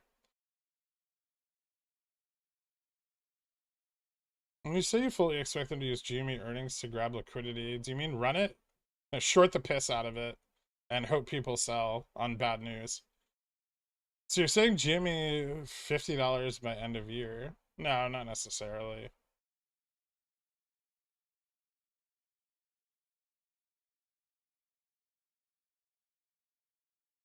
VIX sub 20, that's pretty good. Not selling CCs through FTDs or OPEX though. Okay. I mean the ETF FTDs on Upstart are minimal because Upstart doesn't have a lot of ETF weighting. So I wouldn't worry so much about their ETF FTDs. I think it's gonna squeeze to 1,000. They're crazy. I mean, it's just typical bullish nonsense.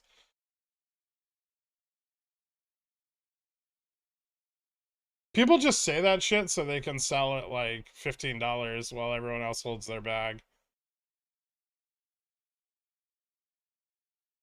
No, I closed the GME 0 DTs.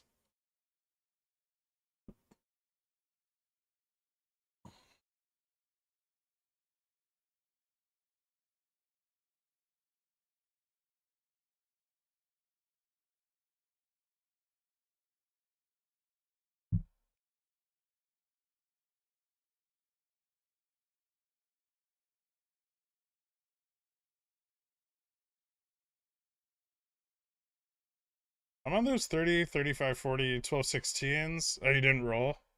Sitting about 18% down. Do you think I have a shot at those printing based off what earnings will do? Maybe? You might have a shot at them printing based on the IV bump before earnings. Maybe more so than anything that'll happen during earnings. Thoughts on the war against Apple's 30% fees? Does Apple have a big enough user base to justify this? I've always seen them as window lickers and I hate their products. Fair. I don't know. They might get away with it. Yeah, they have a big enough cult.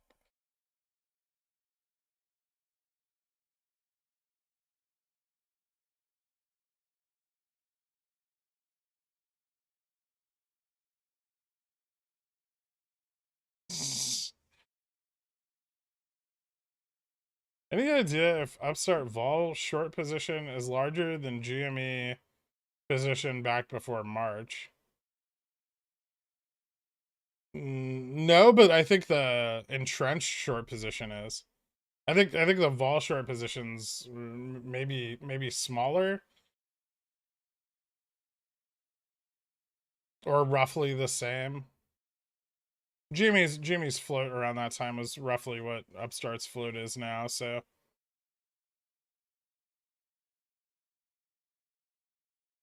you talk about the dollar, do you think it'll grow stronger? Probably, because we're gonna have more rate increases.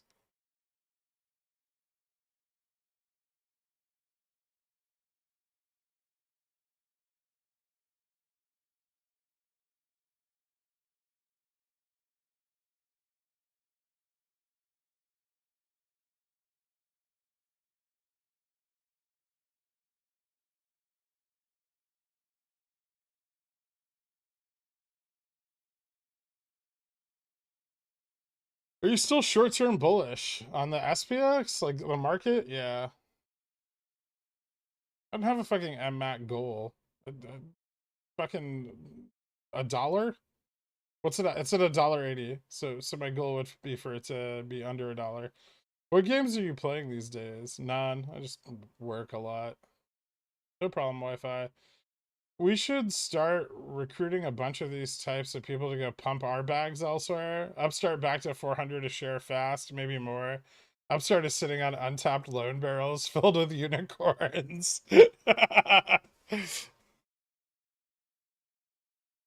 I'm over here absolutely jacked to the tits that Upstart's gonna maybe hit $25. And these people think that their fucking OTC pink sheet fucking preferred dividend is gonna hit 1,000.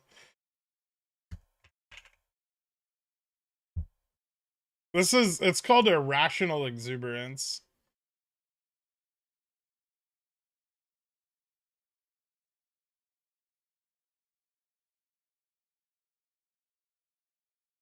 I know it sounds tin hat, but Roth Capital Part does have an active stock promotion on MMTLP thanks to their position in the company. I know someone that used to do stock promotion and he warned me. It's huh. I wouldn't I guess I wouldn't be surprised. You think GME gets shorted hard into earnings to drive up IV? Possibly. Yeah, I think they'll short it hard into earnings to get liquidity because they're running out.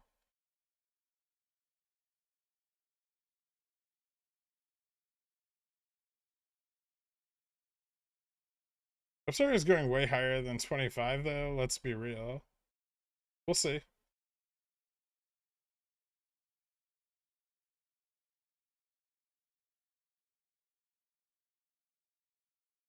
I'm curious what Girk wanted to be when he grew up. I'm sure at that age you weren't thinking about stocks. I wanted to be rich, like a CEO. When I was like 4, I had like a suit and I would put it on and like make business deals. I gotta have my toys trade shit to each other. Corner markets. I'm not kidding. I really did that. It was my mom thought I was fucking nuts. I also used to sing Janie's Got a Gun while running around buck naked in my leather jacket.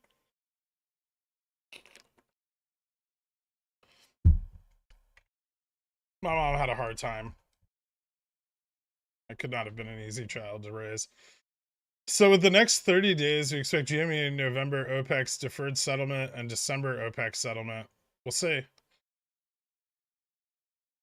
I expect they need to get a lot of liquidity at some point, and the longer they wait, the faster they'll have to get it. Is there an SPX pimento to the downside that currently exists? Not really, no. Most of the positioning's moving in long and further dated. Jimmy broke a lot of people. I think the stock is a black swan waiting to hatch. We'll see. I can't trade VIX, so if I want in on it, you said ETF greater than ETN if there's a big volatility event, right? Yeah. ETNs are not safe at all. They have a lot of issues. Just following up, that looks like Upstart will stay in the holiday song. To be honest, I'm only saying this because the second I said it looked pretty good, it dropped. So VUPs from here. They just shorted the downturn in the market. Don't worry about it. They don't have a lot of shorts, so they need to use them effectively.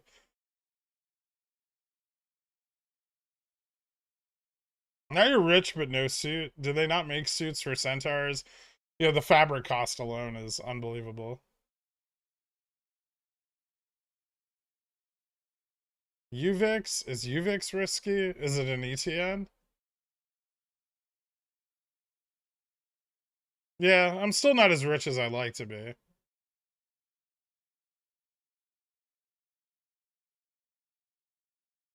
What were some of your Halloween costumes growing up? Oh, I went as a ninja basically every year. Up until like 13.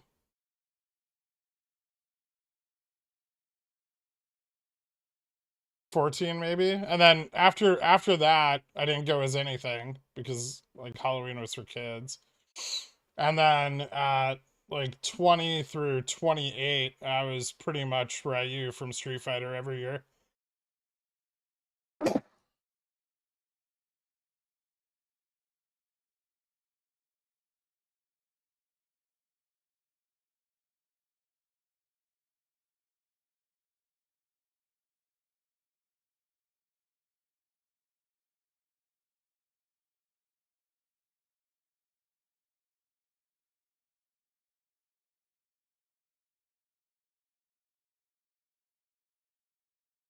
You should see my theta on Upstart. If you did see it, undoubtedly you sound a lot like my ex-girlfriend. Is it a very small amount of theta?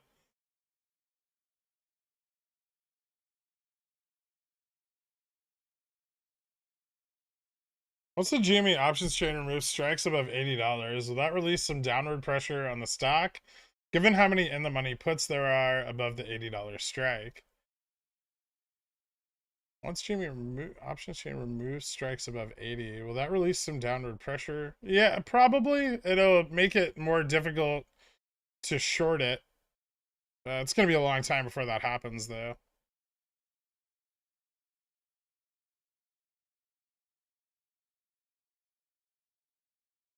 Bro, let's go. Me too. 7 years in a row as a ninja. Nice, dude. It's always good to run across a fellow shinobi in the wild. Checks Upstart price. Same as it's been for the past month. People acting like it's doing bad.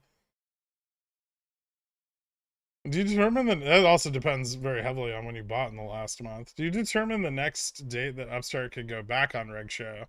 No, because I didn't want to read through the FINRA settlement guidebook for like the 50th time. Maybe after 5 days because it didn't get onto Rule 204, but I'm not sure. It's either 5 or 13 days. Hey Greg, thanks for all the info and entertainment. Have any tips on how I can stop making my buys turn into hard, unbreakable upside resistances? Thanks again. Oh man. Just get good, right?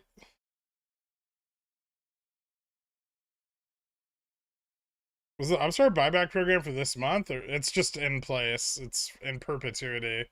They have $249.9 million left to buy back shares as of September 30th. Hey, Greg, decent time to sell some CCs on GME. I'm not anticipating anything going into next week. They have earnings next week. No, it's a terrible time to sell CCs on GME. Awful, awful idea.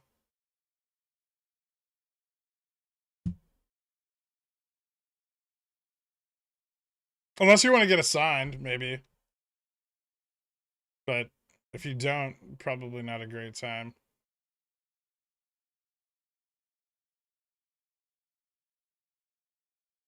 What's your goal of net worth that you considered a sort of satisfied number you want to achieve?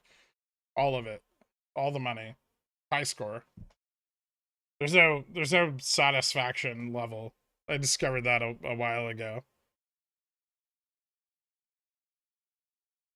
I want more than other people. More than all the other people. Yes.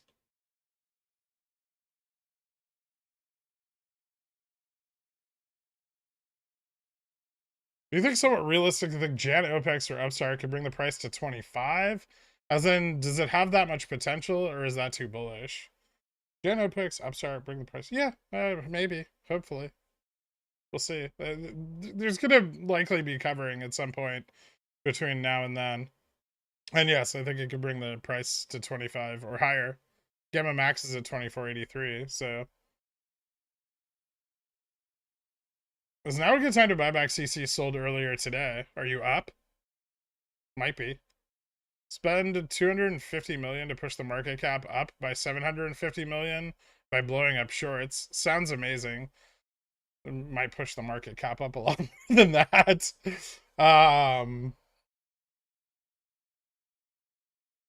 Even 40cc for December are bad. I mean, you're why does everyone want to sell? Just wait for the fucking price to run, then sell covered calls.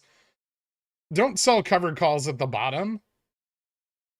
Sell them at the top, like a boss, for 500% more than you'd get at the bottom.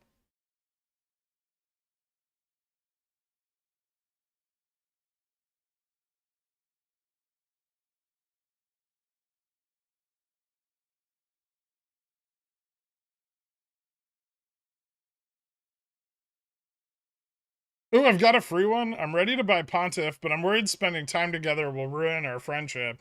Do you share this concern? I don't see how it could get any worse than it already is.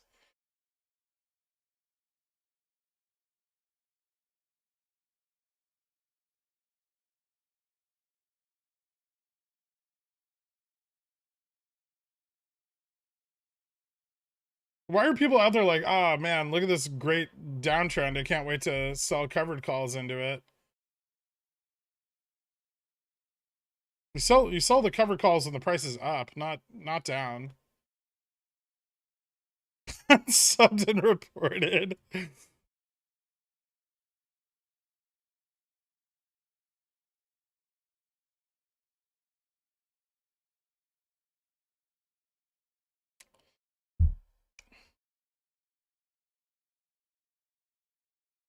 I just got to jump onto the stream in 2 weeks. Could you go over your thoughts on SPX and SPY? I think we're stabilizing right around the 40-50 range while alongside positions are building up today. I think a lot of the positioning wasn't ready for a move up as hard as we experienced the other day, and so we've had a lot of in the money and at the money long positions sell off, but we're not really seeing a big build up of short positions.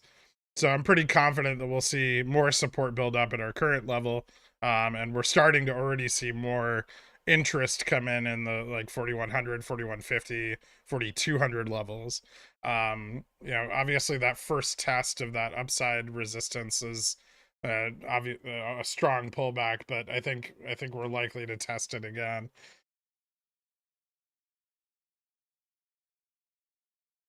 And then maybe again after that, and maybe break through it sometime around CPI. Take your logic and go start a YouTube channel about stocks. Okay. Brett'll be okay. He's used to it.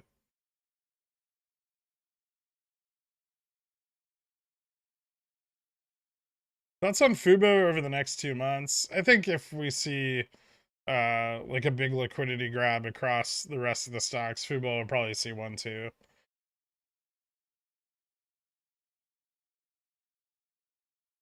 Have you ever lost a fight IRL? Oh yeah. I've gotten the shit kicked out of me a couple of times. Do you collect pop collectibles? No. Not at all. That's the irony of the stream card. Would you say in that case the bottom is in? No, I don't think so. I think the market's just going to kind of run on the bullish economic news. But I think that run's pushing shorts out, and as longs see the potential value in their positions declining into Q4 and Q1, like Q4 and Q1 earnings next year, guidance gets reduced and margins start collapsing, that we're going to see a much larger downside in the market into like the middle of like next year. So while I'm short-term bullish, maybe into like the end of the month, beginning of January, long-term I'm pretty bearish.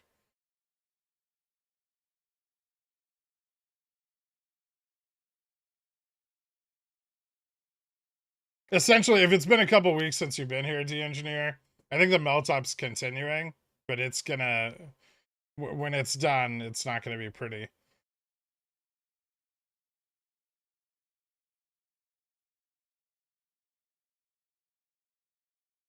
I am a simpleton poor man, and I'll give you a sneak peek under the hood as to why so many questions about selling covered calls.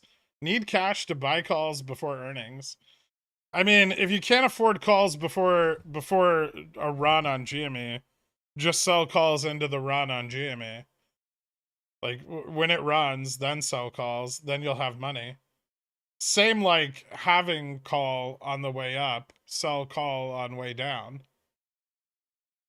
You're just trying to do it in the, it's like trying to buy a put before it runs. You don't risk your shareholding position so you can get some calls. That's stupid. Just don't have calls, let it run up, and then sell covered calls. You got it, D-Engineer. Hey Greg, been lurking, but I haven't had much time to chat lately. Can you clarify what you mean by selling CCs? Are you selling in the money CCs? I've been doing at a price. I'm okay getting assigned on. Me dumb? I mean, generally speaking, if GameStop isn't super illiquid or going to run, then you're fine selling out of the money cover calls on it most of the time, right? Right now, and I know it's been a while, but the risk is really high. Even if you're out of the money at a price you're okay at getting assigned on, you miss out on the potential of selling them at much higher premium.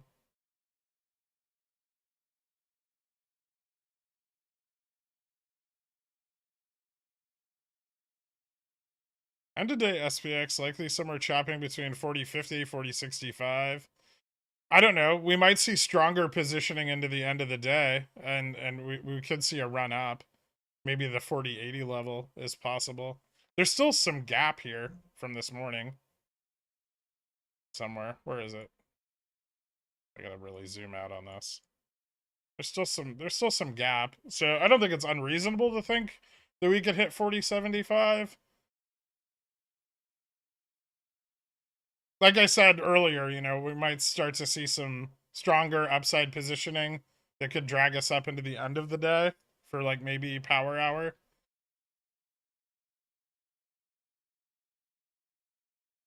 On the technical side, this looks pretty bullish. I mean, we found consecutively higher lows mostly throughout the day and higher highs until this drop off, but this recovery is very bullish. We've broken down out of like the basically entire morning's bear flag, right? We recovered higher than the low, which is bullish. And then we've been consistently moving up in this uptrend into this gap for like almost a half hour now, a little more than a half hour. So yeah, I think upside positioning is getting stronger, which is what I expected. The reason I built the straddle at 40.50 is because anything can happen over the weekend.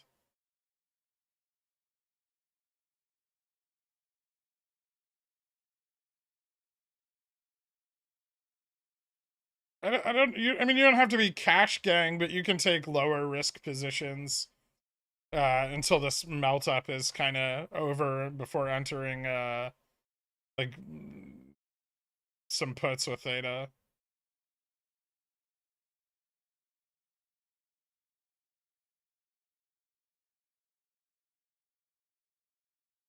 I think we might have already seen the bottom on GME, at least the local one. Maybe earnings. Earnings would probably be the next highest chance of seeing a big drop. Making money on SPX is better than making white. Change my mind. You're not wrong. Stopped out of my GME NOPEX positions for 100%, 10% gain yesterday. And then urge to FOMO back in is getting to me. Are you expecting any run before December? Or did they cover enough already? We could run at any time. Also, don't forget that if they push November, it could, like, the FINRA deferral dates start back up on, what is it, the 7th? Was it the 7th for 4210? I'm trying to remember. I think it might have been. Look at my daily from like 2 days ago. I have the schedule in there. So you might want exposure to that period.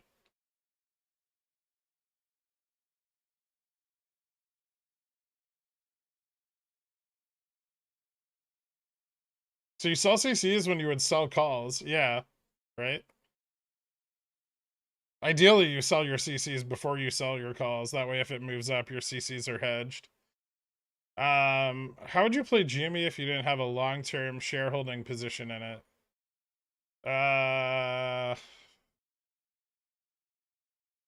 Probably anytime it slipped below 95% IV, I would buy leaps within 20% of the current trading price. And then for OPEXs, I would enter them the way I do now. But I would buy far more leaps on it if I didn't have so many shares.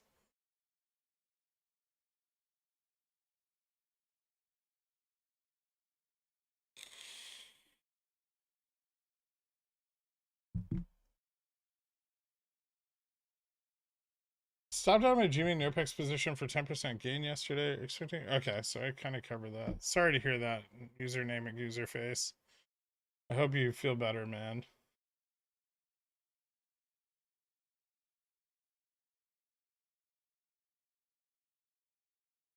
Please don't ignore my important comment. What did you say, Carl?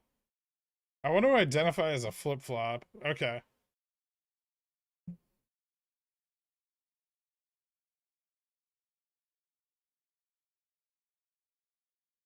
I don't ignore anyone's. Chat moves pretty quick. On 0 DT, should I buy right now for maximum risk reward? What 0 DT should I buy right now for maximum risk reward? That sounds like a terrible fucking idea. Why would you do that? Like the better question is what 0 DT am I gonna buy right now? And it's gonna be a 4060 on SPX. Ooh. Can I buy one on here? I have $20. Let's do it. 4090.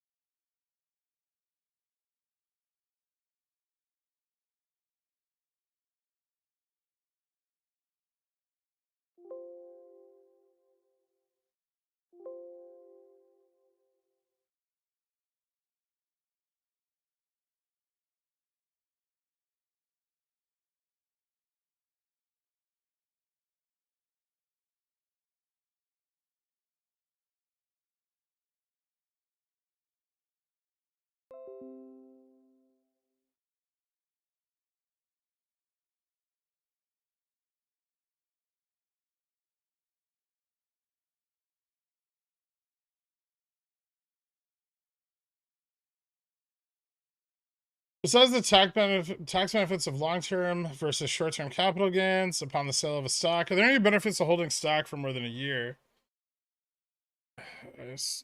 No.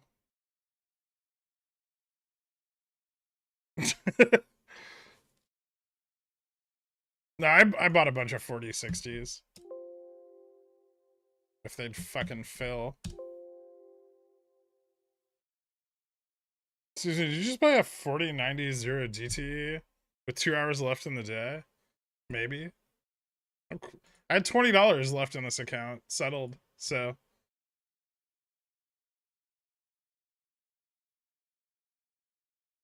Risk reward's pretty good.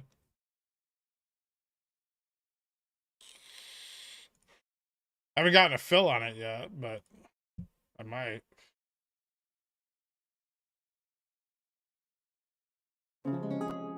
Ooh, it's in the book.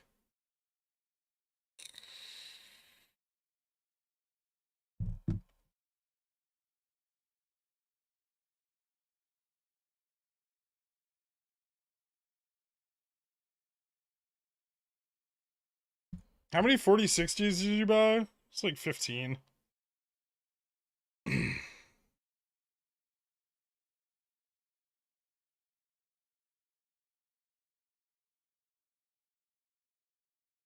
Inversing you with a 4030 put. You'd have to buy a 4010 put. That's not fair. You have more delta than me. Cheater.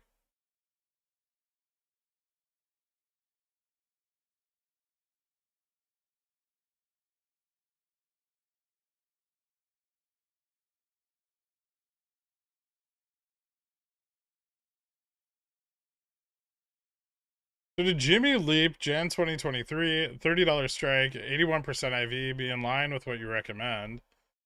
That's not a bad call. That's not really a leap. I mean, it's only like what 45 DT or something like that. What are they? 50 now? 49. 49 DT. I mean, that's not really a leap. If I were buying leaps on low IV, I'd be buying like 2024s.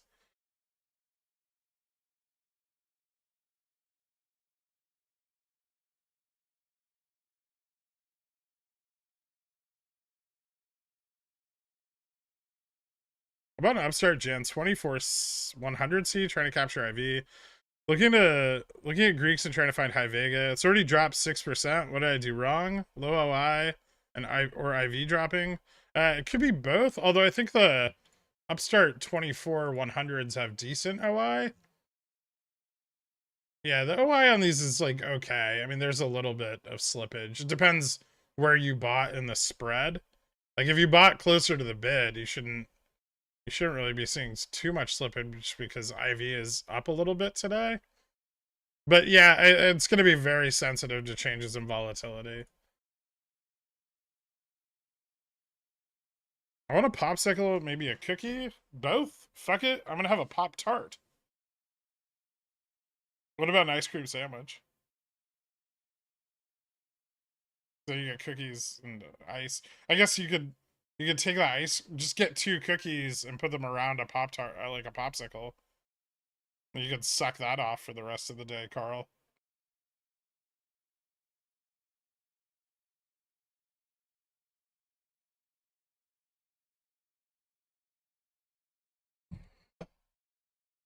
I don't have any ice cream. I'll go make some. That's fucking ridiculous.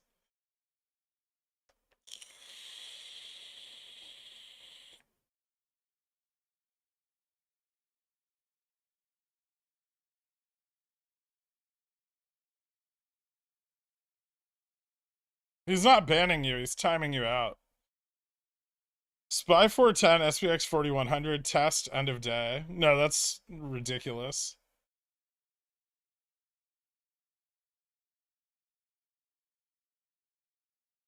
Ooh, my 4060s are up. Get fucked, inverse Gherk nerds. I spent the last few days charting SPY. I'm thinking something like 350 SPY puts, March or April expiry. Trying to get a sense of my charting the downside was reasonable. The 3060 is probably a safer level to target. But I mean they'll go up either way, right? Even if the price drops to like 3,800, they'll go up massively. That doesn't seem terrible. I don't know if now is the right time to buy them. That's my issue, is I don't like the entry right now. I'd rather wait a little longer for more. I have some downside positioning, but not a lot, and I probably won't build a lot for a little while.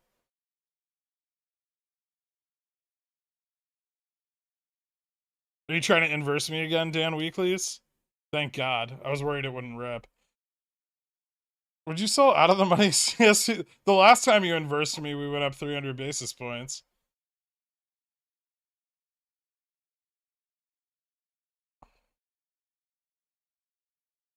When will my giant pile of SPX 3080 calls print? 3080?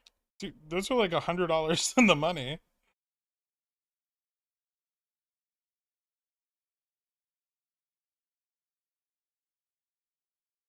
Wasn't gonna buy now. Not even sure if I wanted to do it at all. Just checking to see if my price target was even close. Yeah, I don't think that's a bad target.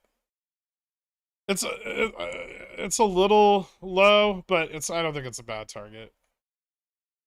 A 4080. Oh, okay.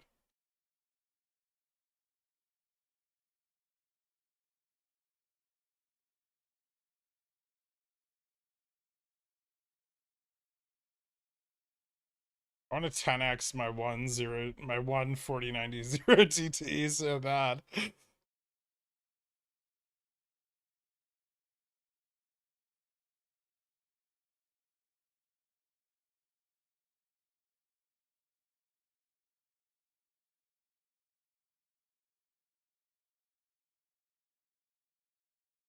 Do we have Gen 20, 30, 90, 30, 75 spy puts?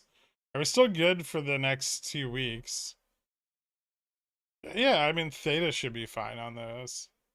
You might even hit a print and SLD. You're not that far out of the money.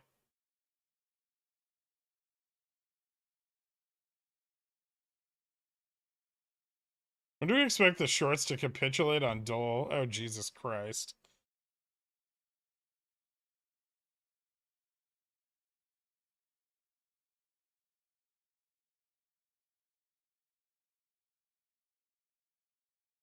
How many whale teeth are on the upstart liquidity indicator? A couple. I haven't counted the individual ones. They occur in pre-market.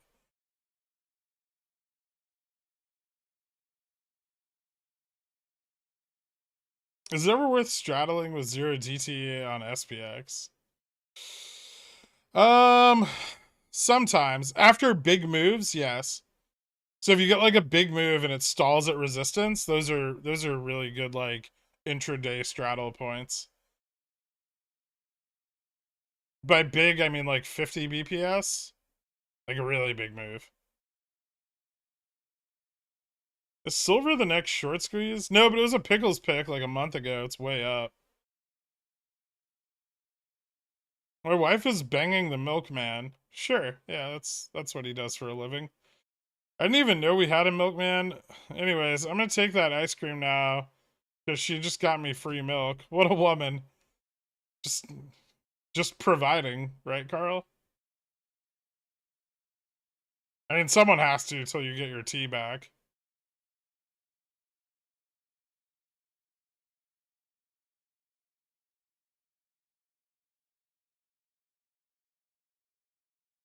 I'm having so much fun selling CCs on other stock as well, outside of Jimmy. I watch my account grow. Thanks for what you do. No problem, man.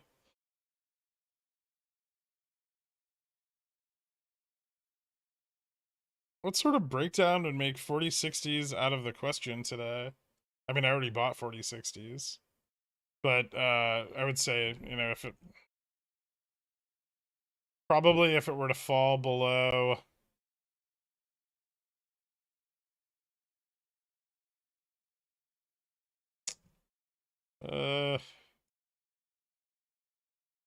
yeah, I think if it fell below this 4053 level, that would be pretty bearish. But this isn't like a head and shoulders, right? You know, you got the higher shoulder here. This is probably going to break into more of an uptrend. This looks pretty good so far, so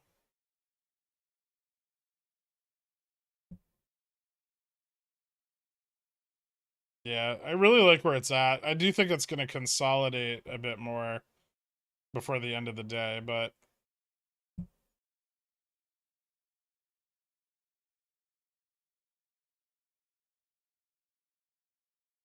so maybe hold this level a little longer, 40, 50, 40, 55. Get a little sideways trading. Maybe one dip. I guess we could get one dip to 40.51. Maybe right here. Right now would be a great time for that. Hold on. Yeah, now would be a good time to see that.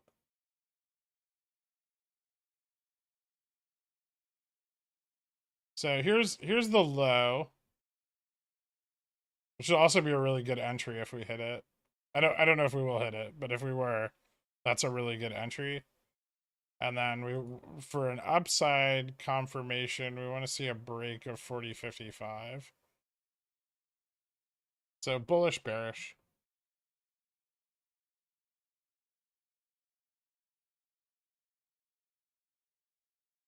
I don't know what bread means on the Discord.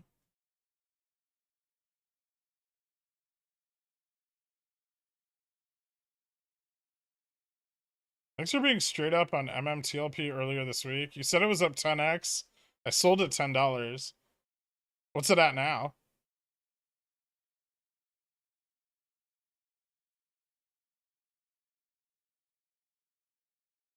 Nice. Congratulations.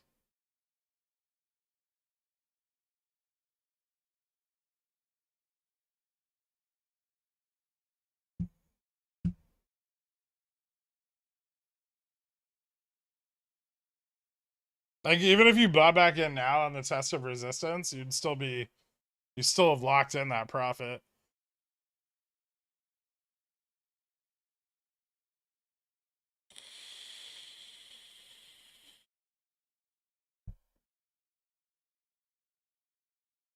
%90 up on my 1850 upstart puts sold. Okay. Am I being greedy by thinking we'll close above 1850? No. I have 18 sold right now. I closed out the 19s earlier. I would say that you did have an opportunity to close them today. I mean, you still do. I think, yeah, probably trying to capture the last fucking 10% is a little greedy.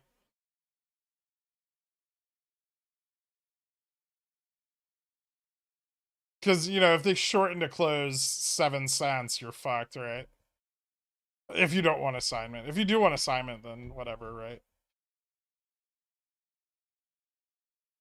So it'd be a good idea by Friday to call on Jamie as an IV play for pre-earnings IV bump. No, the IV bump doesn't affect far dated calls. Not nearly as much. You get like a 1-2% bump if you have like a lot of theta. It mostly affects like the nearer dated calls within like a 30-day range. Not even a 30-day range. It starts to fall off after about 14 DT.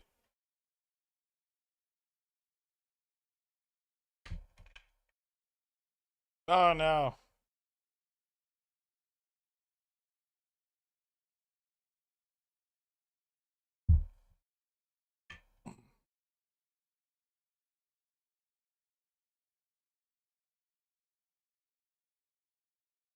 That's fine. They're just hunting, right?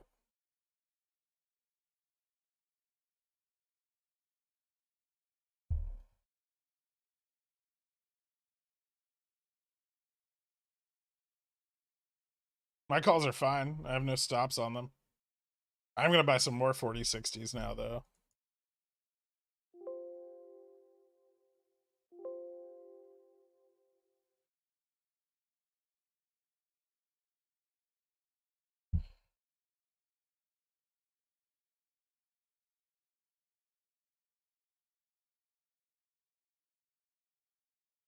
Hmm.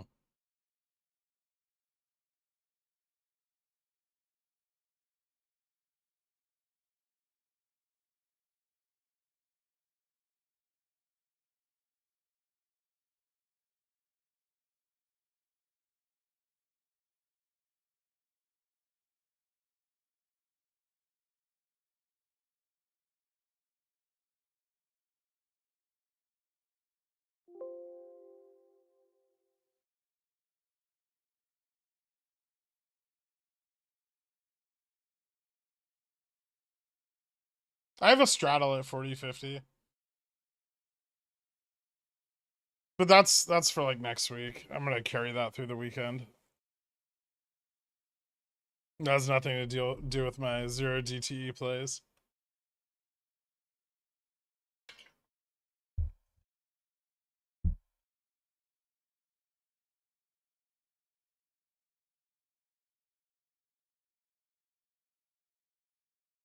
Expiry on the straddle next Friday.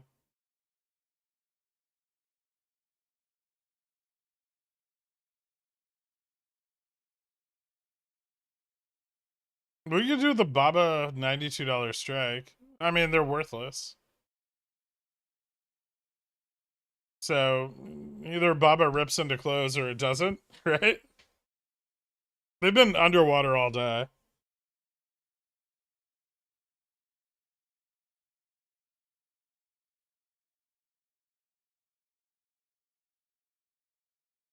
Can I get a loyalty discount on Zillionaire's membership for sticking with you through the MOASS fairy tale? Making money selling contracts because of what I learned from you, but still a little below my cost basis. You don't need to sign up for Zillionaires, man. I don't have any way to discount it anyway. If you get like free membership when people do those, I think that makes it cheaper. I think OG Rule is called Baba94. He's never wrong. Yes, he is. He's been wrong a lot.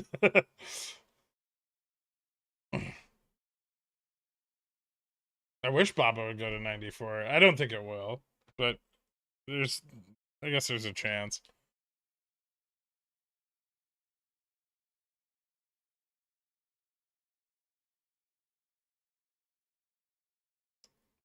Can you remind these people to drop a like?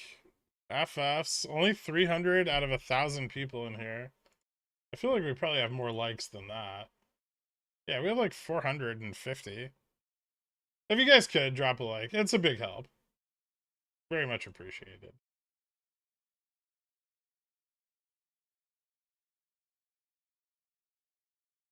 SPX 4K end of day. Are you starting with this shit again?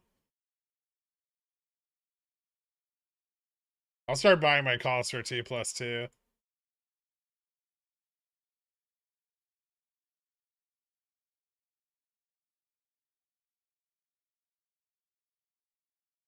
It's not Licks. Licks is... eh. It's fun to look at, but it's not as useful as you'd think.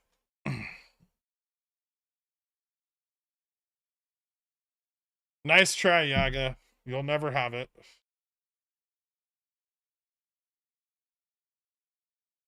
What are your thoughts on the Starbucks chart? I've never looked at it before, but something about it seems like no other stock I've ever looked at.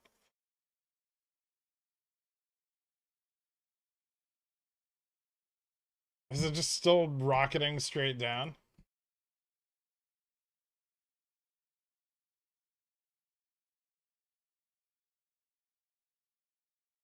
It's like a massive head and shoulders. Um,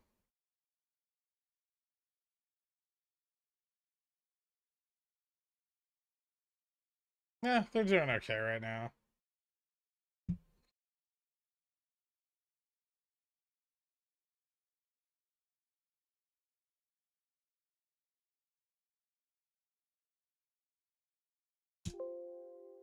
All right, I'm gonna get something to eat real quick. I'll be right back.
The drop over? Cool.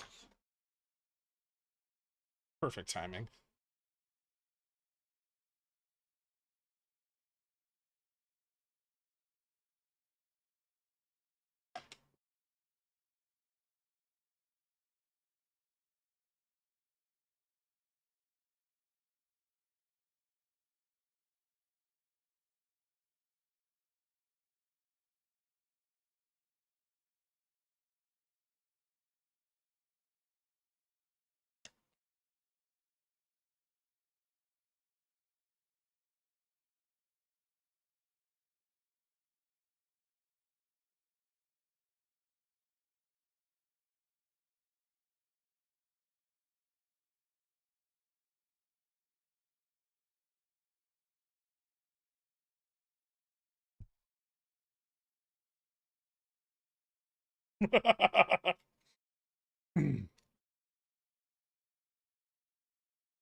I mean, I bought 10 more of the 4060 on the drop.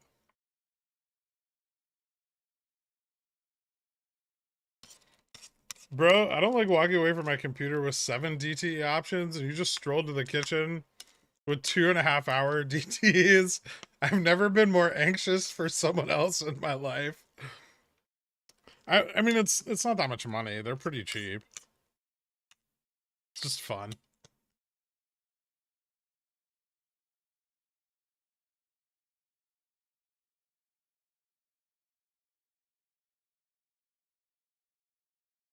Thanks, Kitty Pickle. It's the idea, not the losses. It was fine.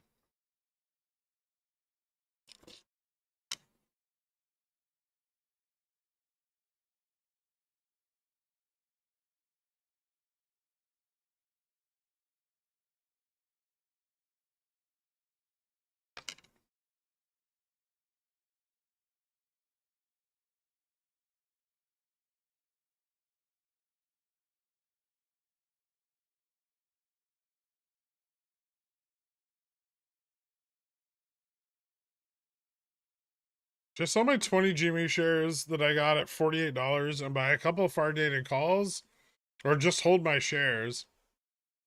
You should probably sell your shares for more than you bought them for.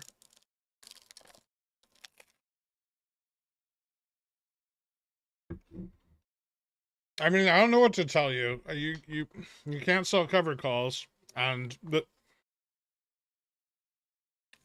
you have more potential to make money, or you'd make greater money on far dated options, right? Because you'd have leverage over a larger number of shares, but you'd also risk what you're saying is all you've got. So, I mean, yeah, it's it's a tough call, man. I don't know.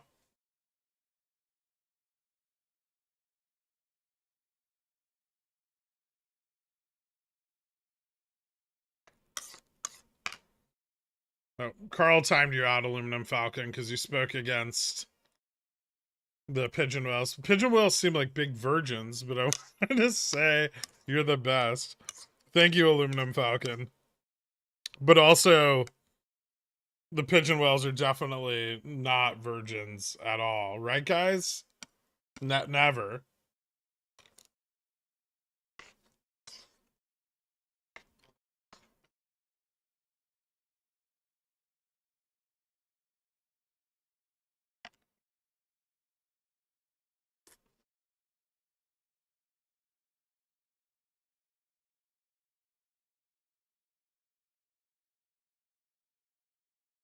Are you eating Lucky Charms? Yep.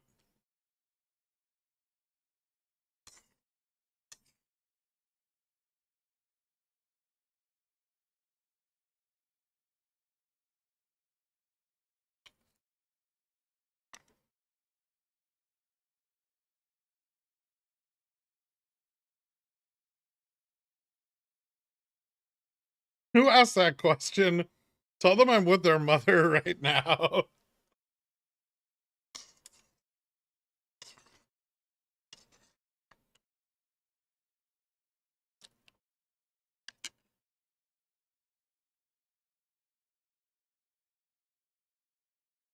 At least pigeon whales have money to hire a pro if they really wanted to no longer be virgins.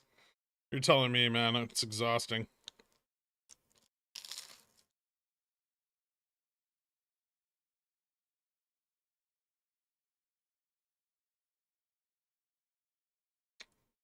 And the worst part is, like, it's fine if it was just quick in and out, right? But they always want the financial advisor experience, and I just don't have enough time in the day.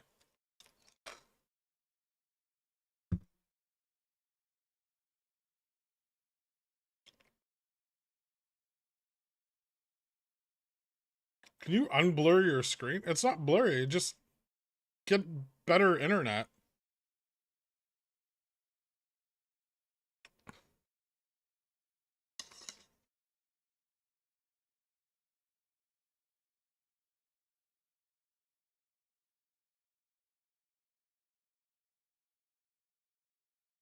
Change the quality.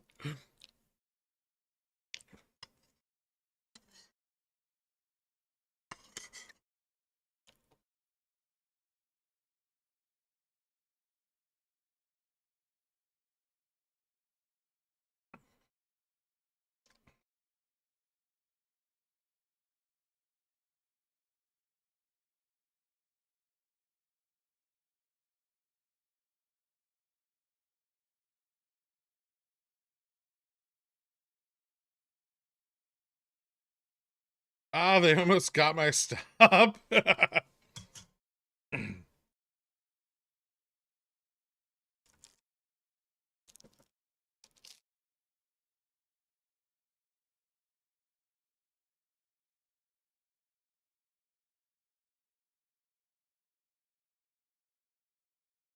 Huh.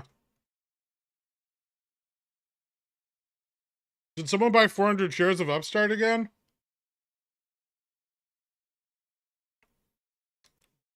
Hey, Girk, I just want to say thank you for transforming the lives of the slightly more silent among us while fending off the louder MMTLP and BBBY crazies on the daily.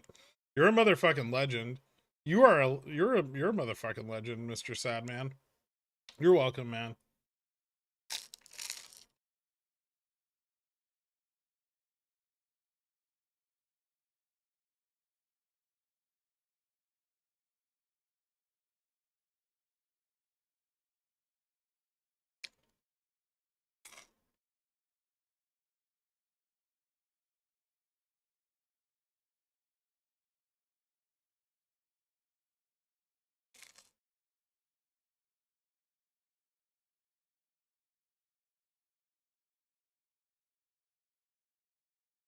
You know, I'm not gonna lie, Trash, it's not very crunchy. But I'll do my best.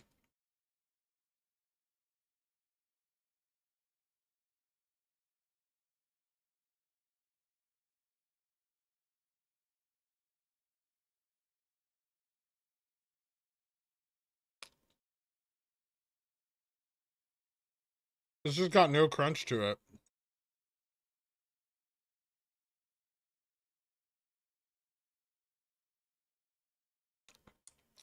I can kind of chew it into the mic, but that just sound wet. Sloppy. Warm.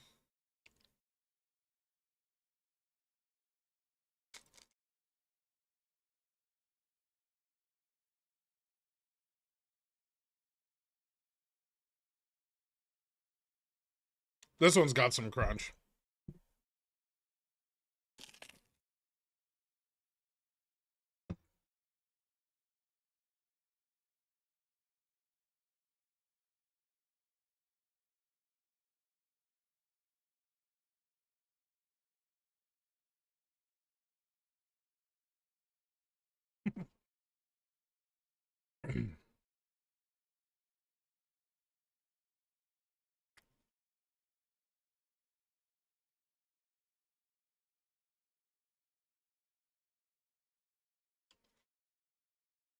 Upstart halt into close. I don't know. Be cool. I'd probably buy more if it did too.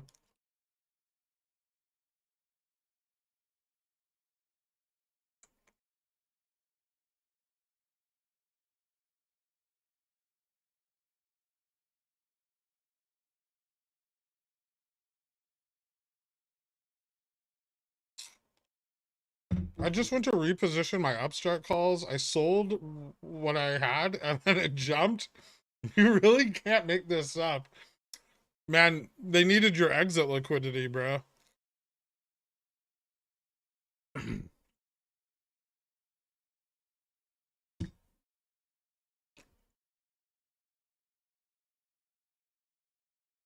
Massive inverse head and shoulders on the 1 minute SPX.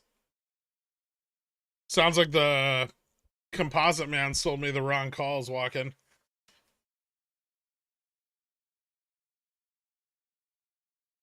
Be a real shame if some shorted company run by financial wizards decided to complete part of a share buyback on Friday, causing a halt into close, creating FOMO to squeeze the stock. That would be unfortunate.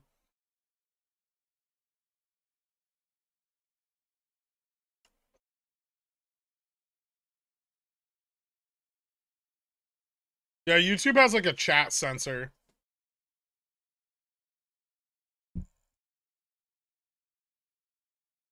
Any coincidence that In the Air Tonight started on my headphones at the same time? Was that because you hit play?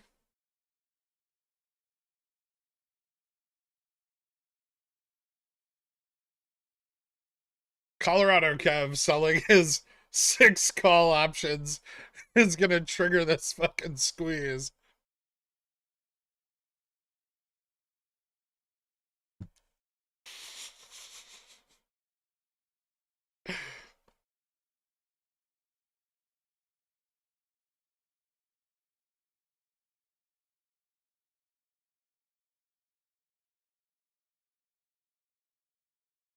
Do it again. What a great Friday.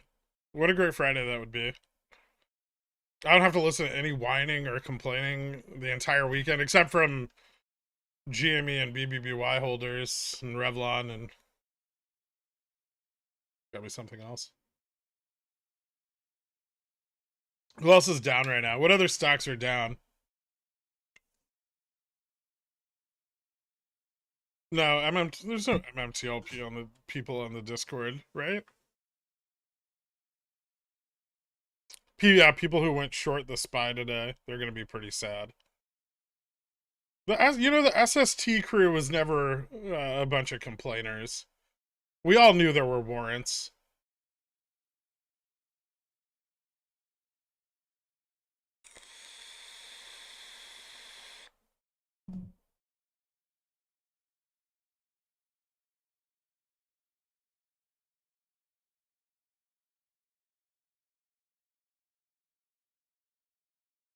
Hopefully it's outweighed by the everybody bought shop calls this week.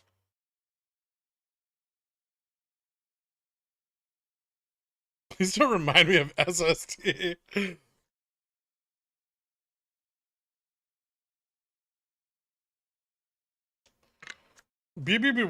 People won't be complaining over the weekend. It's outperformed all of them this week. No, it hasn't. It's still $3.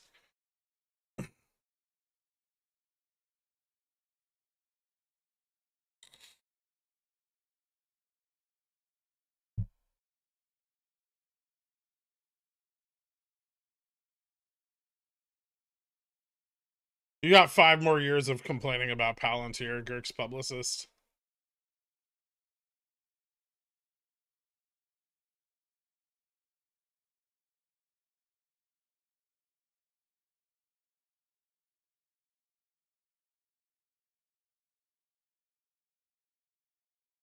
You can finally acknowledge that I'm more right about housing than you thought. Prices are still up. Everyone's still trying to sell the top.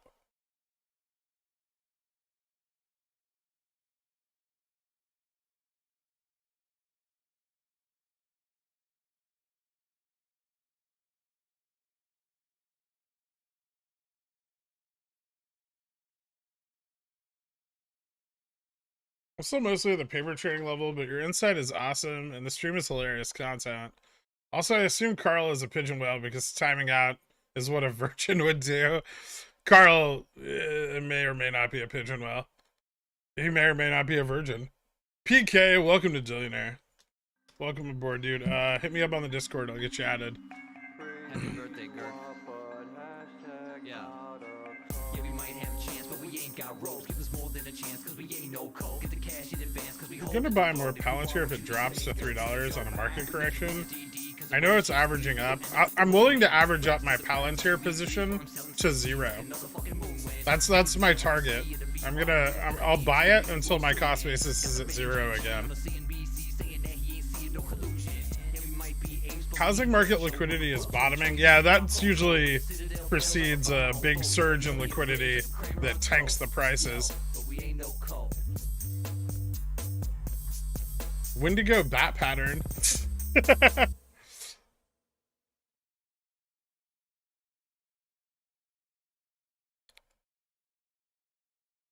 What do you make of an upper half Batman signal formation on the SPX 1 minute? I'm still pretty bullish on my 4060s. I mean, I'm already printing fat stacks off my 14090, so yeah, it's up 12.5%. It's outperforming BBBY today, right? Yep. Look, guys, outperforming.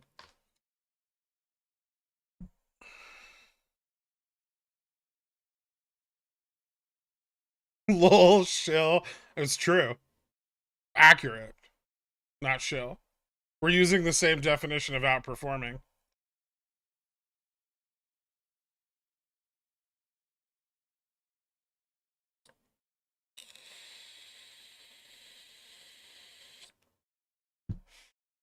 No, the banks will sell it lower than they bought it when they get laid off their jobs and can't afford their living expenses anymore. So my girlfriend's lease is ending soon, and she keeps saying how expensive her place is, basically hinting to move in. What do I do? Cut bait before I'm neck deep in marriage? Yeah. Dude, you just ran into this chick in her mustache like a week and a half ago. She's trying to get moving. That's crazy. Let's run away.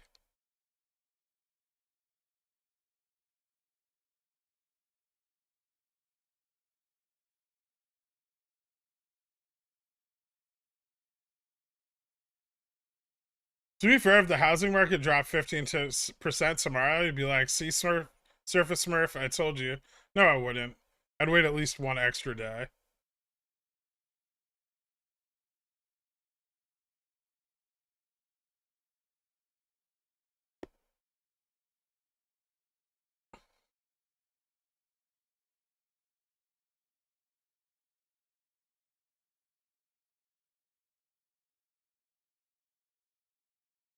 Red flags. Yeah.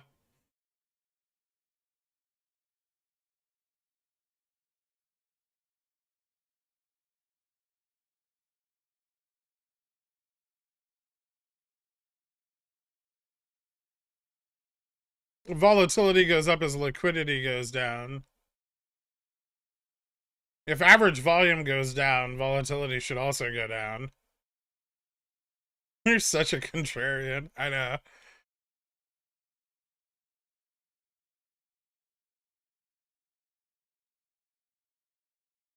Never move in with a partner unless you've been dating for at least 15 years, just to be safe. You know what my plan is? If I find someone that I truly love, my soulmate, if you will, we'll move in together when we get married. We'll get a matching cemetery plot, and then we can rest in all eternity side by side. Until then, they can fucking live on their own. I don't even live with my wife. I'm not ready for that.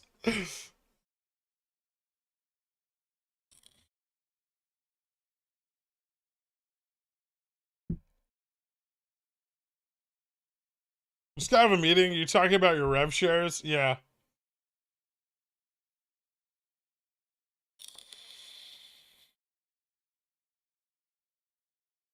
With volatile zero DTs like the 4060s, how do you decide between scalping the small moves versus holding out for the big end of day push? Listen, man, I bought them planning to lose $5,000. If I don't lose $5,000, awesome. It's up to you. You can scalp the small move, but you may not get a better entry on them, right?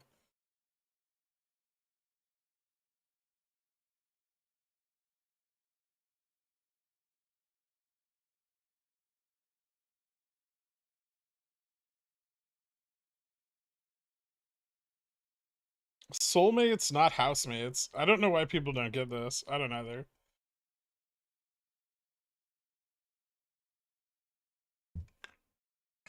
Do we have a verification that Carl has ever had any tea to begin with? Carl did once have tea. He used to play songs and chug wine.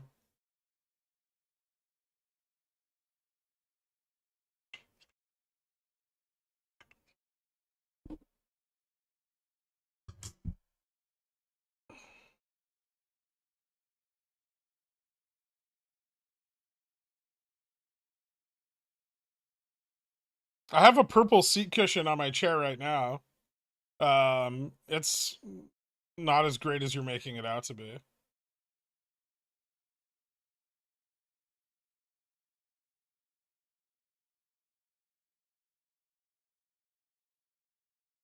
Get houses nearby. No need to ruin a good thing. Yeah, but then, you know, they're going to get really complainy when I move all the librarians and OnlyFans models in, right?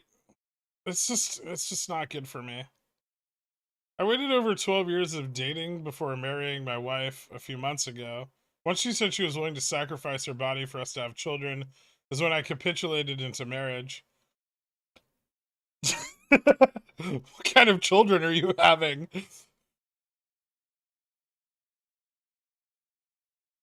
Oh, look at me now.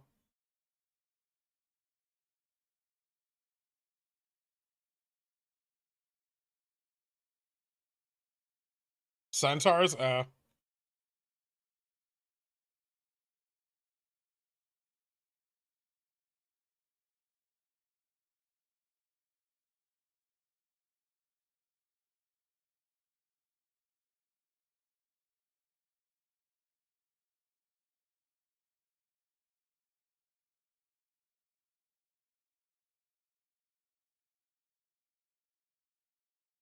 My children will learn how to be software developers before they get to middle school. Oh, so you want them to grow up and be depressed and beat up in high school? Fun.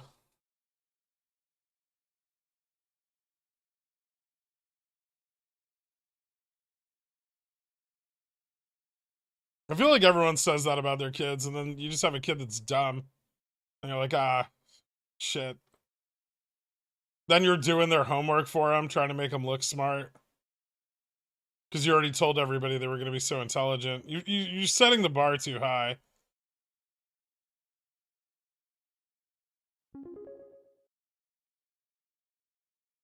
Pores, keep your forklift certifications. Hear ye, my fellow virgins. Make white, paint your skin with every shade of lipstick they own. Thank you, fiscal stupidity. What a lovely decree.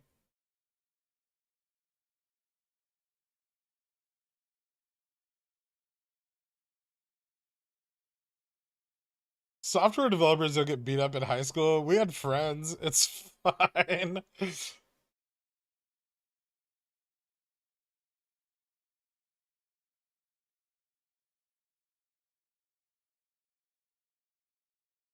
My kids are kind of dumb. It's very disappointing. I see you've moved past denial.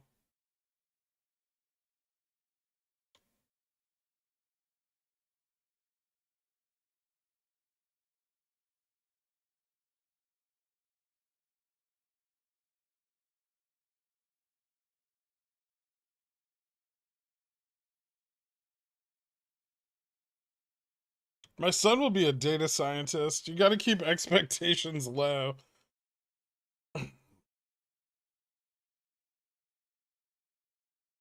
High school reunion as a software developer versus the idiots that bullied us is priceless. You know, I'd try to pull that, but I might get shot.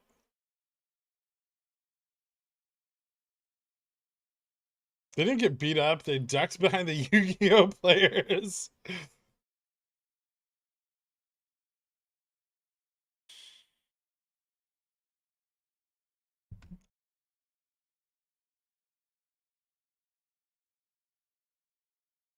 Yesterday you mentioned Bobby holders never got past denial. It's like a live action social experiment. Yeah. Found out I'm having a daughter and I have a long list of guys I know I will protect her from.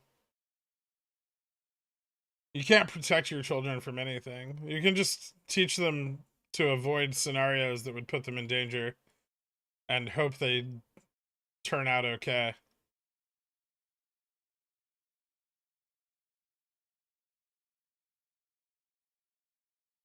I just found out that my pregnant wife, I mean, like, don't do anything stupid. You know, I'm not saying you need to like take a back seat to raising them, but like, you know, don't let them wander off with, you know, Catholic priests or anything like that. You're not wrong, Surface Smurf.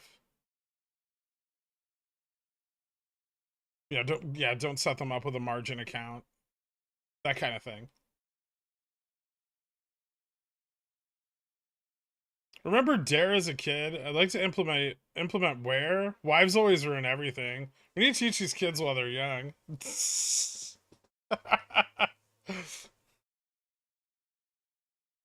Stock market, same like best video game? Yeah, absolutely. Because even if you're not that good at it, you can still make money.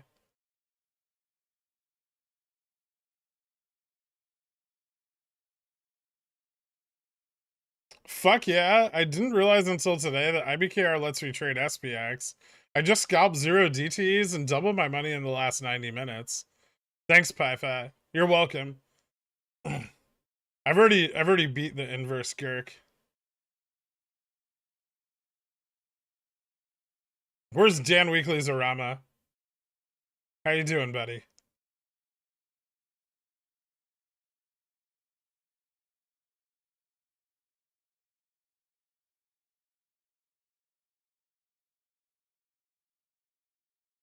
First child is where you learn the do's and don'ts. How do you make the same mistake twice? I mean, one time's an accident. 2 times is just intentional.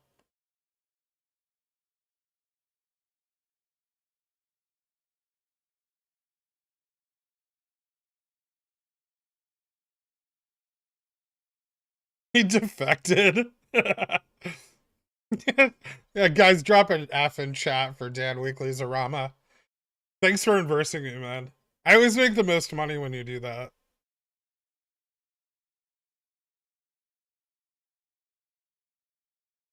At what ages would you give your kids each level of options?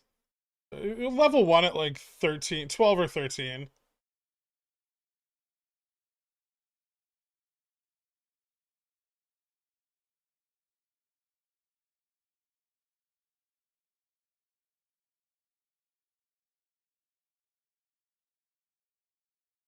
Straight through 40-60 or rejection? I don't know what there is to reject off of. Looks bullish as fuck, though.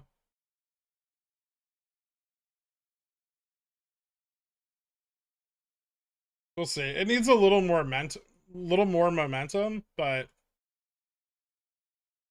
I don't think 40-65 is out of the question here. Ooh, making so much money. Look, guys, I 100%ed my 0 DTE. I'm gonna sell it. Wait, no, I'm not. I'm gonna hold it.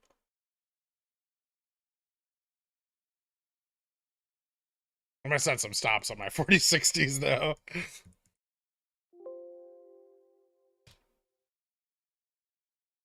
I'm gonna hold it overnight.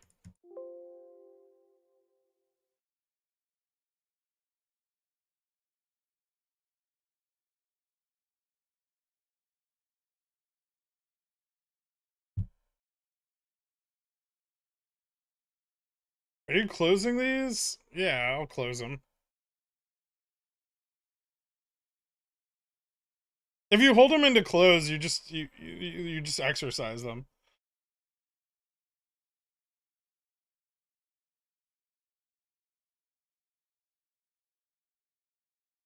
Shows how you hodl 0 DTs overnight.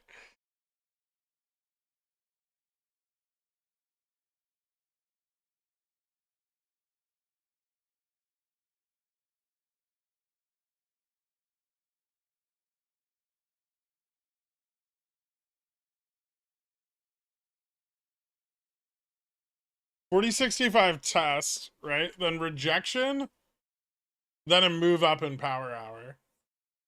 That would be the best possible day.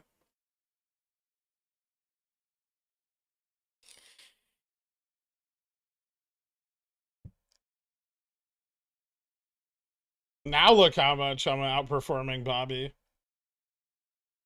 350% returns.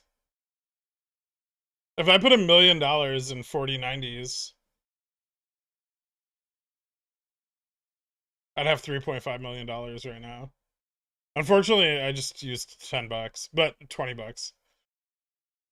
I'm gonna sell. Oh, maybe I'm not. Hold on. I think this might actually break up.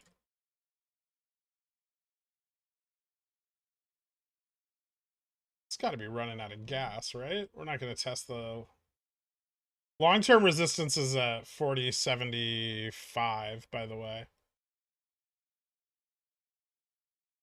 Oh, just keeps going. All right.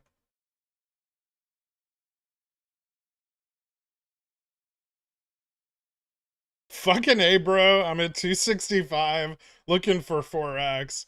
Down but not out, Celtic Mako. Down but not out. Congratulations, dude. See, I knew you'd make it back.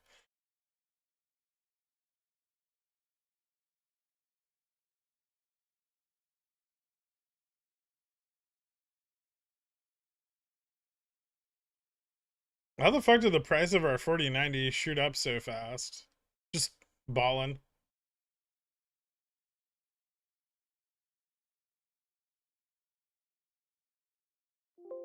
I gotta move my stops, hold on.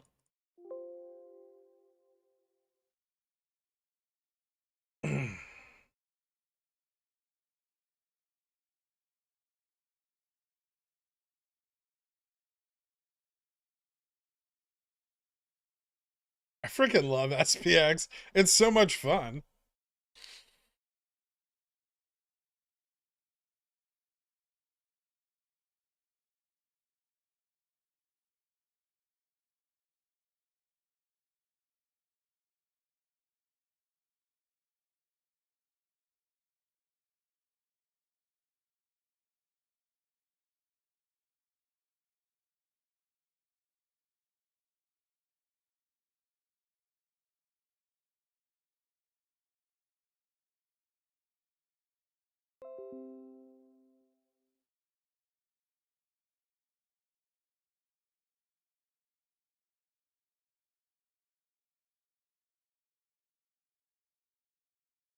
I have 650% on this one.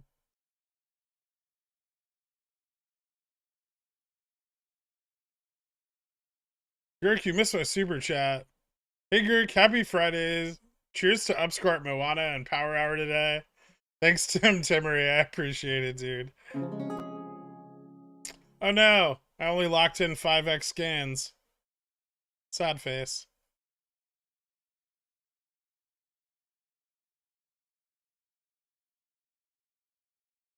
I'm not stopped out of the 4060s yet, though. We still got some room. Not a lot of room, though. If this actually does pull back, I'm gonna get stopped.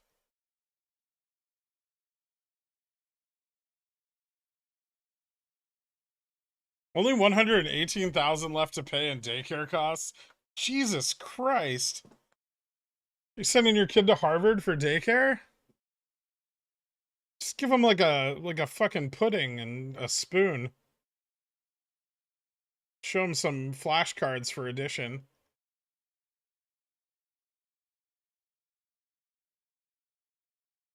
Hey, don't forget that I 200%ed Netflix calls this morning, too. Today's been a good day for 0 DTs. And I got out of my GME bags at, like, almost break even for the 0 DTs, the 2750 ones.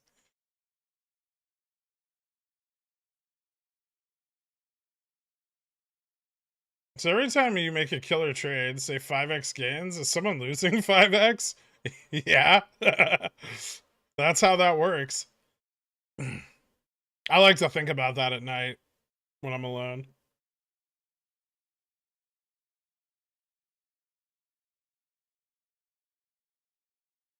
it's more them losing money than me making money that does it for me. You know, like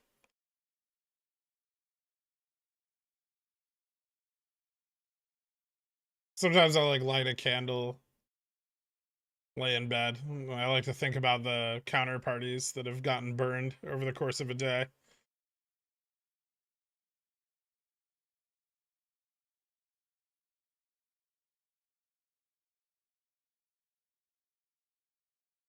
Based. Poor Kenny and teachers' pensions. Eh. Sorry, teachers.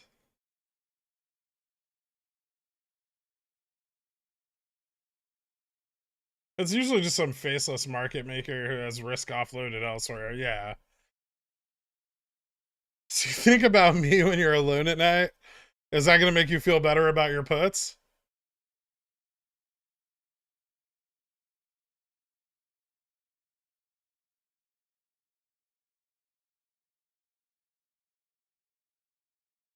I can confirm daycare is hideously expensive. Mostly why I'm here. I can't wait for the flocks of parents telling their children, hey, you're going to be spending the rest of the day watching Sesame Street because we can't afford daycare anymore. Daddy lost all the funds on the SPX.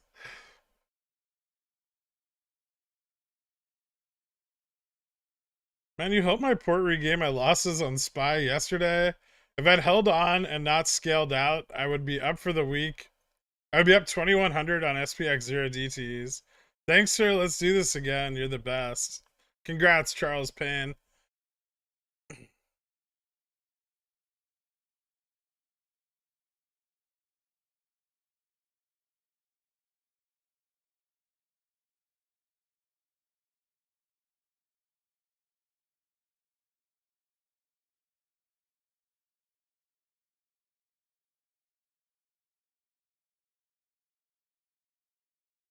So you'll know you have enough money when no one else has any?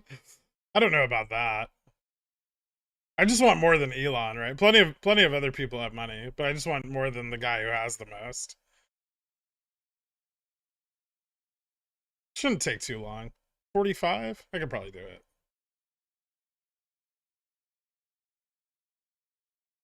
I paid 20K. Daycare fucking me more than GMA. Jesus Christ, man. Just watch it. Can't anybody just watch their kids?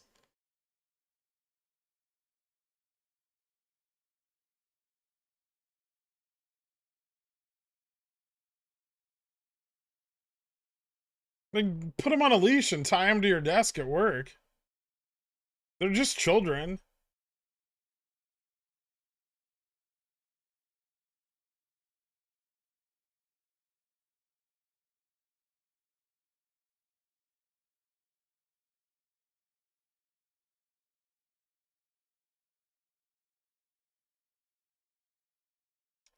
I used to pay $1,500 a month for preschool.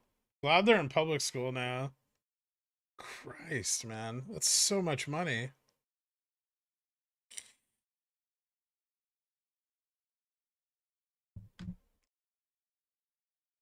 I don't know. A couple more years of Elon being down and me being up, it shouldn't be a problem, Sasan.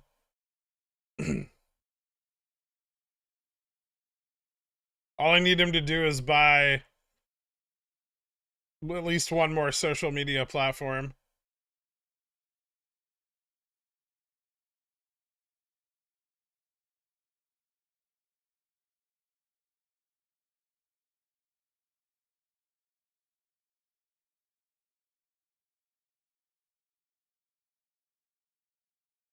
$100 a day.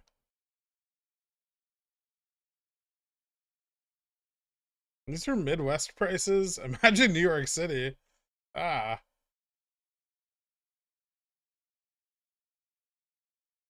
Let's get one of those automated laser cat towers and let them let them tire themselves out.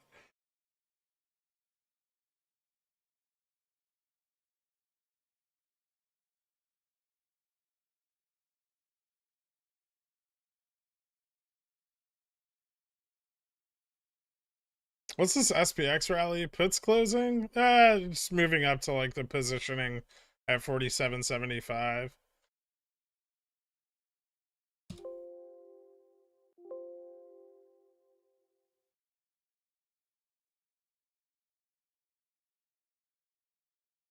It can move up higher.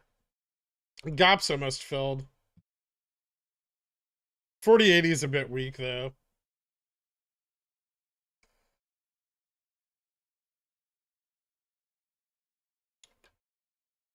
Baba at 94. No, it's not, unfortunately.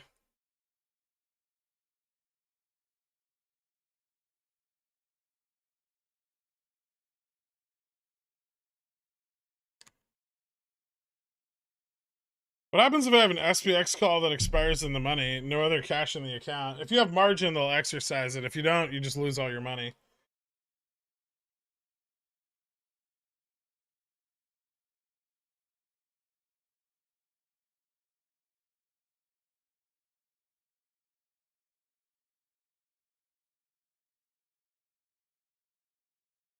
I did watch my kids. I had to learn to stay sane, no small feat. Now my kids are almost all grown and I'm still at home, but I like it. Hubby likes that I'm home, not pulling shenanigans. Sounds like I'm not gonna lie, that doesn't sound healthy. You should be pulling shenanigans. You want to pull some shenanigans this weekend? I got you. We can go pull big shenanigans. Sounds like you need a day out of the house.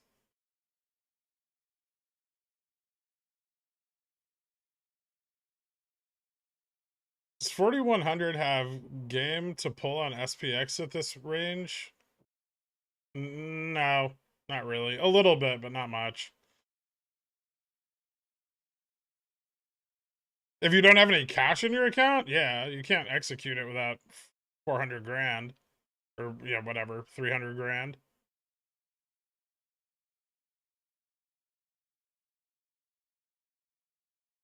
What does one get with an exercise index option? The cash difference between strike and spot.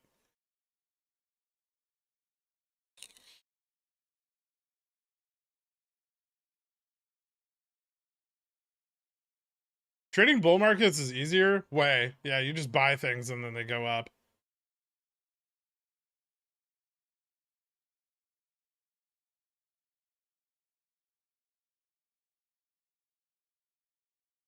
SPX. SPY is settled for equity.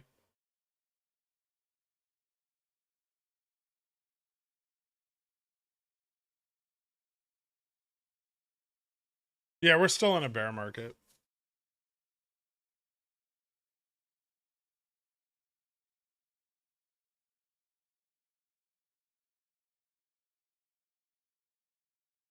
My dream is, into the end of this month, we hit a full-on bull market, right? And then all the earnings come in, and I get super rich.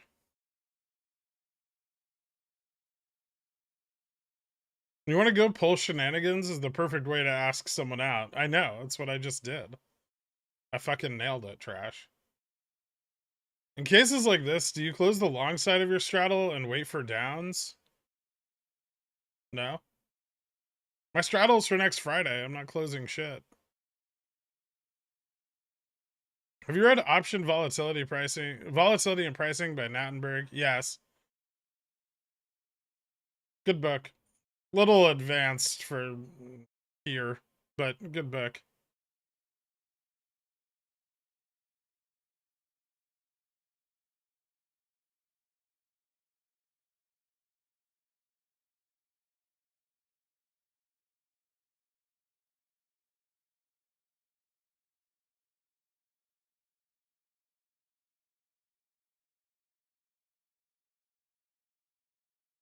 If she cancels on you, if you ain't busy, you want to go pull some shenanigans? I mean, I guess, yeah. Sounds like a... Shenanigans just sounds fun, right? You don't even know what's gonna happen. It's the most open-ended way to ask someone out on a date. You just don't make it... If it's dinner, though, you know, that's kind of lame, right? So if you promise shenanigans, you gotta deliver on them. playing with this SPX0 DTE stuff, had a 40.75 profit take at 6x triggered while I was trying to cancel and chase on the stop loss. Missed on another 4x, only 200, but this is fun. Thanks for teaching. No problem.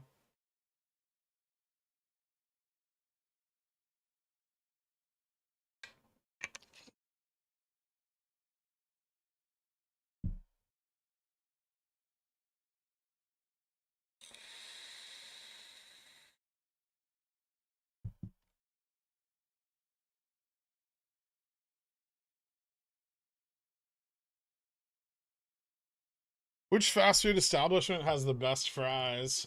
Most of them suck because they use like trans fat free oil. Five Guys, probably, if they're not soggy.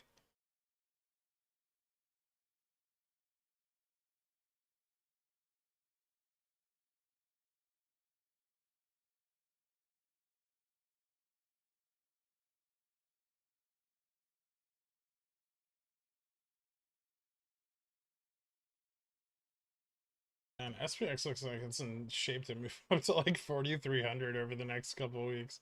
Gamma neutral moving up again today. Cool.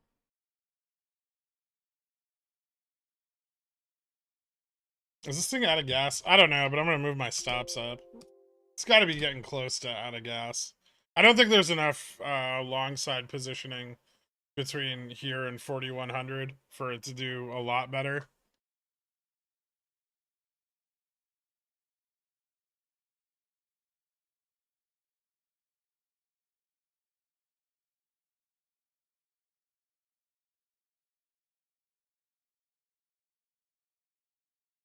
Well, volatility will go up over the next few days, MT.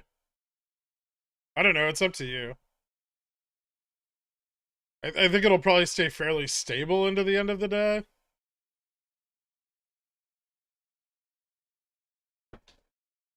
No, I've never had fries from KFC. Are you talking about those like potato wedges? Those are pretty good. I don't like KFC though. Like so 2 years ago, I went to a KFC when I was drunk and I bit a chicken leg and it was like a balloon. The skin was full of fryer grease and it just squirted all over my face and mouth and lips and upper torso. And I've never been back.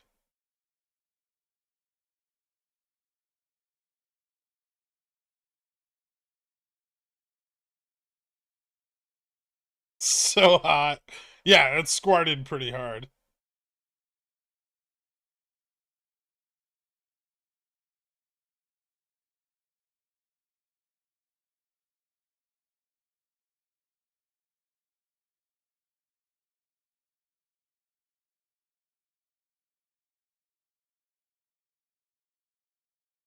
That sounds like a lawsuit. Yeah, if only the oil in it were hot, then it probably would have been. Unfortunately, the oil was like lukewarm and slightly more viscous because of it.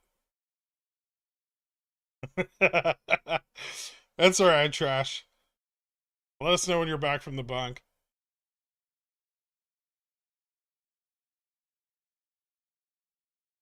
I mean, it's not the only time I've bitten into something and it squirted all over me, but it's definitely the time I enjoyed it the least, you know?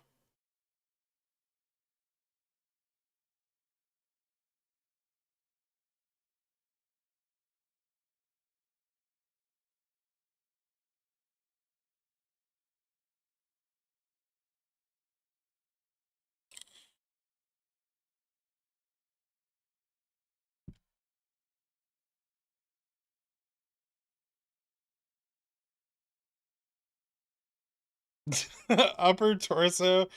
Who talks like that? Definitely a centaur. You talking about your neighbor's cat?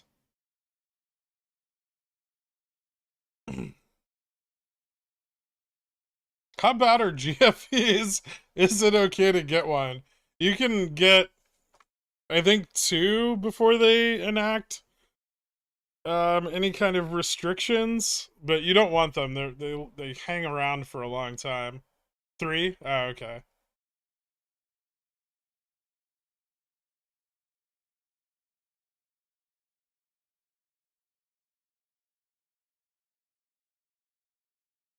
Last time I ate at Burger King, I ended up in the ER to get a burger dislodged from my GI system. Turd, chew it next time, dude. Just...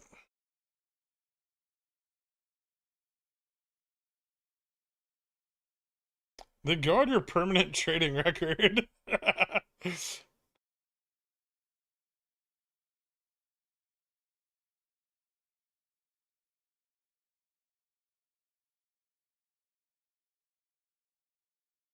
So another Friday, but really another day of wondering how is November OPEX looking after today's price action? Pretty good, Gaff. I see you've arrived 6 minutes late for CNS. I guess no money for you today. I'm gonna have to pay for Kava out of pocket.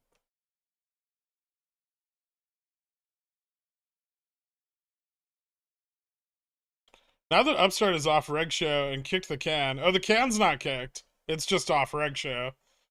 Do you see them covering in December OPEX or early Jan? I don't know when they're gonna have to cover, but they have to cover at some point. Bro, XRT rocketing?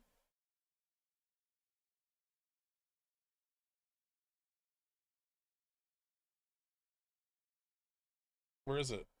Ooh. That's kind of sexy.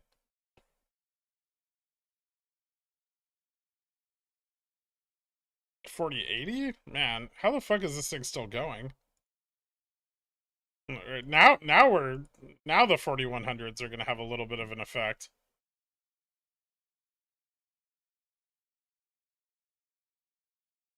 It's a negative gamma today.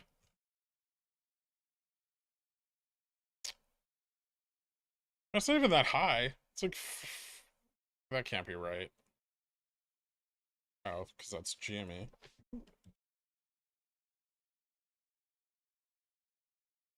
$14.7 billion per 1% move.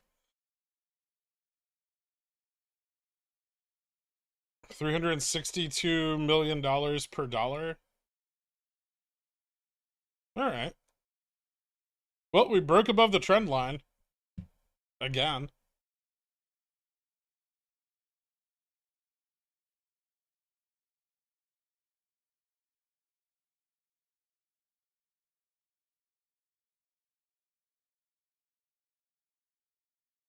Maybe the icing on today's cake would be if Baba broke up to $95 before close.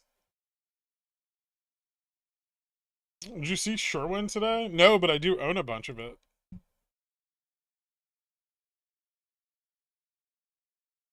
Oh, nice. Yeah, good day.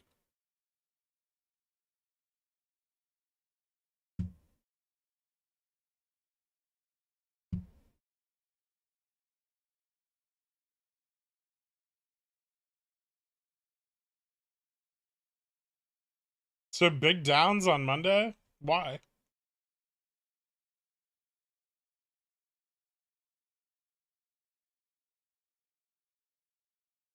Direct upward pressure. It's very compelling. Joke's on you, I'm like a wizard. I arrive precisely when I mean to, neither late nor early. Similarly, CNS continues making that coin whether I'm here or not. CNS for life, my guy. Dude, CNS got shut down 9 minutes ago. Continuous my ass.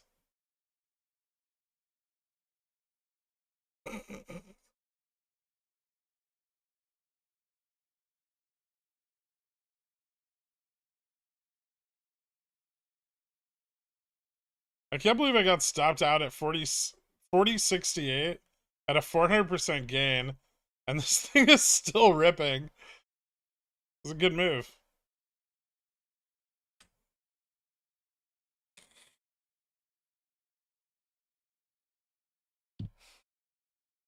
Oh shit.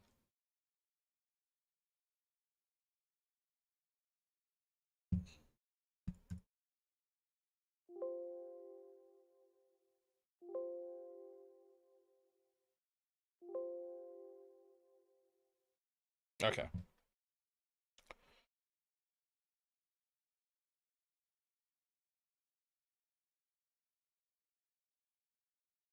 Remind Upstart the market is green.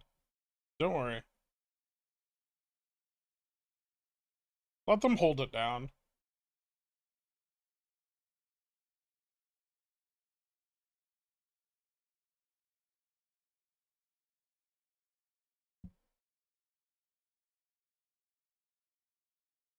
If SPX goes past 4,200 in the coming weeks, do you think we'll still turn back down? Yeah.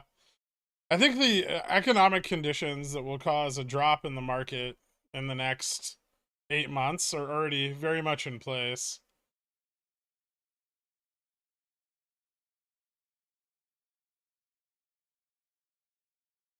It doesn't shut down, it waits.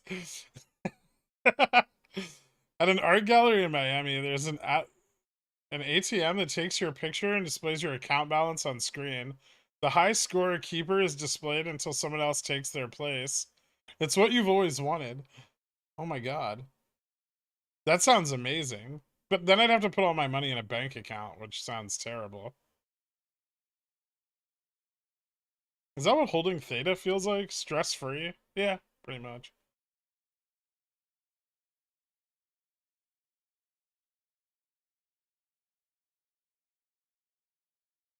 Think SPY could double top at all-time high before falling? No, that sounds very unlikely.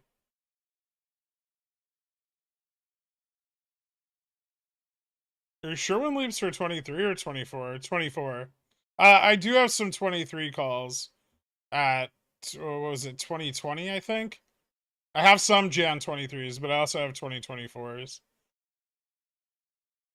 I'll probably start taking profits on them over like the next month or so. I really don't think they're going to come down a lot, but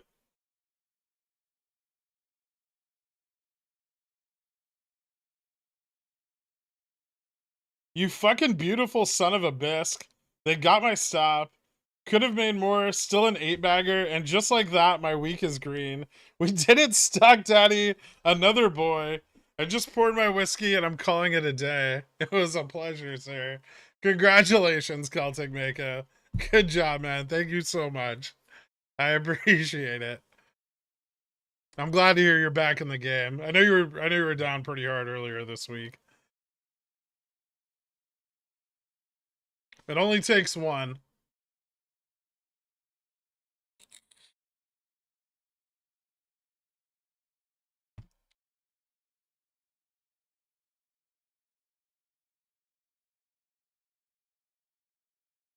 I'm looking forward to buying some leaps on these value stocks on the next big correction. Yeah, they tend to pay very well.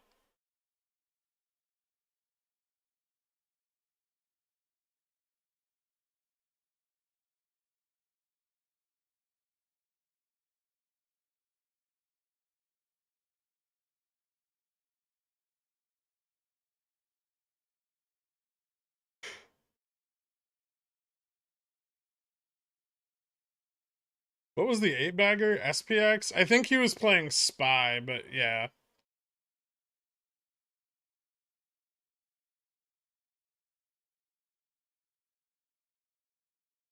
Do you have unsettled cash, Brett?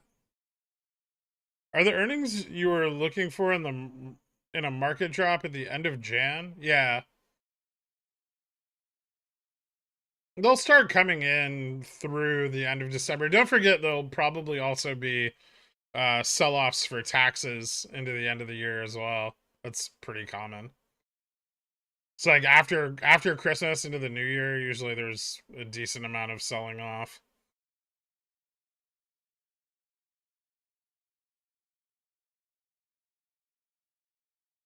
When can we call Credit Suisse a penny stock? I don't know. I don't really pay attention to Credit Suisse's stock price.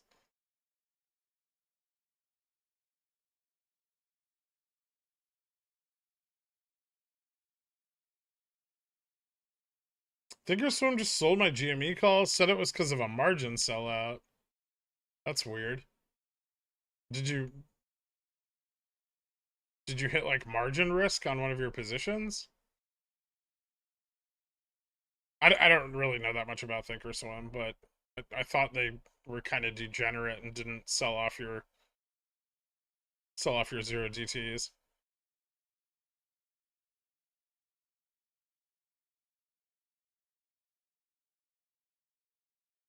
I'm looking to invest in one of two things, LRC or Bobby. Can you please let me know which one to put my life savings in? Is your life savings enough to pay off all of Bobby's debt and revitalize the company while transforming the business model entirely?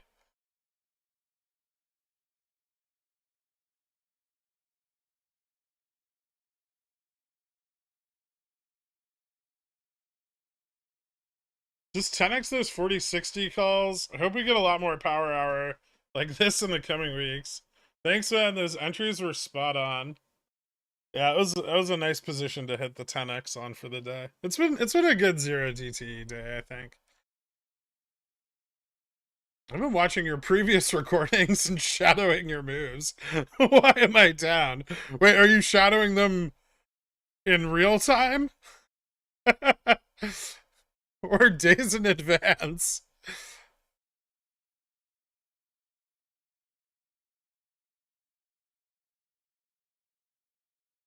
Yeah, I know you said you bought like 49 more zero DTs at 406, so good job, man. SPX 4100? No, I think this pullback might be too hard to overcome.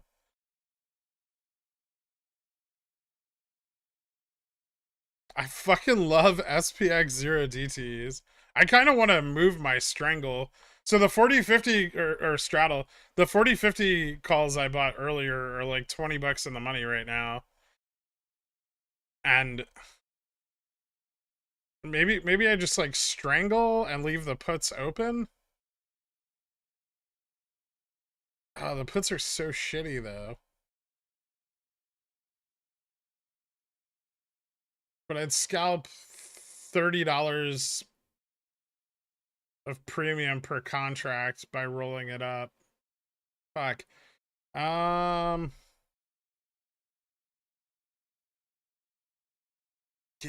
I'm gonna roll it into a strangle. Maybe I'll just bring it up to 40-70.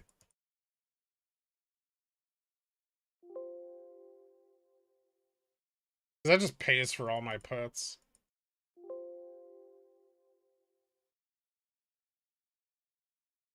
Is it gonna dip a little lower? I can fucking buy back into this or what? Don't fucking bounce here. Fill the gap.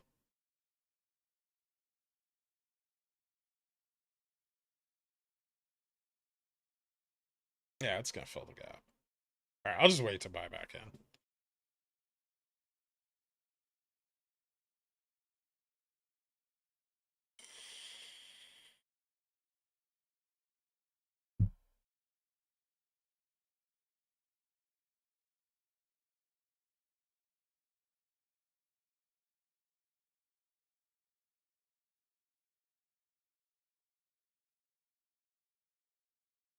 BTC up to 17k, ape down to 0.95. So confirm that all BTC holders are obviously apes trading their position for crypto. Am I doing the RSS tinfoil properly? It sounds like it. Nice job, Gaff. Great DD. If you wrote that shit up, somebody'd print it out and hang it up on their wall.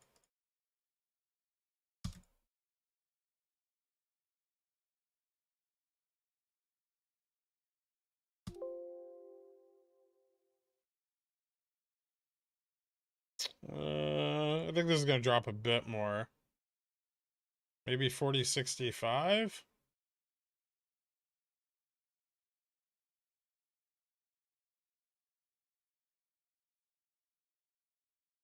Maybe not.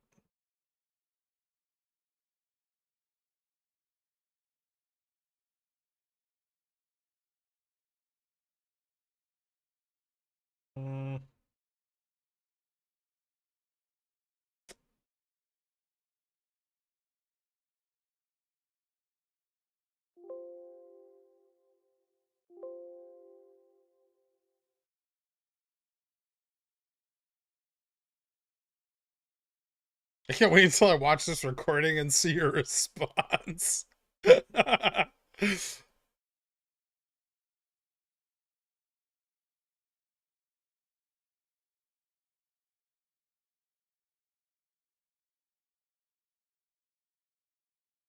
Upstart back on Rickshaw on the 8th. Would your theory be changed in any way if it didn't? No, I think it can take 13 days.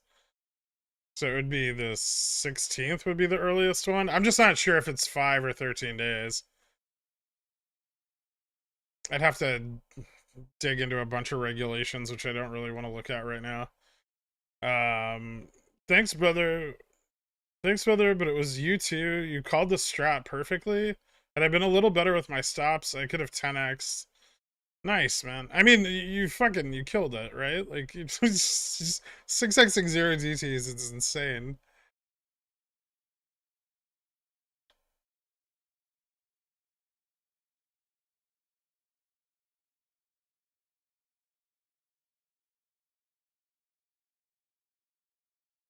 I can smell the Reddit karma from here.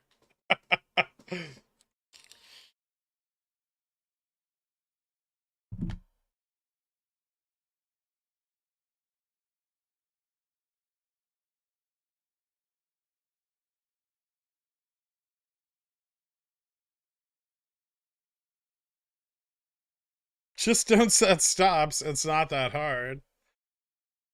I mean, yeah, but without stops, you get burned on a turnaround.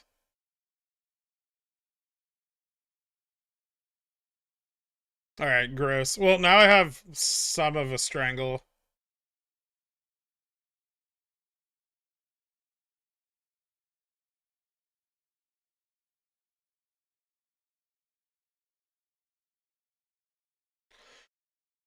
What am I telling the quads to look into?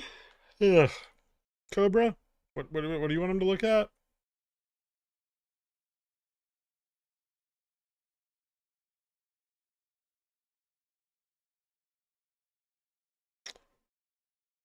Is there any hope for 404 puts, 1 DTE?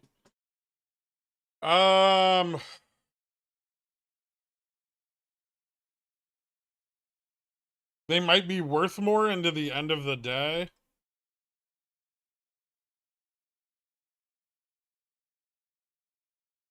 Like, we're gonna pull back here. I'm just not sure how hard.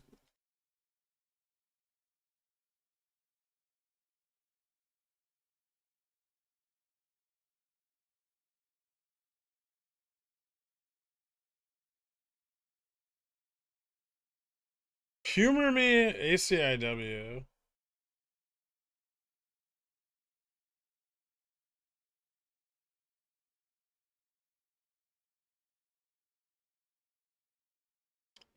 It's up 0.68%.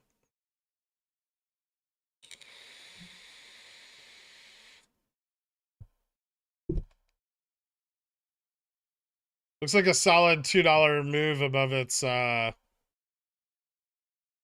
yearly low. I wouldn't say it looks very good yet. If it can continue this and bottom out, then maybe.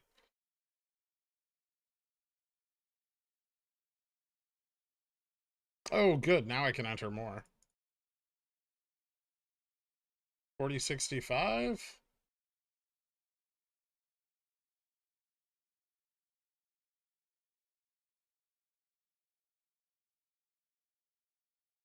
We're actually getting a little bit of a sell-off here, so we might move even lower than that. 4060? 4065 is going to have some support, but 4060 is not out of the question.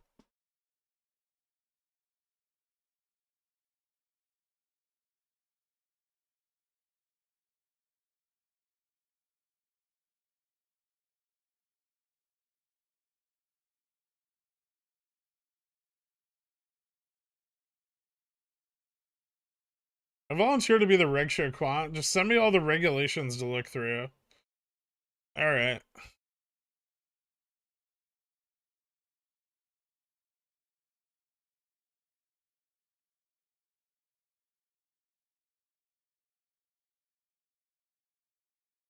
$43.20 short sale delivery requirements. You're looking for 42.10 F. I believe. SEA 15C3-3 and 4210. What's the other one? Hold on, I'll tell you the three.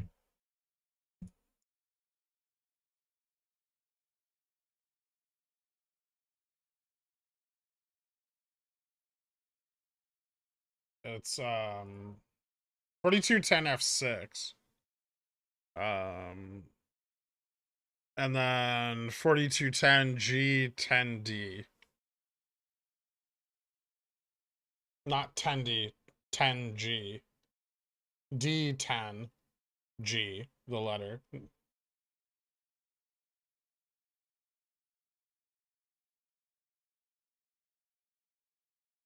I'm pretty much, it's not Reg T, right? So then it becomes any settlement day between the 7th and 5th. Any settlement day between the 7th and 12th would indicate 15C3-3 extension. And any settlement date between the 12th and 15th would be 4210 F6.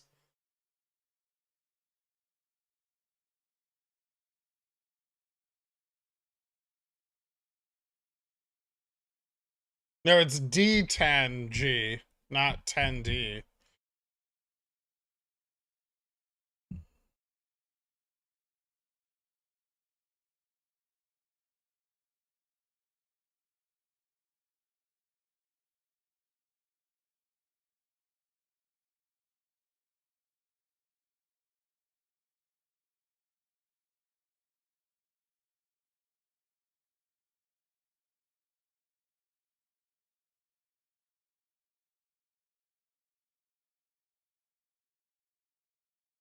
Seemed like an ID10T for him. ID10T. What?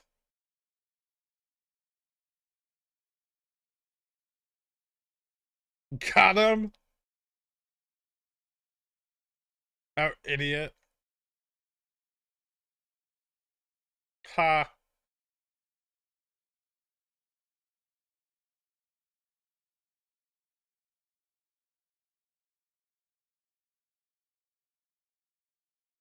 You're holding your SPX straddle. I sold the 4050s. I bought 4070 put, 4070 calls. If it falls below 4060, I'm gonna buy 4060 calls also. So I sold the 4050s at like 4073. So I'm gonna end up strangling over the weekend. We fell for that like 6 months ago. Whatever. You could probably get me with a lot more of them. Won't they be able to get out of December OPEX by booking and deferring due to the holiday? Seems like they could use any holiday as a deferment if it's close, or at least boof everything like last year. I mean, they can't use any holiday if it's close. The holiday has to have extensions that fall during the settlement period. But yeah, I mean, I'd be wary of it. Except all of the settlement from the November extension is due before December OPEX, right? So it's due before any extension for December.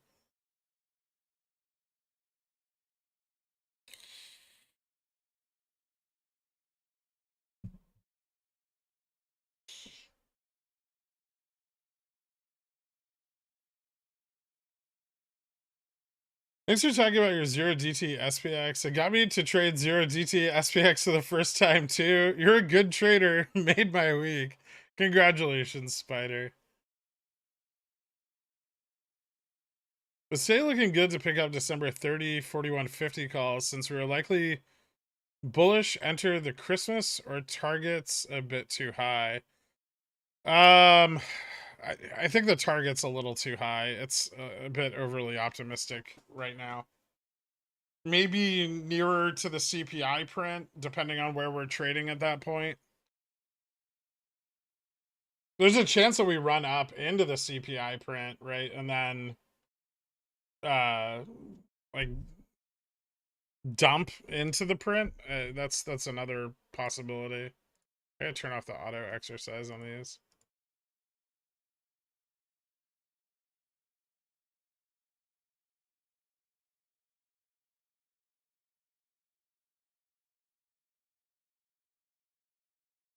Sell GME to realize losses for tax. Full port into upstart CSPs.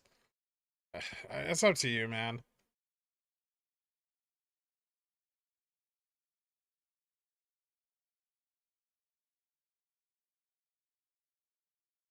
My company benefits plan added 3 paid holidays for 2023. Do I need to check myself for FTDs?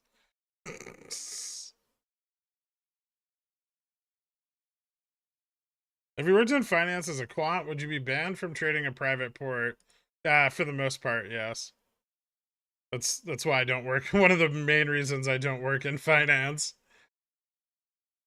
You're largely banned from many positions, and you have to run all of them through compliance.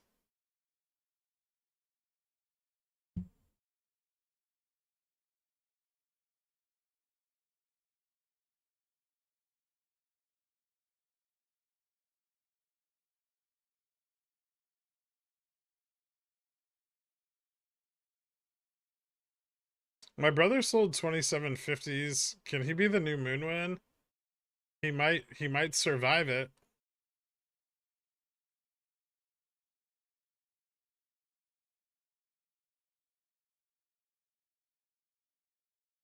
So I probably shouldn't take a software apprentice position at trading desk or Fidelity. It doesn't. You might not be working directly with like any active trading. I don't know how much compliance would apply to you. It will do. It will to some degree. It kind of depends on how far removed from that you are. Find out. Ask him. That's a perfectly normal thing to ask in an interview. Or discuss with HR.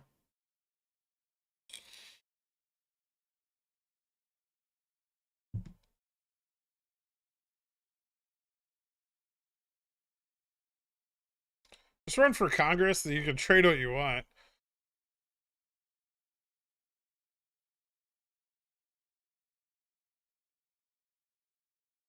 Someone should have told your buddy that before he lost his house on Netflix, he should have bought Leaps. He was, it was, yeah. I mean, he still would have been pretty fucked.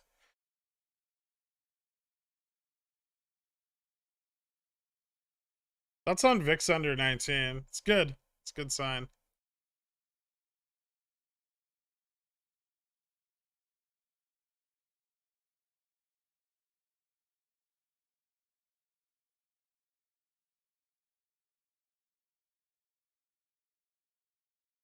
I'm not sure if I should hold my December 16, 2750 calls I bought in October.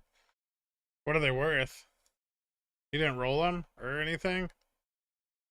You guys gotta manage positions if you're gonna hold that long.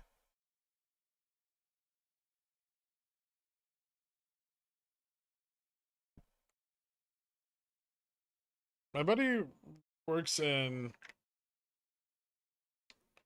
What is this? Sorry, I lost it. My buddy works for commodities at Wells Fargo. Isn't banned from trading, but every single trade in his private port has to be entered and reviewed by compliance. Yeah. It definitely takes like intraday trading off the table, right? Because you have to run everything through compliance before you can act on it. What's the main takeaways from security analysis to try and understand as I try and read through this super dense material? Just buy like the Spark Notes, man. There's no key takeaways. You just need to read through it. You probably need to read through it a couple times.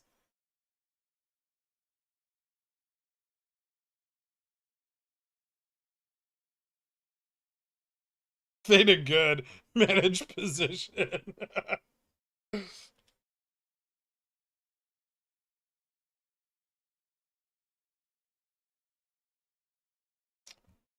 Speaking of Netflix, how do you feel about puts Jan 300? I don't like them right now. Not right now. Maybe, I don't know. Man, Netflix got sold off pretty hard. Netflix, that's a little tougher than some of the other valuations. Give me the weekend, I'll let you know, Trash. I don't think you need to worry about it for Monday at least.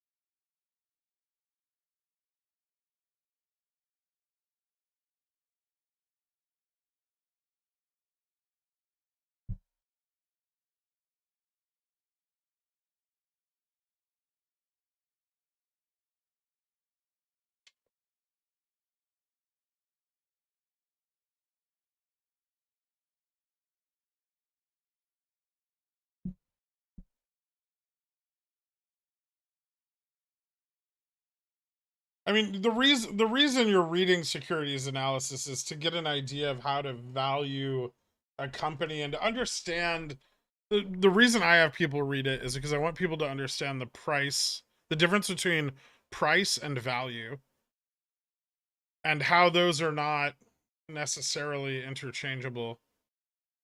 You know, you want to learn what the value of the thing you're buying is. The price is deceptive.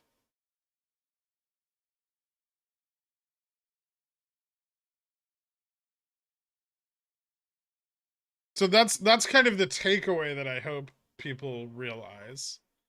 Um, Obviously, people have their own interpretations of the book, but that's one of the key points.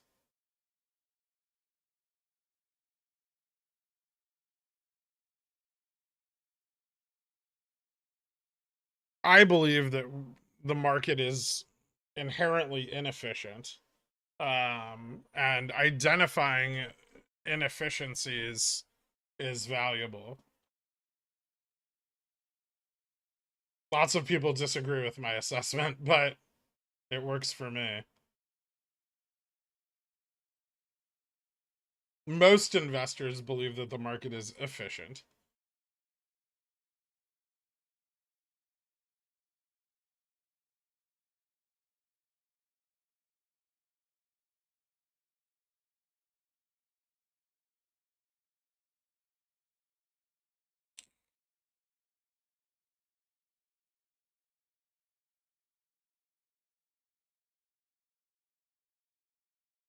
No, you should read about bonds. You should have at least a passing knowledge of what bonds are, what they represent, and how they work.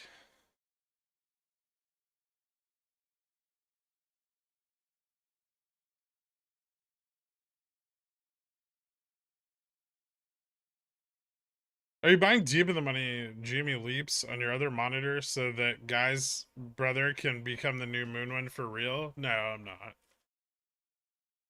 Do you think a good time to buy VIX calls would be around CBI SLD? Uh, Maybe before that, but because that can start the rise in VIX.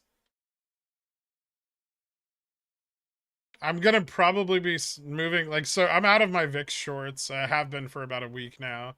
I'm gonna probably start buying into more VIX positions. I know a lot of people are asking about it below because it's below 20. I think it can go much lower, but I'll start DCAing into them.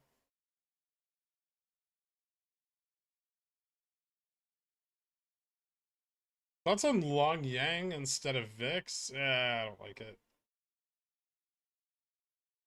Like as a hedge, long yang? Definitely not. What's the thesis there? You think that China's markets are going to inverse ours?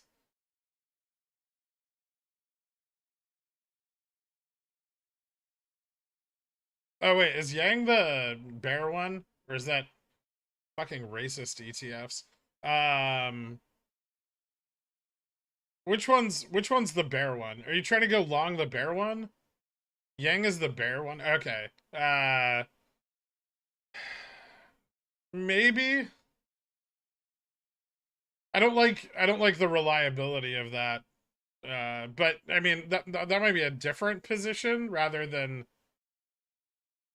unless you're just trying to play the long side of something, then sure. But if you're trying to use the VIX to like offset, like your hedge, then VIX is better than Yang. China still has a lot of control over well, not only their markets, but their monetary policy can change very, very quickly, right? They don't they don't have like a voting system, so I don't know, I'd be kind of careful with it. They can tame the civil unrest probably pretty quickly. I don't think it's a bad position. I think China's economy is not doing well, and it's probably not going to do well over the next 6 months, but definitely not a similar position. So it's, yeah, like I'm not sure I like the comparison.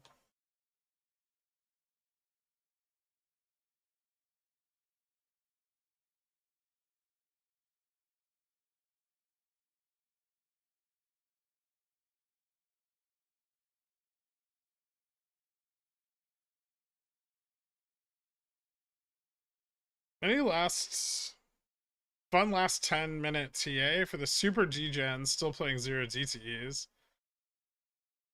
I don't know. It's probably just flat around here. I think this is bottomed out for the most part. At least this drop off has. I think we'll find some support here. There may be a small bounce into close, but probably not anything significant. US 30-year dropping like a rock. Huh.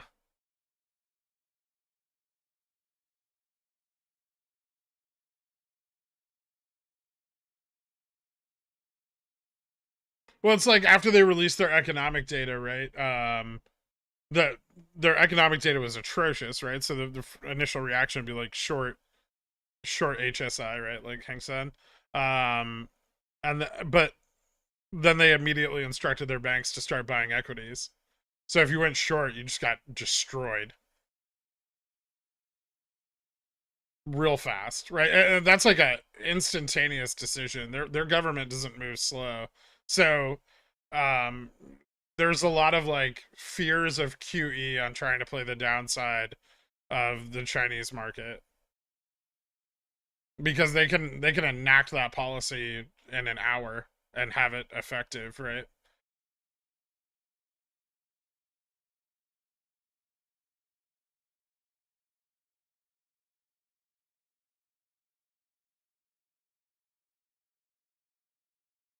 Debt market's picking up, it seems. CMBS and RMBS especially. Thoughts? Let me look at them.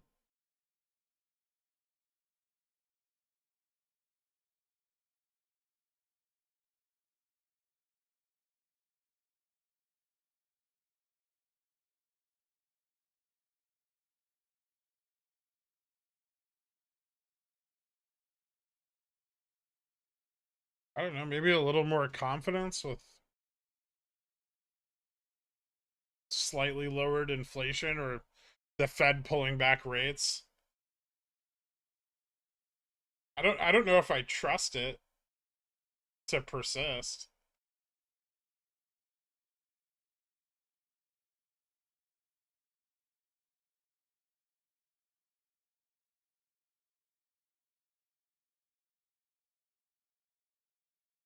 It's interesting. Hmm.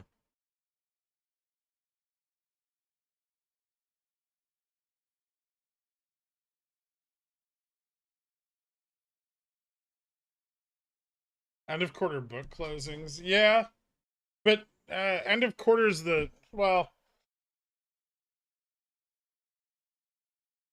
I don't know. I feel like it'd be a good opportunity to go short.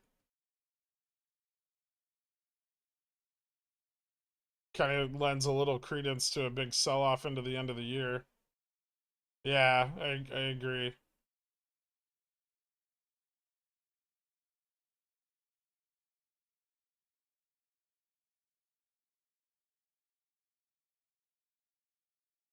I mean, institutions know that earnings are going to underperform. They could sell off sooner. Now's a good time. Yeah, the end of the month is tricky for December.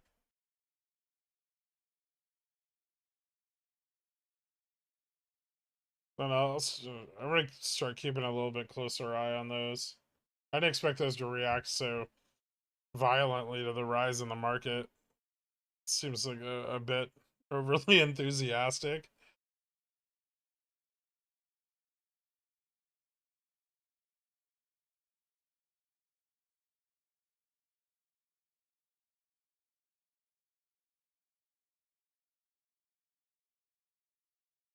Yeah, fiscal quarters aren't the same, but the gap's right. And for general markets, it's typically pretty aligned.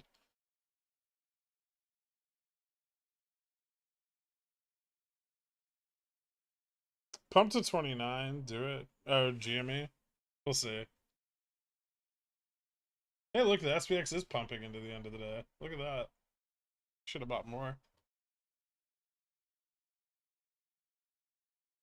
That's not the same. I mean, for personal reasons, I'm here for it continuing, but unexpected to be sure. Yeah, I didn't even notice that. It's usually something I've been trying to pay attention to it. What's corporate bonds looking like right now?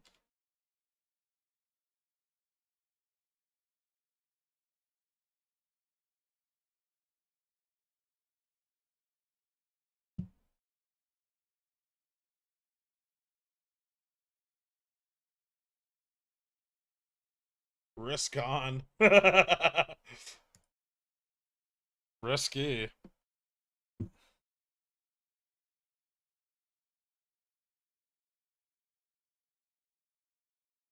ABS still down for the year.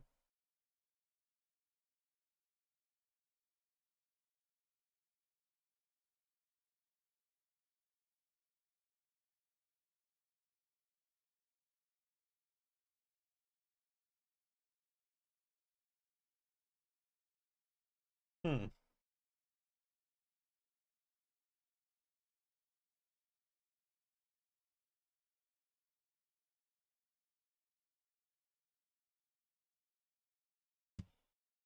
Interesting. Doesn't really align with the moves in treasuries very much either.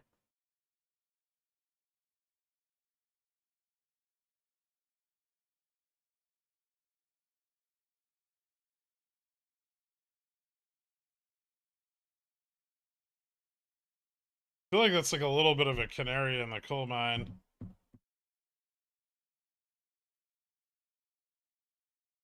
It's kind of, especially starting this early, I feel like it's kind of concerning.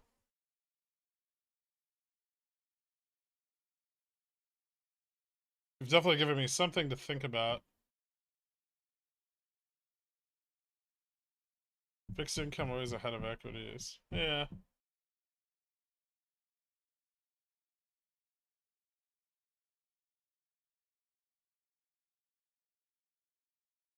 Hmm.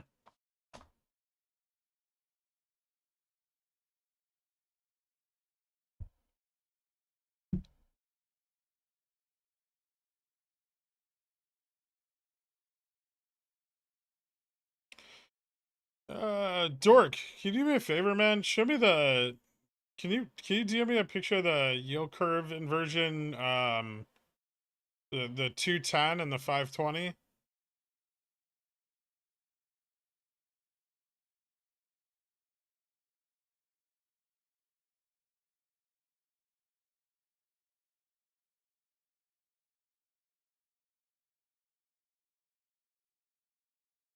Oh no, that guy's brother, Jeff, your brother. He's 3 cents in the money.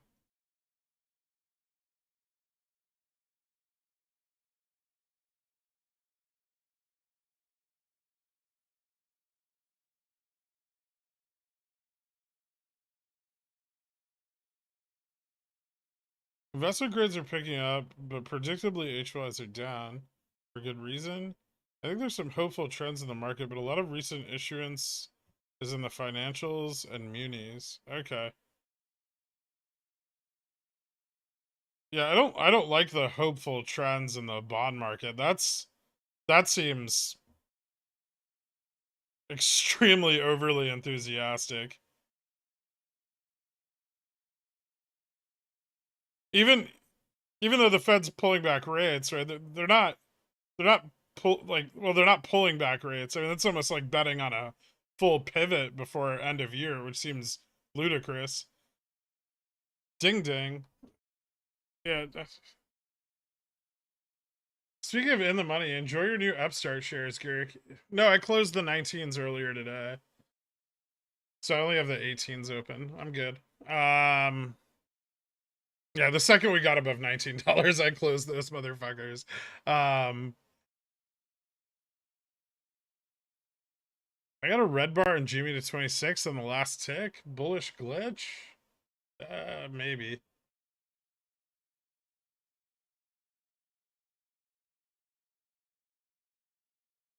It can still drop in after hours. he might not get a sign. It depends on the brokerage. Ting ting. Yeah, so that was a fun day. Still a lot of repositioning on SPX, although it does look like it's coming in stronger and more bullish. I think we're setting up for next week being pretty bullish. Not too much economic data coming in until the end of next week. So and all the positioning seems to be going fairly long, with a lot of short positioning closing out today. Looks like we have decent pressure on GME. Liquidity's bone dry. Same with Upstart. We'll see how much longer that drags out for. I still think that one of those deferred settlement periods is still very decent probability for seeing them blow off some of this risk and doing a big grab for that liquidity. But we'll see how it plays out into next week, obviously. Thanks all for tuning in. I hope everyone killed it today on Netflix or SPX or whatever you were in. And I will see most of you, well, all of you, I guess, for the members only stream on, which, let's just say the weekend stream, 12:30 p.m. on Sunday. For everyone else, have a great weekend, and I'll see you Monday morning. Have a good one, guys. See you later.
Kinney's Mayonnaise is a proud sponsor of Pickle Financial, so when you get a hankering for some creamy, delicious mayo after a long night of snorting, sweating, and pacing, grab some Kinney's.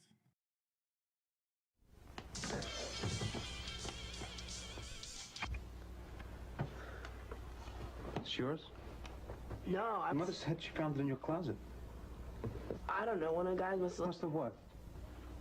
Look, Dad, it's Where not. did you get it? Dad, Answer me. Who taught you how to do this stuff? You, all right? I learned it by watching you. Parents who buy weeklies have children who buy weeklies. Just some pickle fiend fuckers, not a cult, no. Like them AMC suckers, not a cult, bro.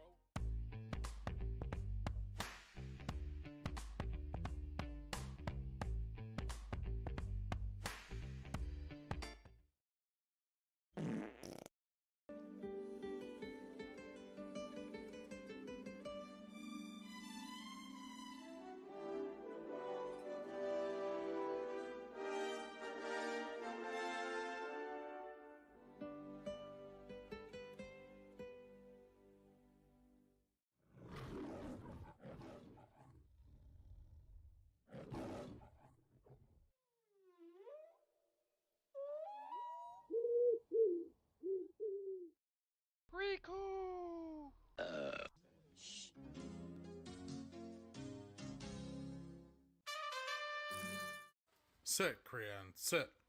Good dog.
Hydrate! Hydrate!